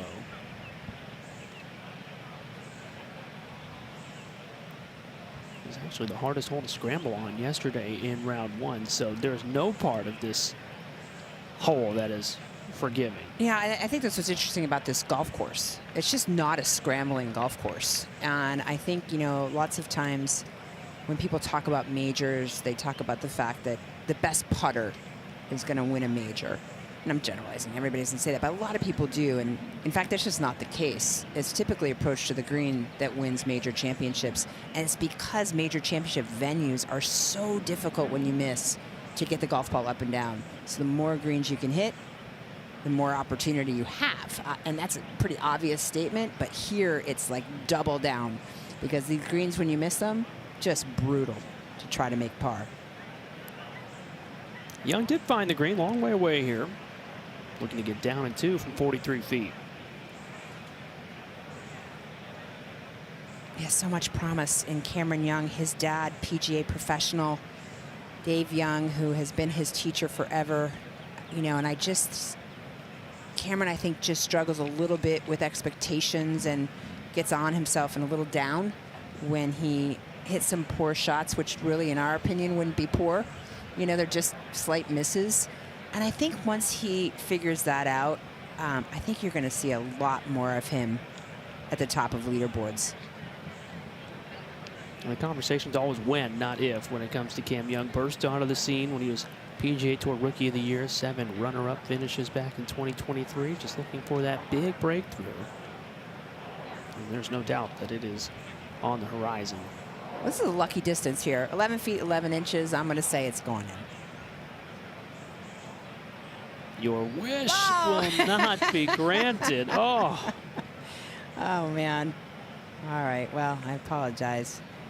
I like Joe. the way you were thinking. Come on, 11-11, right? So Highsmith, his first bogey since the first hole, is back to 3 under par.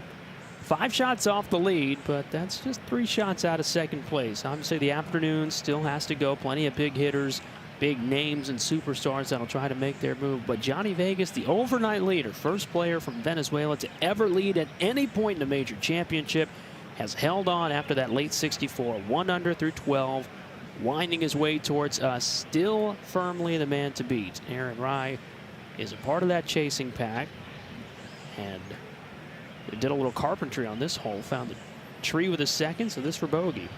Yeah, this from 8 feet. This will keep him on that leaderboard you see there if he were to make it, taking him to -4, but if he misses, he'll drop off that leaderboard.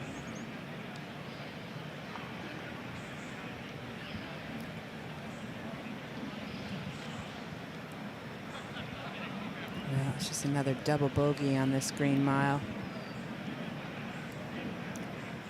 Time for Rai to bear down. We'll see what this last couple of holes looks like for the Englishman. 18th fairway with J.J. Spawn.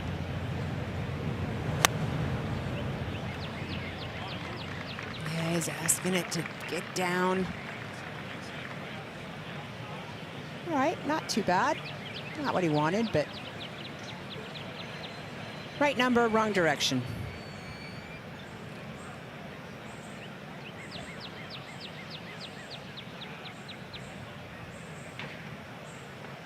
Full study for Young. Par putt.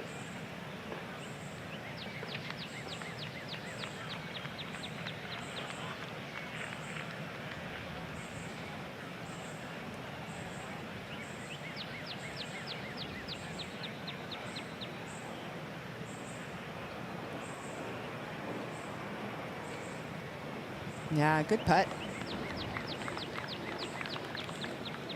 Safely inside that cut line for now. All things considered, pretty solid day. A couple under for Cam Young. There you see the current cut at 1 over. Top 70 at times will be around for the weekend. We expect that number to fluctuate a little bit as the scoring gets a little more difficult today. Rai did make the double official, so that drops him off the pace, but it is Johnny Vegas who just made a birdie, doubling down in Charlotte. His lead is 3.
Tied for second, one of the closest pursuers to Johnny Vegas, Matthew Pavone, plays into 16. Yeah, this from 218 yards. Looks like he started this left.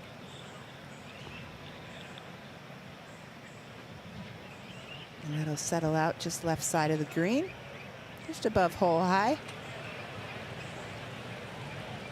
Bogey-free 6 under today. Gives himself a chance at the start of the green mile. We're at the end of the green mile, where J.J. Spawn is studying his effort. Pace control is so important on this putt. The first 20 feet is going to be flat, and then everything goes down the hill. This will turn to the left and continue to pick up pace as it goes towards the hole. Yeah, 46 feet here, Amelia. It's really important when you have a lengthy putt like this to break it up into thirds. See where you want to start this putt, and then when it's going to quicken up. When you can break it up, that's how you become excellent lag putter.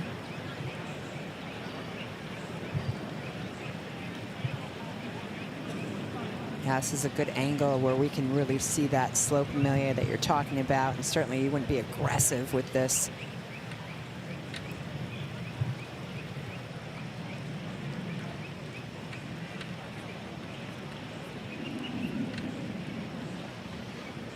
Not done yet by any means. Yeah, I would say that was not what he was looking to do. Spaun has had such a strong day, sort of limping to the finish, as so many do at this Green Mile. Toughest 3-hole stretch to finish up in major championship golf.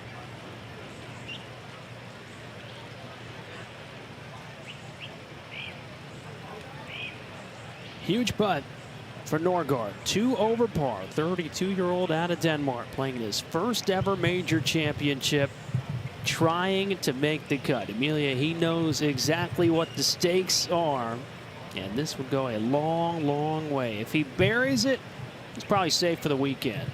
Par, and he'll have to wait and see. It's amazing just the nerves that you feel over a putt like this, knowing the significance, especially this being Norgaard's first major.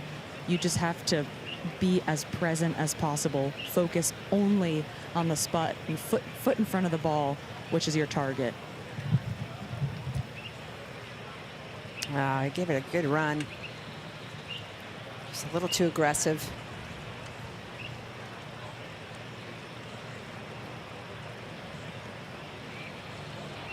Make the short one, still in decent likelihood that he is around for the weekend. Top 70 in ties. We expect it to get a little tougher out here when that wind picks up this afternoon. But I would think it's safe to say once the morning round's over, if that number is still at +1, that we may sneak in +2.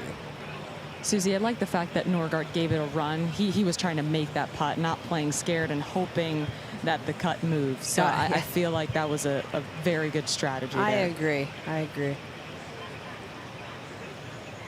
I'm not sure he's going to love the 4-footer coming back. But no, not quite.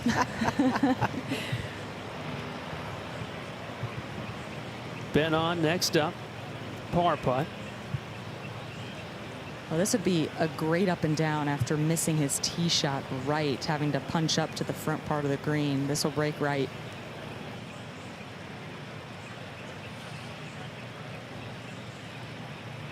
Yeah, also too much pace for that start line.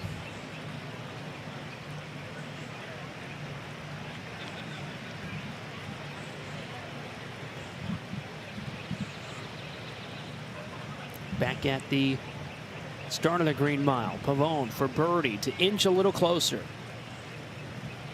Yeah, we've seen everybody struggle getting it to the hole from this side of the green. It's a downslope there in the beginning. Everything just slows up and flattens up right before the hole.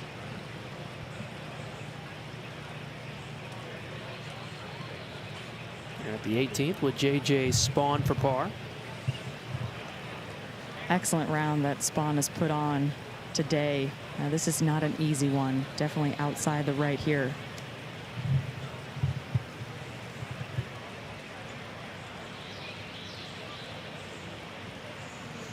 Such a disappointing finish for JJ.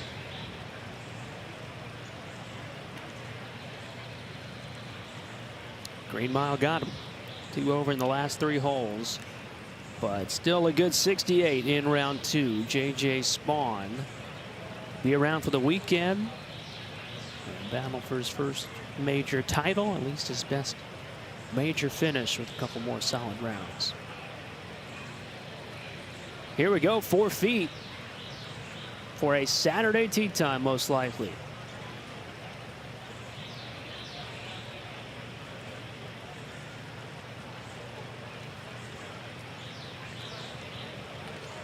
Oh no.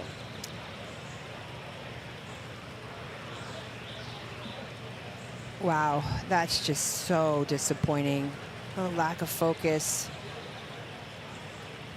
Perhaps a little nerves, but I doubt it. I just think he thought it was good, and you know how many of those he's hit already in his lifetime, and that's just unfortunate.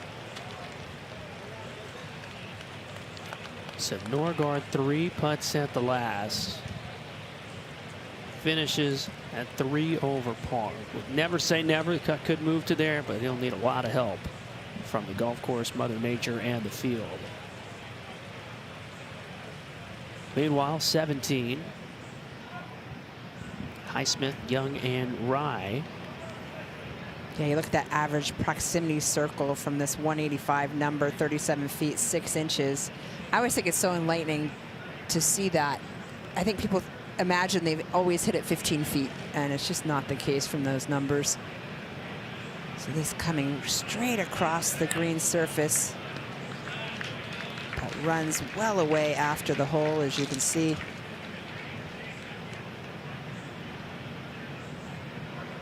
Back at 16, Pavone cleaning up. And in with the par. He stays blemish-free at the first leg of the Snake Pit. 32-year-old out of France. His second PGA Championship, and he is on the move. Young now. Yeah, kind of that awkward stance when the ball's just sitting up against that longer cut, and this is done really nicely.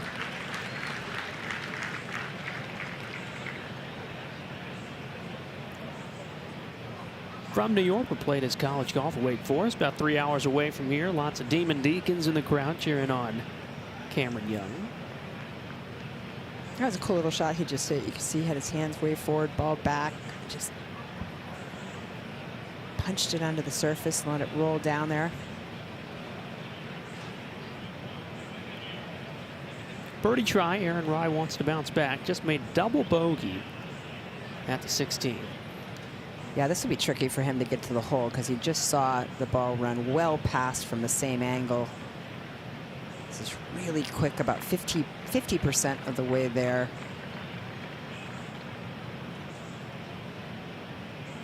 Just takes off straight downhill after a crest right there.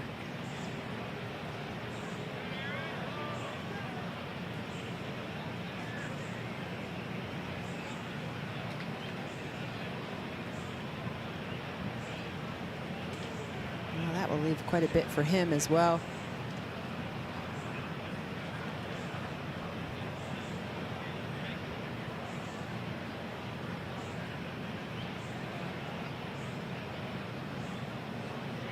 Still working hard here in the Green Mile. Joe Highsmith eyeing his par putt. He's had a really good year. Made the cut on the number down at PGA National, the champion course, then back-to-back 64s at a hard track. He ends up being the winner in his first season out here on the PGA Tour, and now is contending in his first ever PGA Championship. He just has to give this enough pace. Difficult to hit it hard enough. He hit it hard enough. Came out of it slightly early. Jonathan Vegas, you can see there, he grabbed another birdie at the 13th. Took a 3-shot lead.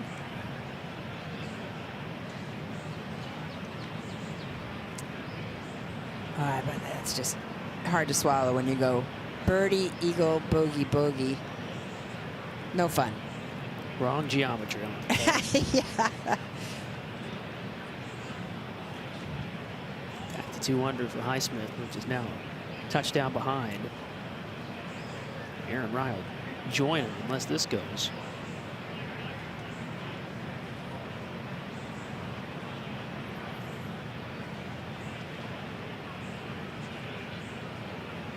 Aaron saw Joe's move slightly to the left. I don't believe this putt moves to the left. So I think he pulled it slightly. This is where Aaron needs to rely on his own eyes. Telltale Aaron Rye putting setup. He always puts that left arm up on his shoulder and makes sure he likes where his shoulders are set. Beautifully done. Never wiggled away from the middle. So 2-putt par Keeps Aaron Rai -3 with 1 hole left.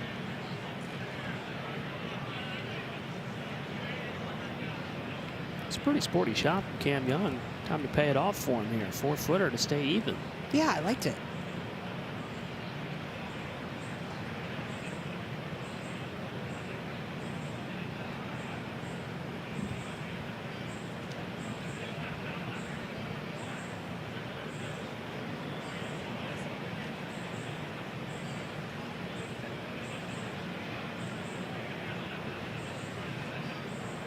All right, little discussion there, and all set to go.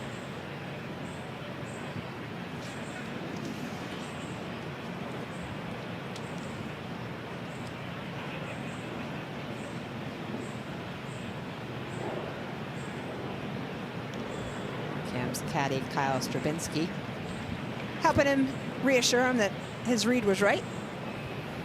Well done by the team.